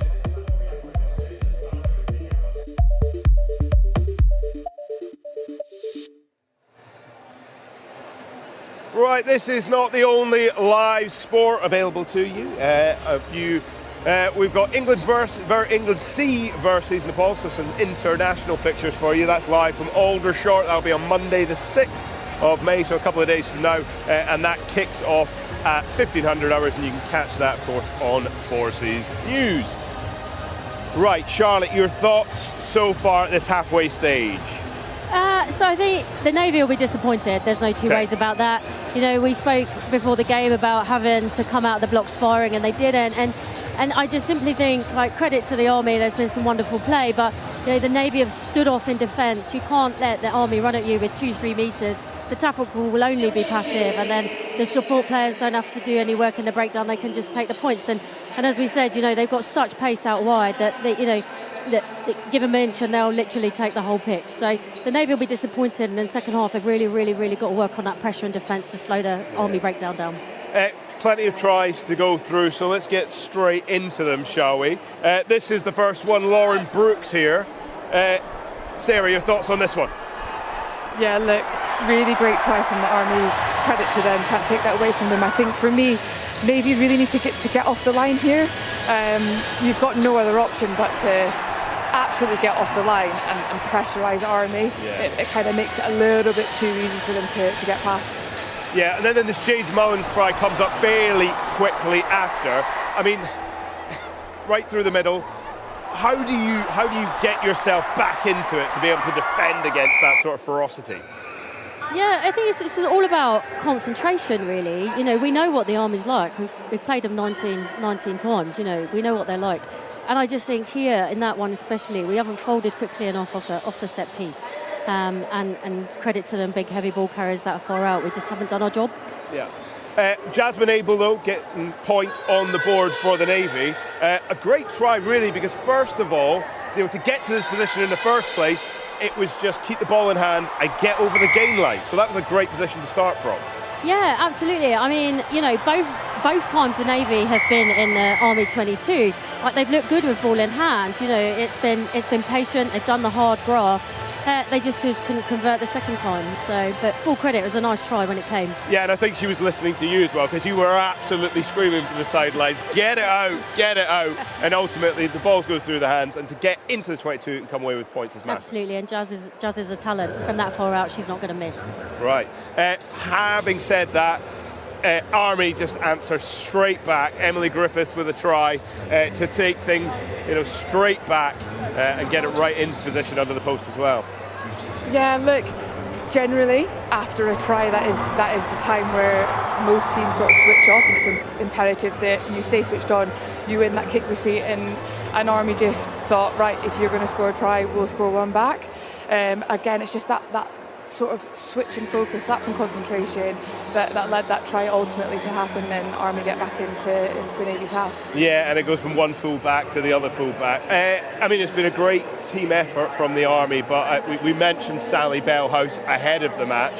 She really has been sort of living up to our hype, I think, today as well, hasn't she? She's been absolutely integral, putting Willis in here in particular for that try. Your thoughts on her performance so far? Yeah, do you know what? Really good, powerful runner. She's getting the Army a lot of front foot ball, and what's impressing me a lot is the Army's ability to shift that ball and get that to her a little bit wider. So she's not only running through forwards, she's running through backs as well, just making that game line.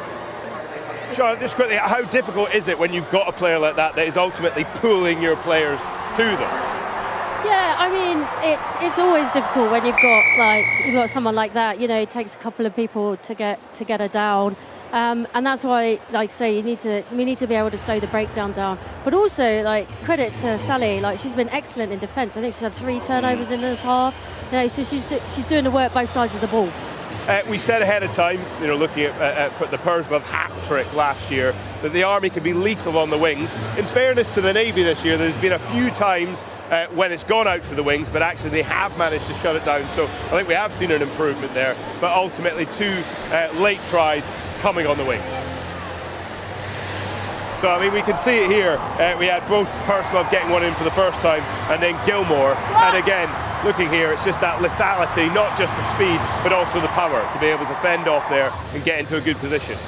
Yeah, no, like the Army's ability to finish the job and dot it down, get it to the wings is really good. Ultimately, like this try here, the Navy are just sitting back a little bit. If we can get low and chop them, we stop that ability to get the ball out wide. Well, those are the scenes so far. Now, we've got a couple of special guests coming up for you shortly. But there's a little reminder of some of the characters, the men and women who have been playing today.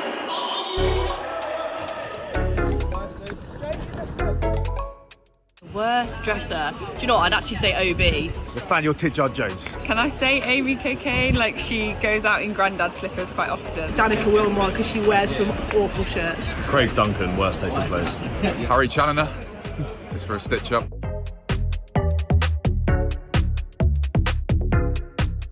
Probably myself.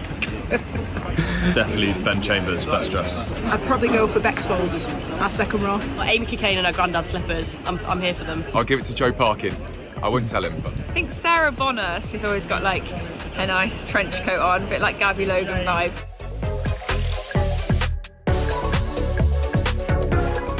I'll go with myself. Horrendous. Any go-to karaoke songs you got then?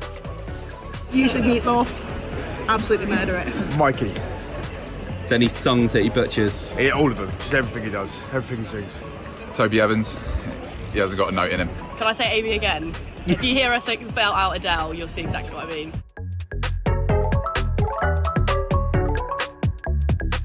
I give JC that on the bus. He can deliver a good song. JJ. I don't know actually. I think we maybe have to have a little riff off and find out if we can work out who it is. And I'll go with Bex Folds.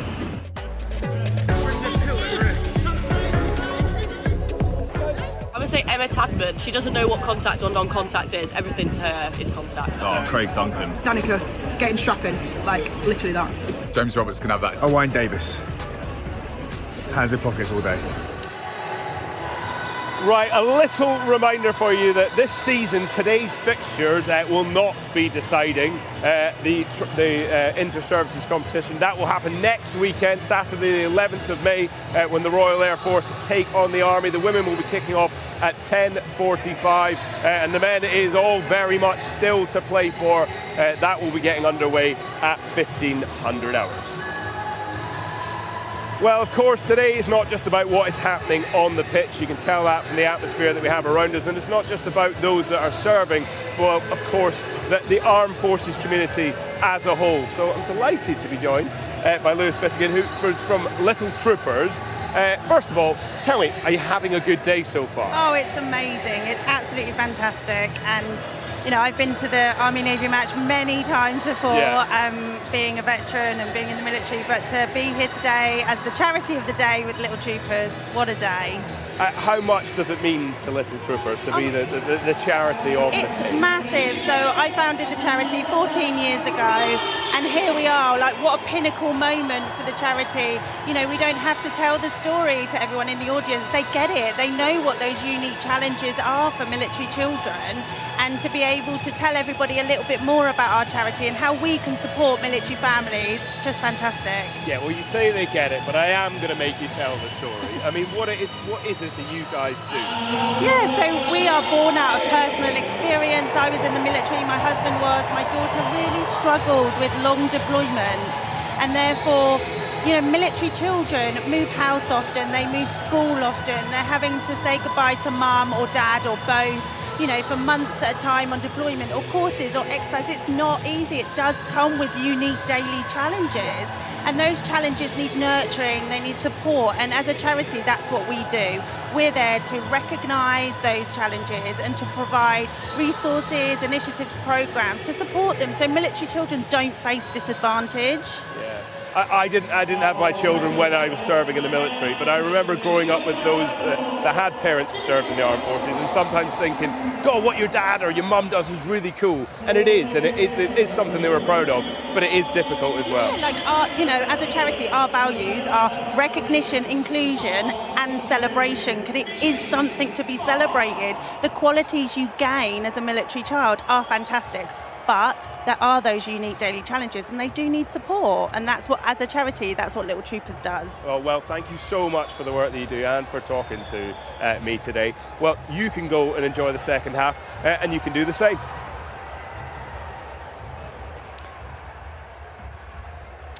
Well, the Army sitting pretty, the Navy with it all to do. The shadows lengthening here at Twickenham Stadium, but it's been a bright performance from the red shirts. What will the second half hold in store as we get underway? Lauren Salisbury, from a Navy perspective, how will the Navy have been talking at half-time? What will have been said in the dressing rooms? So they'll be disappointed with the 42 points, but they will be very pleased with the 5 points. So I know it's easily said, but more of that play, that going forward, moving the ball, playing the phases, which led to the 5 points, and how, of course, they can close down the 42 as well.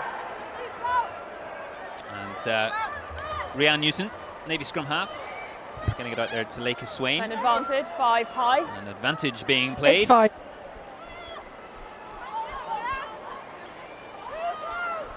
Early doors for the Navy here. Some good signs for them going through the phases. And shipping that ball out left.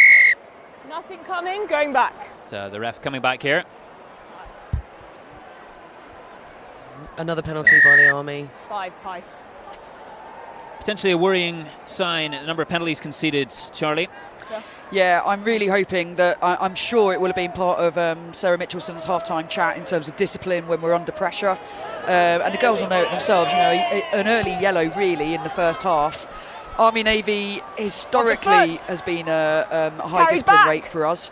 But I'm hoping that the girls, you know, switch on and actually start to suck up that pressure. Well, they'll be disappointed with that, the Navy. That didn't fly and touch that kick. Keep coming. And the Army once again have it in their possession through the hands of Lauren Brooks. And that's thunderous up the middle from Benevent. The tight head prop. I think she's looking to make amends from that yellow card. She's highly motivated, it can be said. And Annika Willis through the middle. Another impressive run from the lock. And not quite the impressive ball through, but it's Pursglove on the outside. Channeling her football skills there, but that ball's been booted into touch. Line out. Red line out. Yeah. Blue take the line. For a moment then, I did actually think her Red football skills were going to get her in the right-hand corner, but good defence from the Navy. They'll be breathing a sigh of relief to get that ball out. Yeah, difficult place to do your own line out as well now. They're going to have to concentrate, make sure they can get their own ball secure and then get rid of it outside of the 22 as well. But for that bounce of the ball there, Pursglove asking, why am I not so lucky? Right, Blue's on the line, open the gap for yourself, give yourself the 4 metre. I think she was angling for an off-the-ball tackle, but obviously the referee has decided it was all in the play. The referee said no. Okay. Hashtag not to be. Come on. Continuing the football trend here. And that ball's gone long. All back. It's gone back to the Navy. Back foot. We're delving into their book of exit strategies to get this one away. And that they do, into touch from Sam Alderson. Got to be the same ball.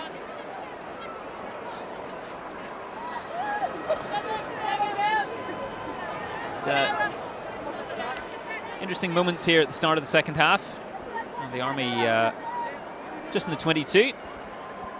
Line out.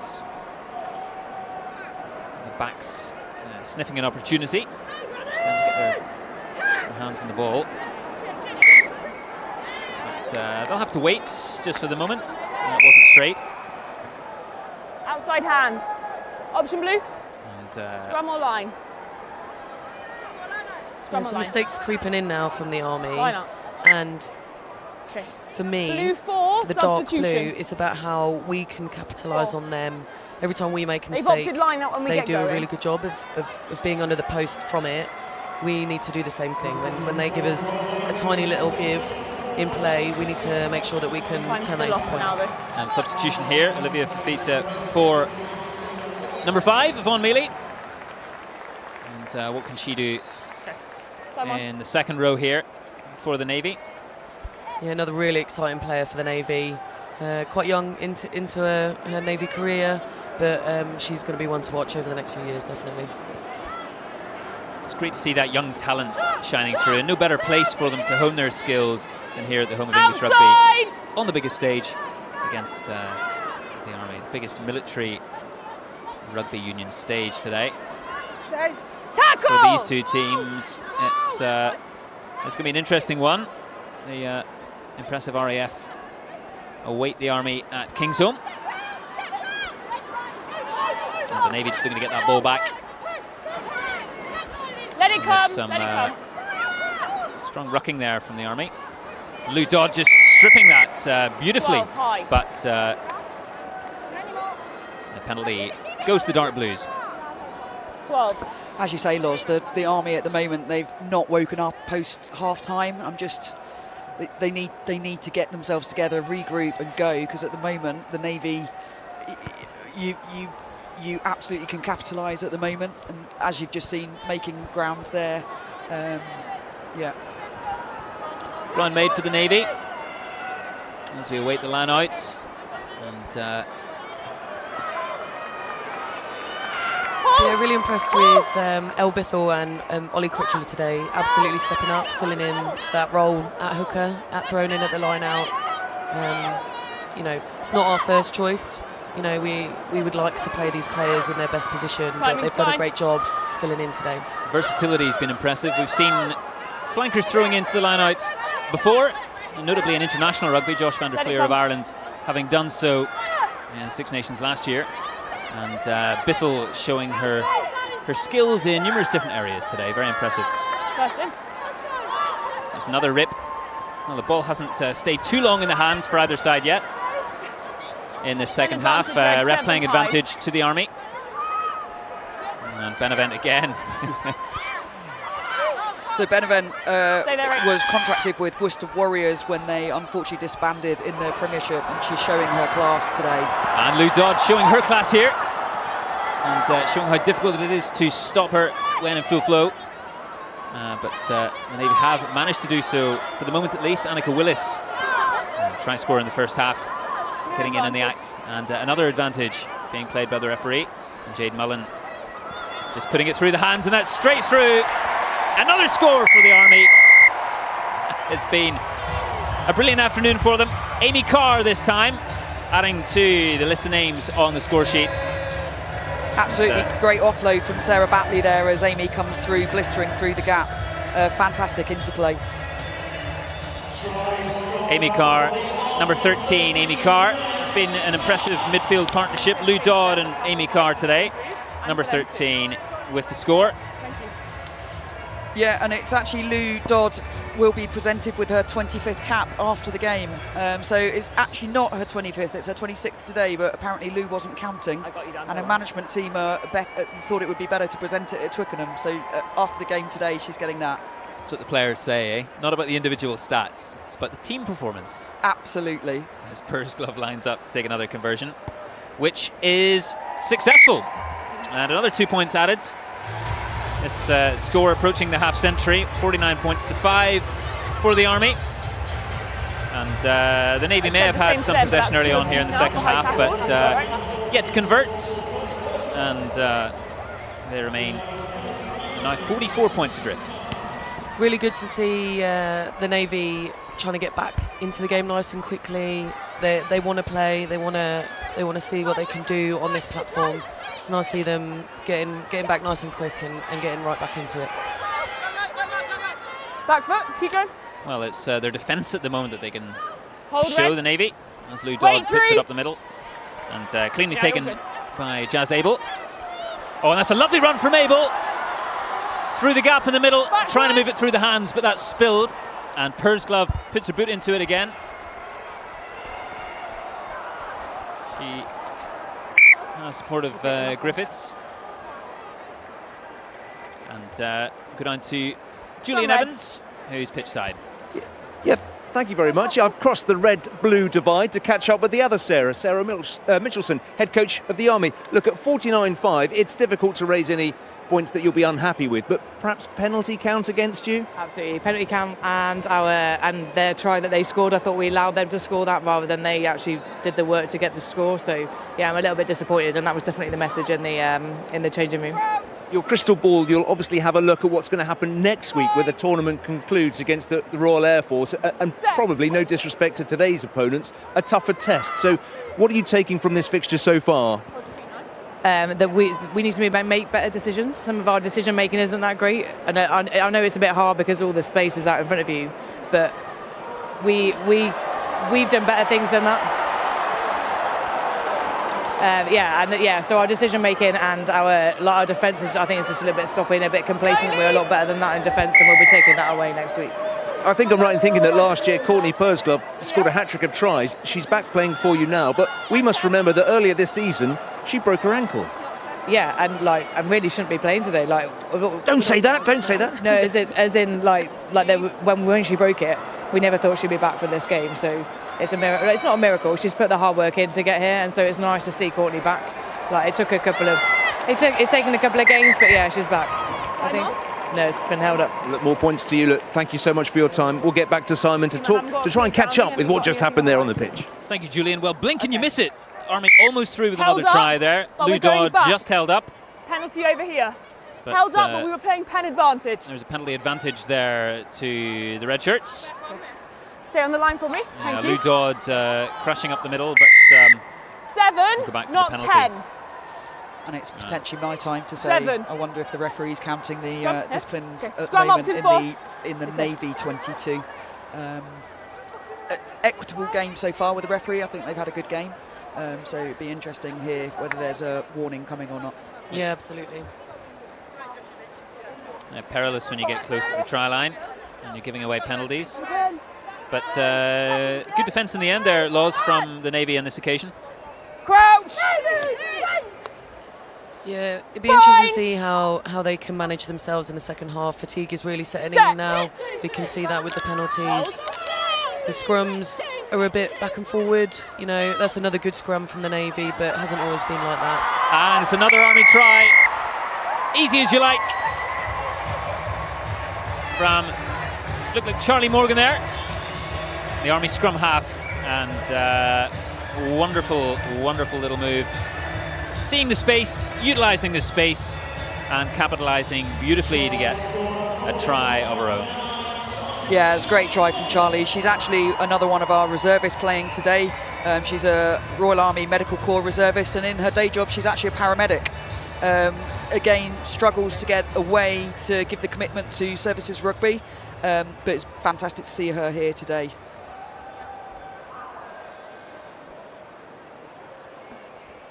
Pursglove lining up for the conversion. Let's make it another 2 points, but just pushed it wide this time. And well, we've been getting comments, which has been great from all of you watching our live coverage today. Kath Brazier's been keeping up to date with all of those. What have you got for us?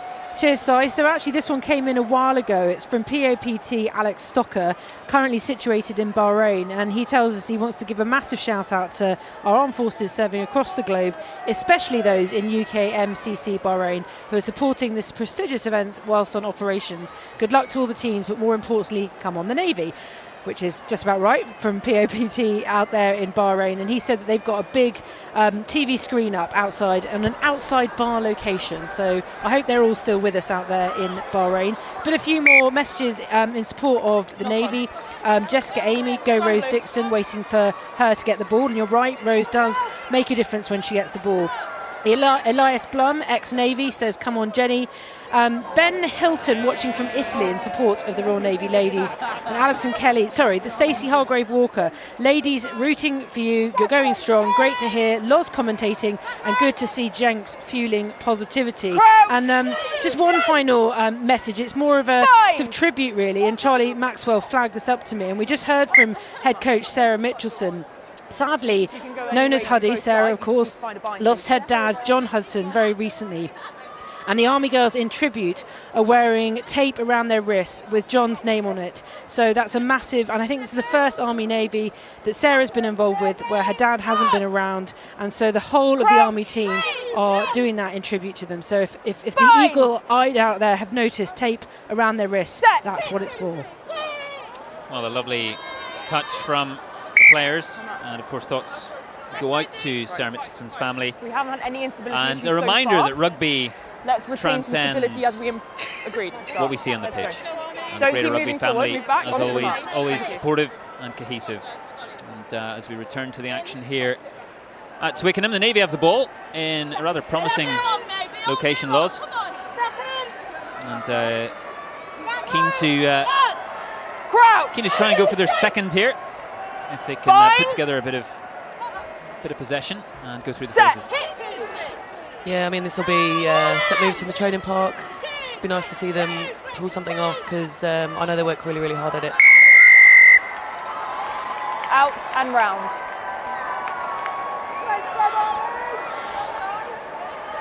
Well, just as we were anticipating something from the Navy, Lou Dodd has the ball in hand, ready to kick this to Kingdom Come, and finds touch just past the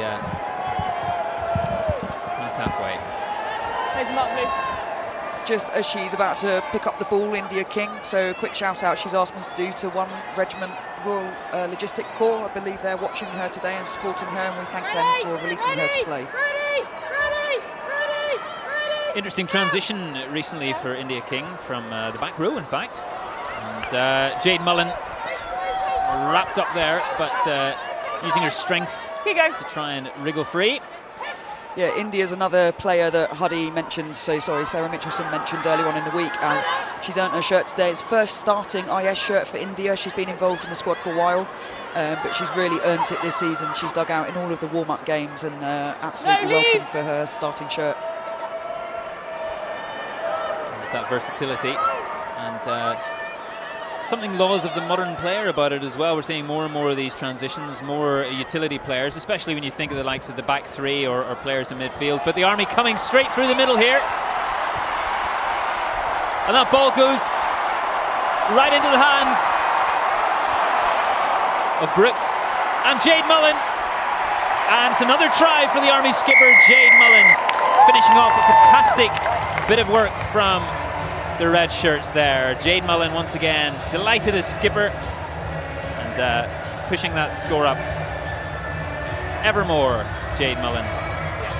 Yeah, nice it's handling. That interplay and the support that we were talking about in the first half. The Army, unfortunately for the Navy, the Army, whenever they look round, there's a red shirt on their shoulder, and I know Huddy will have worked hard with them on that.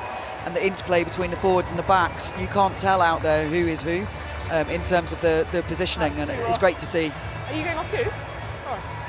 Those offloads making all the difference there.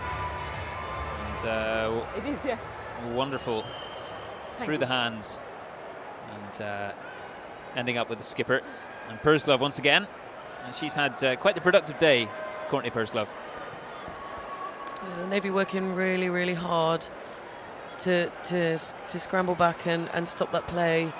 Eventually, they just seem to run out of players. It feels like as that ball feigns to curve round, but just not making it there. So it remains 59 points to 5 to the Army, as we're just shy of the hour mark here at Twickenham. You going the other way?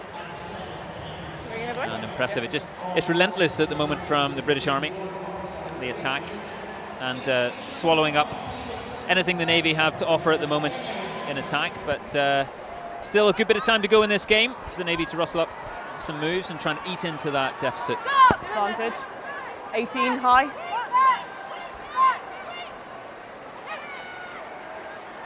Dodd Wait. with the boot.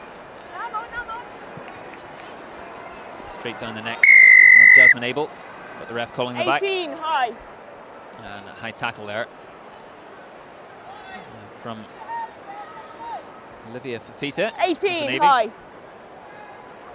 Just pinged for that, so that the Army have the opportunity to get themselves down the field and get out of their own half.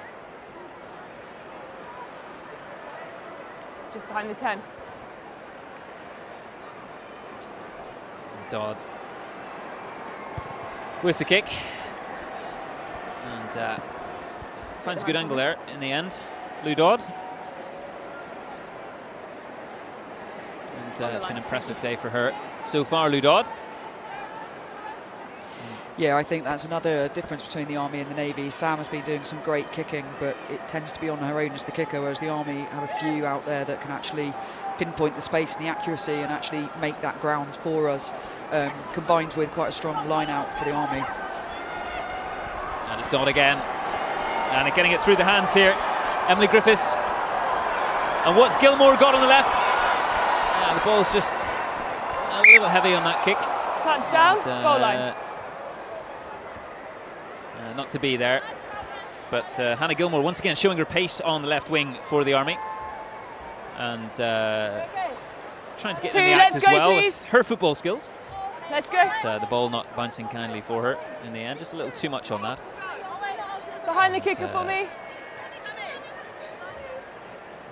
And make sure they're behind you, please, maybe Ken. scrambling to get back. Just a bit of medical attention here. And we get back. And Griffiths out to Mullen. And that's forward by quite some distance, it might be said. Sometimes you sit and try and assess whether it was forward or not. I don't think we had any doubts. I don't think anyone in any seat had any doubt as to the forward nature of that. No, absolutely, and a wry smile there from Jade, absolutely holding her hands up to her teammates. It's not usual to see Jade make a mistake like that, but yeah, a wry smile.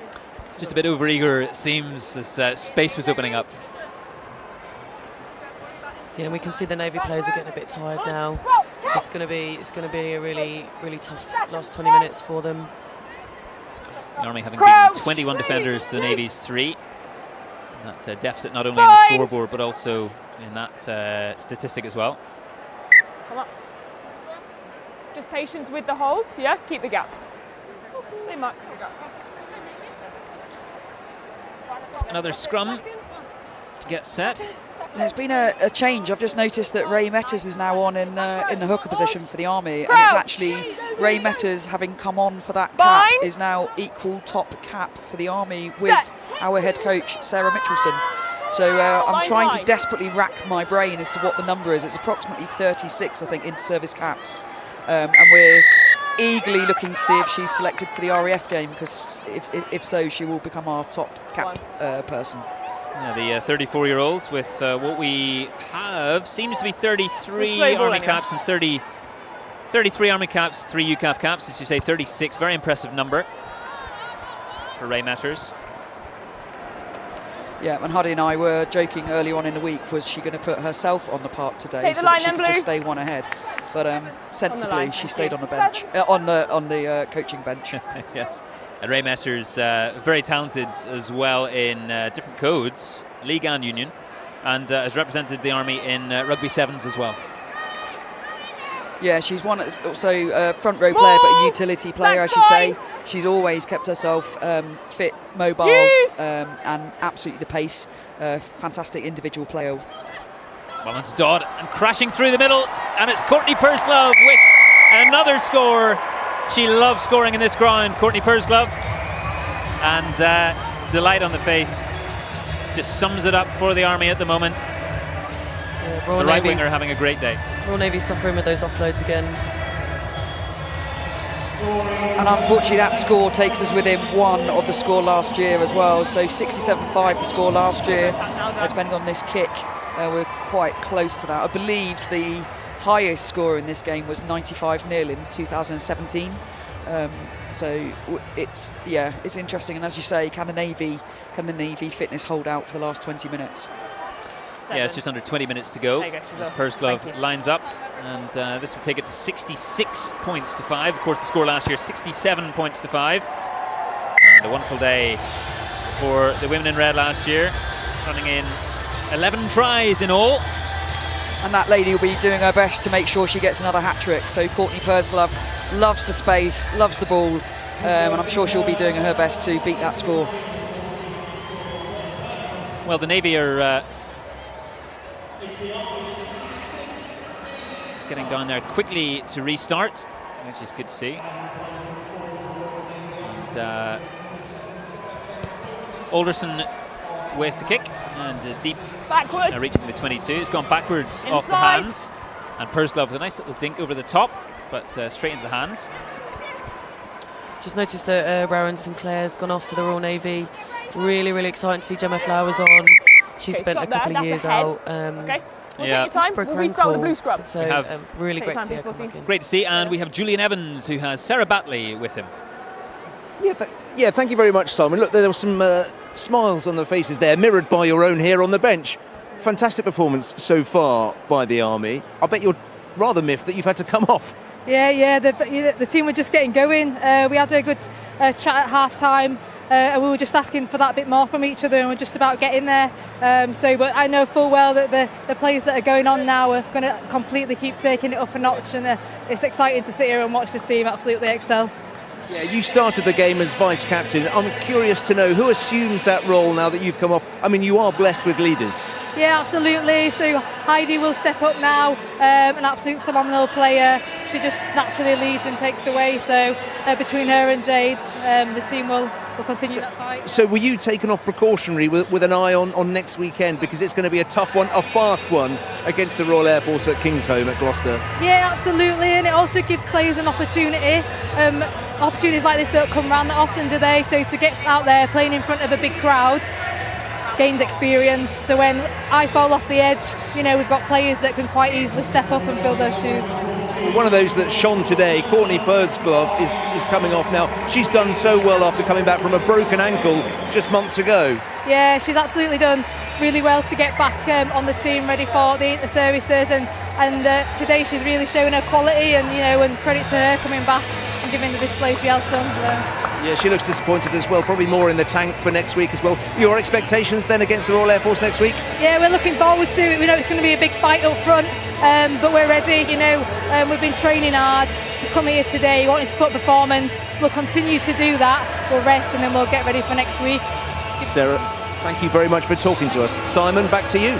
Well, a bit of a change here, back on the pitch, and Isabel Bibby has replaced Courtney Pursglove. Courtney Pursglove we were speaking of there as wanting a hat-trick, but a little bit of medical attention as well needed. We, as I say, blink and you miss the pace of this game, and some of the changes being run now just over an hour gone, and a rather nasty looking egg there on the forehead. Really Jess sore. McCauley makes her way on. Hopefully she's all right. She seems to be smiling.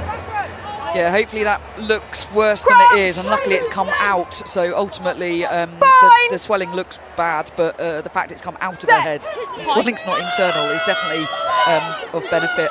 Just in that change, we saw Isabel Bibby going on. This is her first inter-services, first year with the Army, so it'd be interesting what she can do. Knocked on by red in the tackle. Interesting time. Jess McCauley on for Emily Griffiths, sporting that rather shiny feature on her forehead, but she seems to be all smiles. As you say, Charlie, silver linings. Absolutely, and Isabel's got a background in rugby league, so another of the sort of dual-coded players that are on the park now. And after all that, we're back to the action. The scrum. And, the Navy with the ball in hand. Set.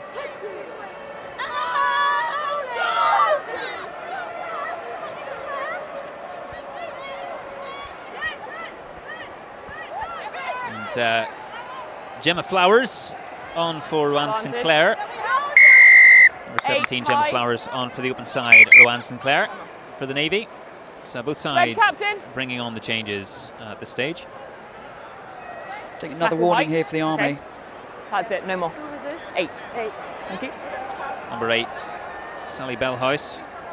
Jade Mullen just being warned. Of course, yeah. Speak to her players high. and ensure that discipline remains tip-top.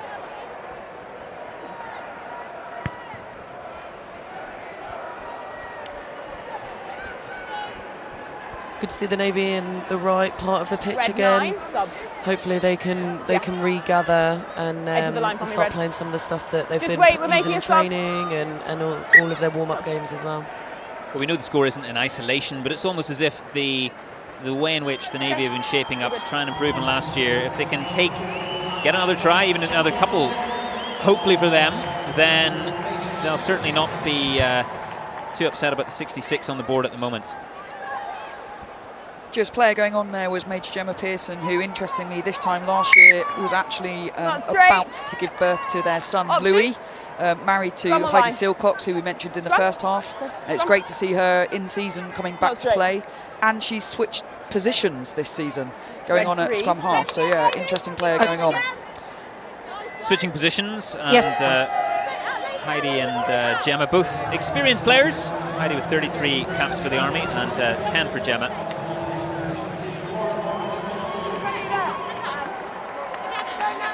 Start on my left, is that? That's right, thank you. And Sophie Benevent coming off for Natalie Lewis there of the Army. And Benevent off for second time today, this time slightly different circumstances, being substituted. And Nat Lewis coming on for the second time. She had to play in the first half to cover Sophie as she took that slight 10-minute break. But Nat Lewis, another high-capped player for the Army, so no loss in experience coming on for that position. And the ball just almost charged down there from the boot of Lou Dodd. Dixon now, the Navy skipper with it.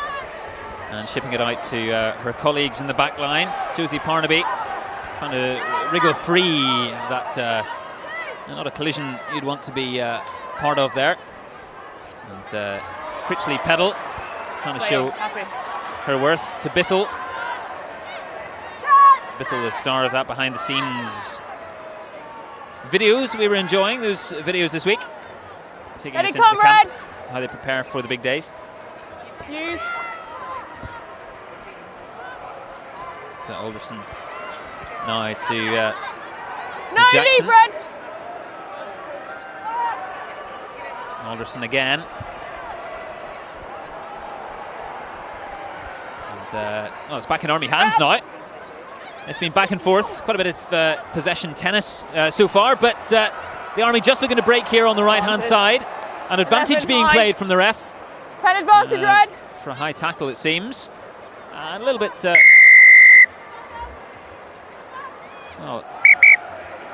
ref. Captain. Is one of the captains. Same for them. Dixon's no more being tackle called. height, that one was 11. That's it. Receiving a warning here, Rose Dixon. 11 high. And, this is the phase of the game.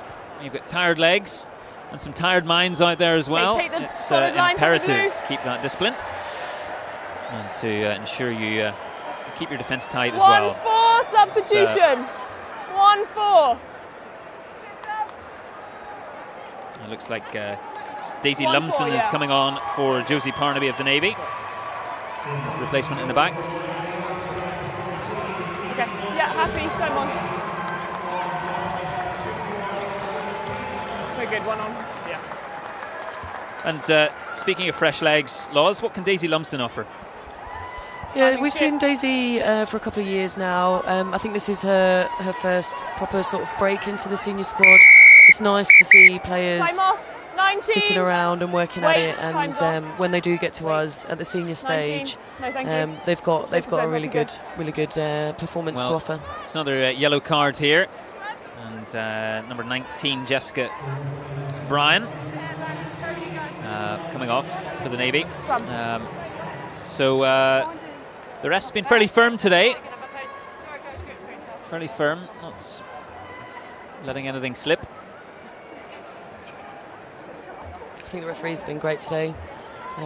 We couldn't have asked for more. She's been very clear, very firm, and very even, which is all we want for a good game of rugby. Yeah, I couldn't agree more. A fair game and just keeping the players safe out there is so important. So yeah, absolutely, I think she's been a fantastic referee for this game. And Bellhouse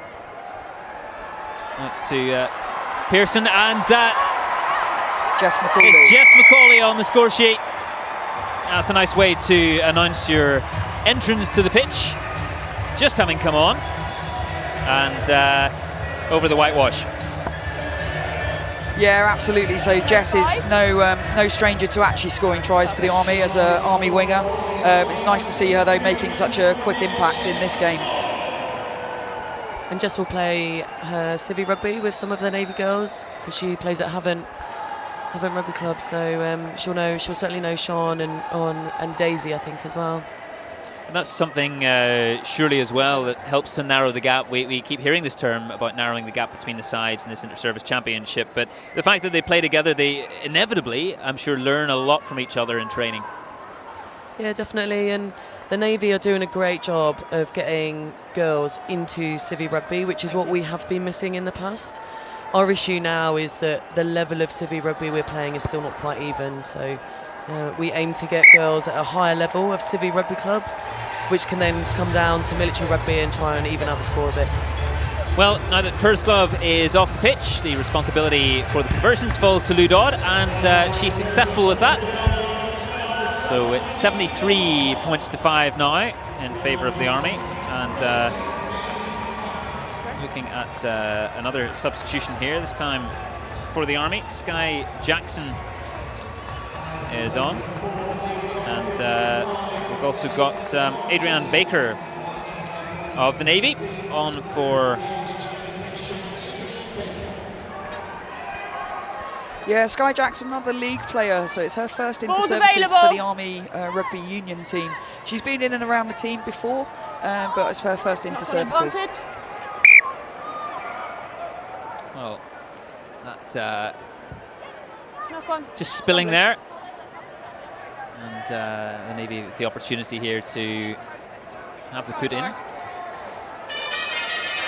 a fairly decent position for attack here. Dixon and Alderson lining out and figuring out their route of attack here. Yeah, some great versatility from the Navy as well. So we've seen Gemma move forward into the front row, and a new run out for the tight head prop as well. Ref just resetting the scrum. Clear gap. Let's create one. Good time for a shout out from Ray Metters, I believe. So she would like to say thank you to WO2 Mark Hollingworth out in Batuk in Kenya for releasing her back and for supporting her rugby. So a quick shout out for the hooker, Ray Metters.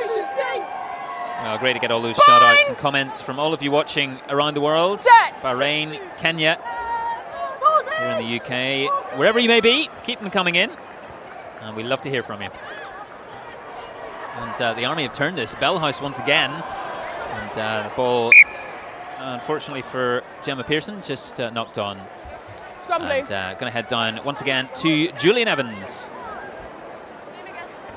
Simon, yeah, we've got the points machine that is Courtney Pursglove. Look, what was it, 3 years ago, 3 tries? Yeah. Last year, 3 tries. This year, 2 tries. Yeah. And a whole bunch. And a whole bunch of conversions as well. Yeah. Look, it's been a bit of an interrupted season for you. Yeah. Broken ankle this year. Yeah, so I broke my ankle in early December, so this is really my first game back.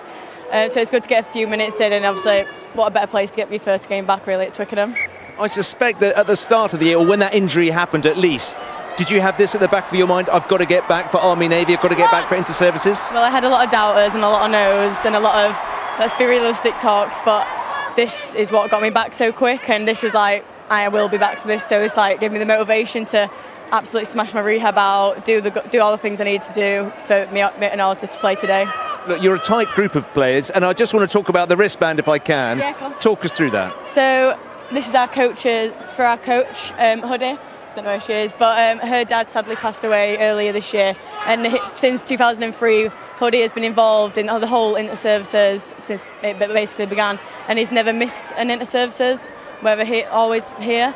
Sadly 2 months ago he passed away, so all the team has joined up today, and we're all wearing John's name on our wrist to show support for all the family and our head coach. Well, that is a beautiful touch. I just wonder if we can bring in Emily and her second head. Emily, if you can shuffle over, not one for the squeamish, but Emily, the obvious question is, how are you feeling? Yeah, not too bad. It's a good game. Girls still winning, wanted to come out in sport, so yeah, not too bad. Well, you did at least cross for a try before then. Yes. Yeah, it was good. First inter-services try, so really happy.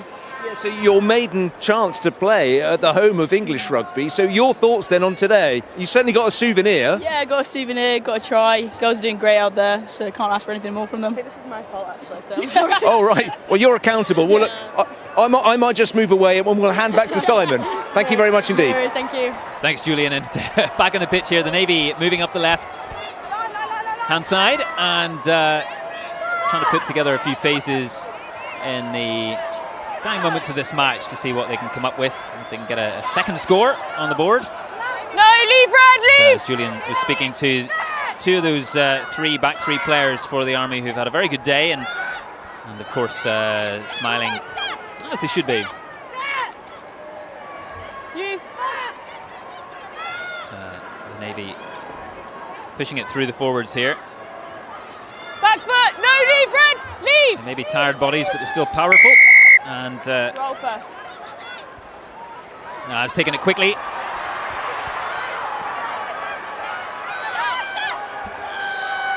Yeah, again, good options both sides. Good intent from Molly Critchley there. Quick tap and go. They want to stay involved. They want to keep the pressure on. Blue. Advantage to the Navy.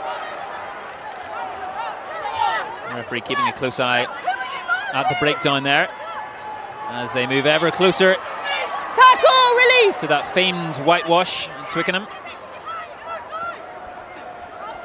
And ship back to Alderson. And Dixon just inches away, really, but now the ref's going to have a word here. Time off. 18.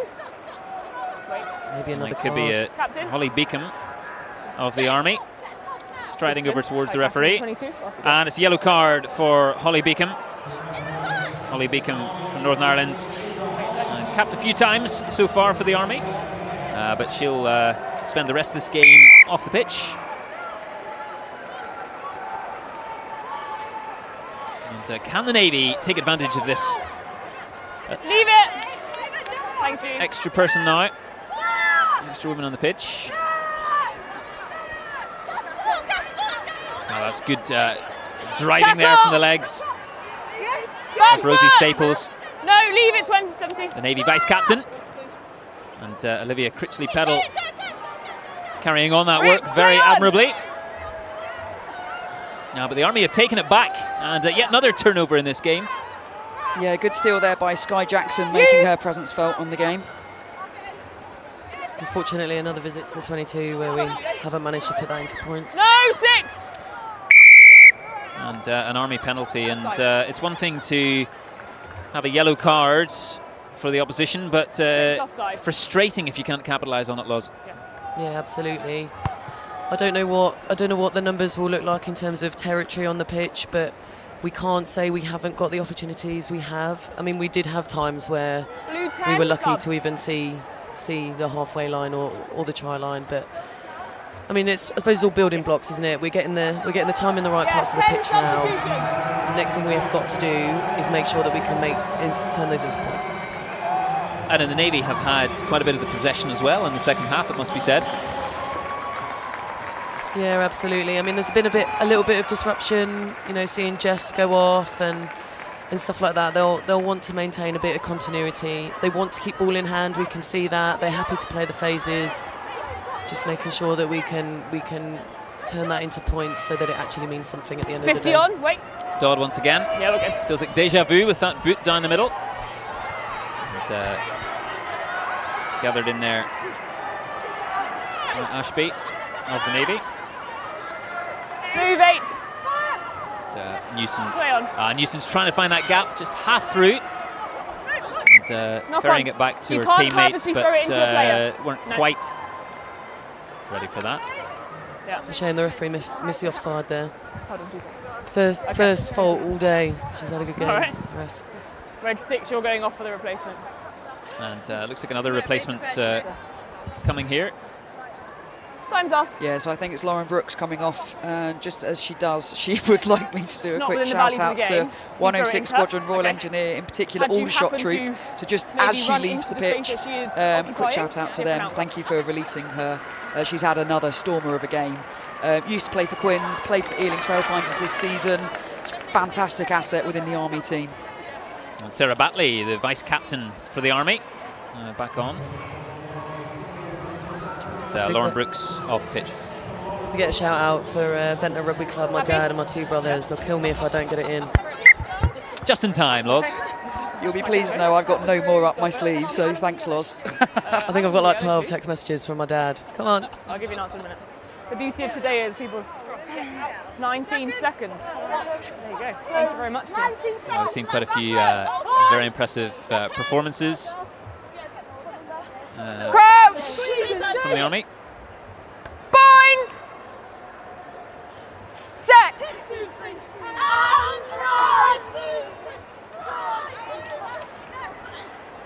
And the Army through the hands again, but that's spilled forward.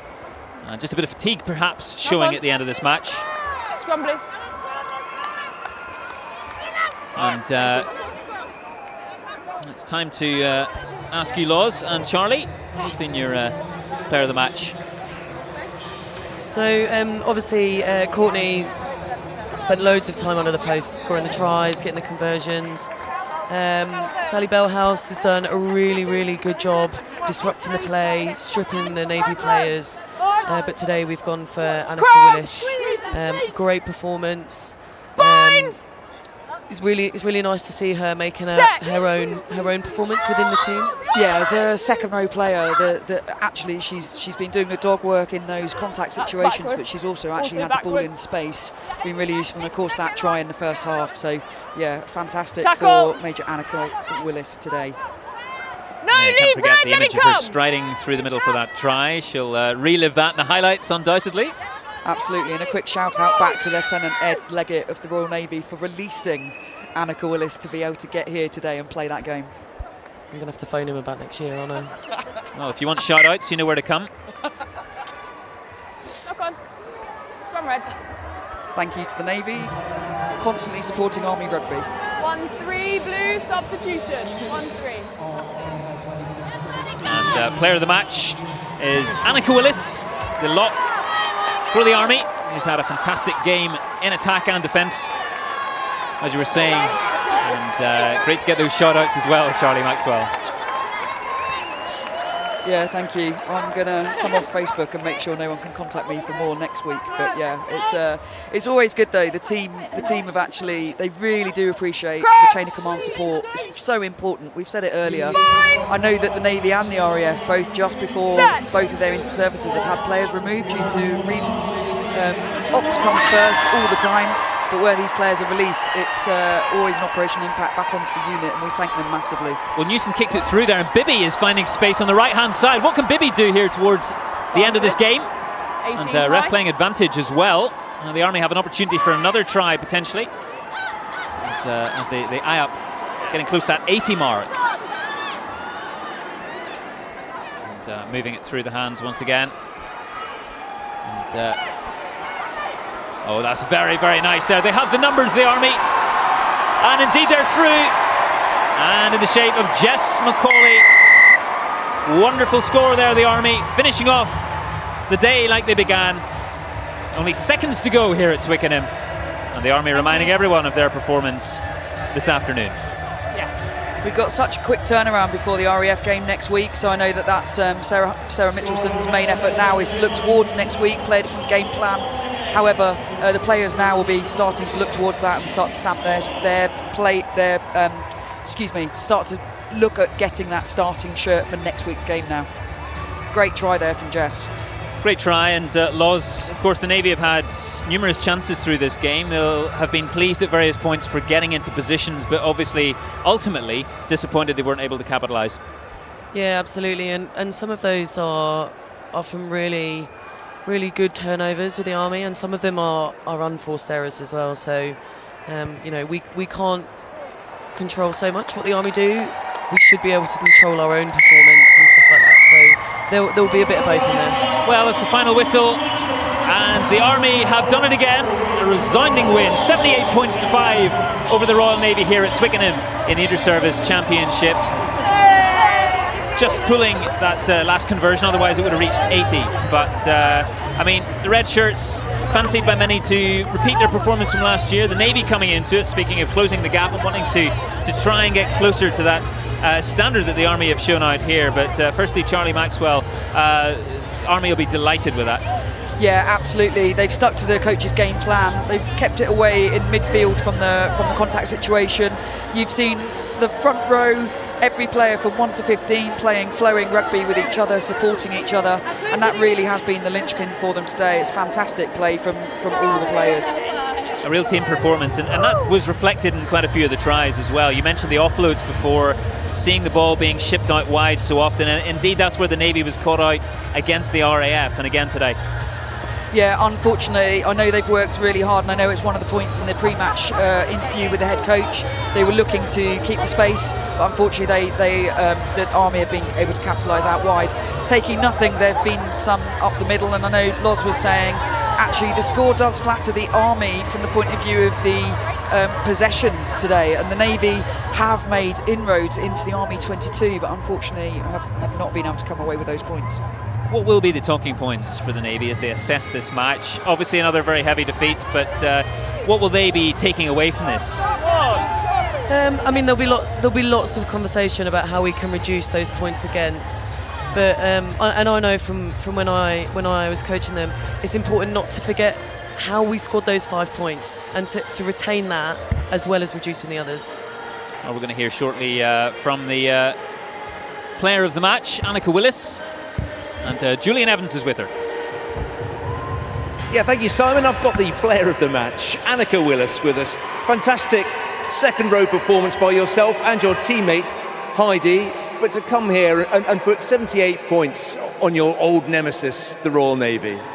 It's a dream come true to play here. Massive England fans, so playing at Twickenham is just mental to me. But the team performance was just exceptional. Everyone dug in from start to finish. I don't think I was the player of the match. I think they all were exceptional, and it's 100% a team effort. And we just kind of really wanted to show what we could do, play our shape, play what we've trained for all season. And now the target is next week. Job's not done. We're obviously incredibly happy to win, but the job definitely isn't done, and we're absolutely going to stick it to the RAF next week. So. Yeah, champagne on ice in terms of the whole tournament, but talk us through your try. You know, you've come here, you say it's great to play here, but here you are popping up with a try. I think I might retire. 38 years old, that really was a career highlight. It wasn't about scoring individual tries. I just wanted to do my bit as a second row, and that's not scoring tries. That's retaining the line out, supporting my players when they're running with balls. So it was just a kind of icing on the cake, really, and it's a dream come true. And just looking forward to the Royal Air Force now. That's going to be a humdinger, isn't it? It's going to be, we're under no illusions that's going to be a very tough game for us. But we've worked exceptionally hard, and we really, really do believe we can win that game. If we play our structure, play how we want to play, we truly believe we can win the inter-services again. But it's going to be a great game. We're all really excited about it. What a great place to play as well. We get to play first, so then we can enjoy watching the men play as well. Which it's just a great day. But obviously, winners beer tastes better, so we'll be going for the win. Well done today, and enjoy that player of the match try-scoring performance. Well done, Annika. Thank you. Cheers. Thank you. Thanks to my fans. Well, great to hear from Annika Willis, the player of the match, and saying she would retire potentially after that wonderful performance. I think she'll be clipping up that sequence of her try and keeping it somewhere very safe. But she spoke well. Obviously fought off quite a bit of competition for player of the match, because there were some great ones out there. Yeah, absolutely. And it's not always about the obvious. I know we did mention Courtney. I mean, she spent a lot of time scoring the tries, but Annika's done a really good job of doing the unseen dirty work. They can't score the tries without that sort of stuff. So you need your second rows to be able to get their head in, get stuck in, do the dirty work, so that people like Courtney can score the tries out wide.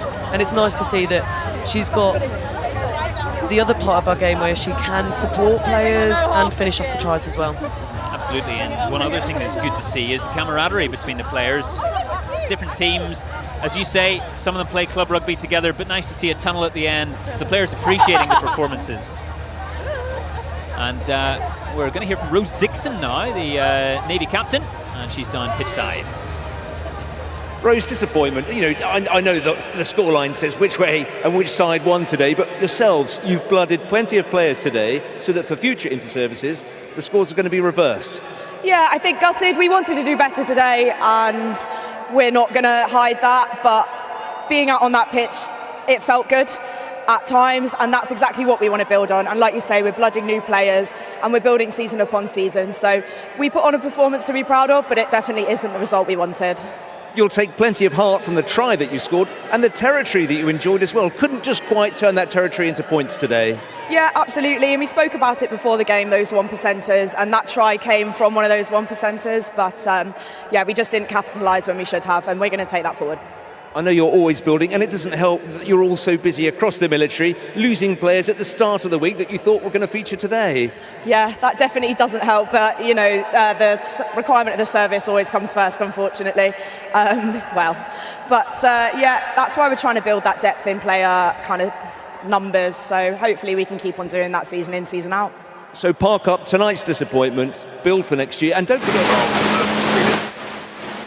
UK Armed Forces shirt, because there's plenty of representative rugby to come on the way with UCAF. Yeah, plenty of players, and in the recent years, the number of Royal Navy shirts in the UCAF setup has grown and grown, and that just shows the calibre of rugby players that the Royal Navy are now producing for the women's side. Well, look, Rose, I'm going to get Jade in now, if I may. Jade, come over.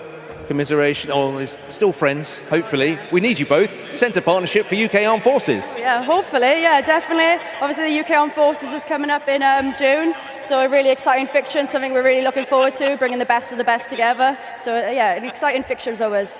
Jade, you'll be delighted with the scoreline, but 1 or 2 areas to work on. A few yellow cards this afternoon. That won't help with next week in mind against the Royal Air Force. Yeah, definitely. I think I lost my head a bit with the girls because I was like, come on, tackle height now. We've worked on it all week. Chop, chop, chop. But yeah, people are just not listening. So hopefully we go away this week now, build up, ready for the RAF fixture and improve on that. Okay, I know you've been working, you've all been wearing this for Sarah today. It means an awful lot to you as a squad and to Sarah. Yeah, definitely. Sarah, or Huddy as we call her, has obviously been a player since the inter-services started, a part of this squad, and we know it was the first year without her father. I'm getting emotional. But yeah, we really wanted to honour her. She's not just obviously a great coach, but she's a great player, a role model, and I know she'd be proud and her father would be proud of everything she's done. So yeah, we as a squad we wanted to honour her. Yeah. Well, I think you've done that. You've justified that. Congratulations. See what happens next week. Thank you very much for talking to us. Thank you. Thank you. Well, wonderful words there for Sarah Mitchelson, and indeed good from both those players, both those captains, appreciating what they've done today. So it's been brilliant having you, Laws, as well. Thank you. So it's we're going to have the presentation soon. Get Annika Willis there, and we await the presentations. A very happy Army side. Thank you, Simon. Charlie's back with us down here with a big smile on her face. You enjoyed that one? But a fantastic game from the Army girls. They stuck to the coach's game plan and showed what they could do on the big stage, and I know that they'll be proud of their performance too. Charlotte, how are you feeling at this point? Yeah, I'm disappointed for the girls, and as Rose said, disappointed with themselves. I mean, I think they showed what they can do with the ball in hand. They just need a bit more execution, a little bit more kind of strategic patience. Where they really need to work is in defence. We've got to be able to close teams down in the midfield, and that is what's going to change the scoreline, in my opinion. Yeah, and it's a lot of work. I think we saw towards the back end as well the sort of strength and depth that the Navy lack, and therefore a lot of tired bodies putting in some big shifts today. Yeah, absolutely. I mean, the Army are quality from 1 to 23, and I imagine they got some quality players who didn't even make the squad. So we don't have the player base like the Army do, and that's something we need to look at and grow. But credit to the girls that were out there today; they absolutely put in a shift. So. Yeah. Charlie, you have that strength and depth, and indeed you're going to need it because they've got to wipe themselves off and go again in 7 days' time. So it's a really quick turnaround for us this year. It's 1 week until the RAF game, and with no disrespect to the Navy, that is the bigger of the 2 games for us. The RAF have got the strength in depth that the Navy potentially lack, and we're expecting a hard game next week. I know Huddy has already thought through to that and did some team selection this week based on the quick turnaround, so it'll be interesting what side gets put out next week. Sarah, we'll talk more about it in a moment, but your thoughts and feelings, particularly as your squad will be going up against the Army next week. You know what my first thought and feeling was after Annika's comment? I'm gutted not to be going head to head against her next week. But you know what? I think it's going to be an absolute cracker of a match. Army put out a really dominant display, and they'll be looking to sort of tweak on some of those discipline errors that they made today. But you know what? Our Royal Air Force girls are working hard. Quietly behind the scenes, so it'll be really good and exciting day. Yeah, for the Army that match is a week away, which when you just won a match like that is miles in the distance. At the moment, they're just going to enjoy this moment, so let's get back to our commentary team. Simon, take it away. Beaming as they walk up the stairs here to get to the presentation, and a whole squad effort. Lauren Salisbury from each of the red shirts. Look at all this space. Yeah, absolutely. I'm really excited about the game next week. Go, Rob. For the Army, it's going to be important that they keep the penalty count down. I think that game is always comes down to discipline. The RAF have got a quality squad. The Army have proven today they've got a really, really quality squad. It's about who makes the least amount of mistakes, and I know that sometimes sounds a bit backwards, doesn't it? Or a bit obvious, but whoever can hold their discipline the most should come out next week with the trophy. Yeah, mouth-watering prospect, that match between the RAF and the Army. In Gloucester, which will of course be shown live as well. But the Army women, as a metaphorical drum roll, if you can imagine, as the lift awaits us. And interesting to see, of course, just how much it means to everyone in the service, all those supporting, not just watching the game, but every member of service personnel who's been following the results as well. We saw the Chief of General Staff there, General Sir Patrick Sanders, in attendance today. He'll, of course, be delighted with what he's seen. But for the Navy as well, it's been a great following today, hasn't it, from the crowd? Yeah, it's always an occasion. It connects people in the service. It connects people between services. We see all the old boys and the old birds walking around with their red or blue shirts on, and once you get your Army Navy in, you kind of never really leave it. They come back every year, and whether they're at home or whether they're here or whether they're in the Cabbage Patch, they all love it.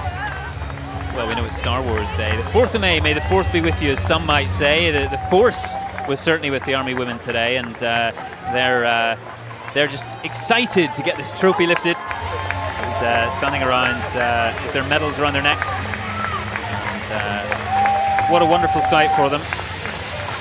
A wonderful occasion, a wonderful day. They've come out doing what they said they wanted to do, which was put in a huge performance once again. The Navy, well, they came out, got an early try of their own. They've been getting into good positions on the field, but just unfortunately for them, unable to capitalise on several, and any gaps in defence exploited by the Army. And Jane Mullen it is, the captain of the Army women, who lifts the Babcock Trophy. And a wonderful feeling for each and every one of them. Sarah Batley, the vice-captain, with her as well. And Sarah Mitchelson, the head coach, watching on. It's been an emotional day for each of those players and the head coach. And a euphoric ending to this one. Brilliant. Well, they'll not be thinking too much about next week's match. We've got the RAF awaiting, and that's going to be one heck of an encounter. The RAF for that win in the first round, and it's the Army women who'll be going to Gloucester next week. But for the moment, they'll be savouring this occasion, and it's thanks once again to you, Laws, for joining me today, and Charlie Maxwell. Thank you for all of us watching, and we'll see you soon. Yes, thank you very much. Yeah, they're going to go enjoy that one for the time being.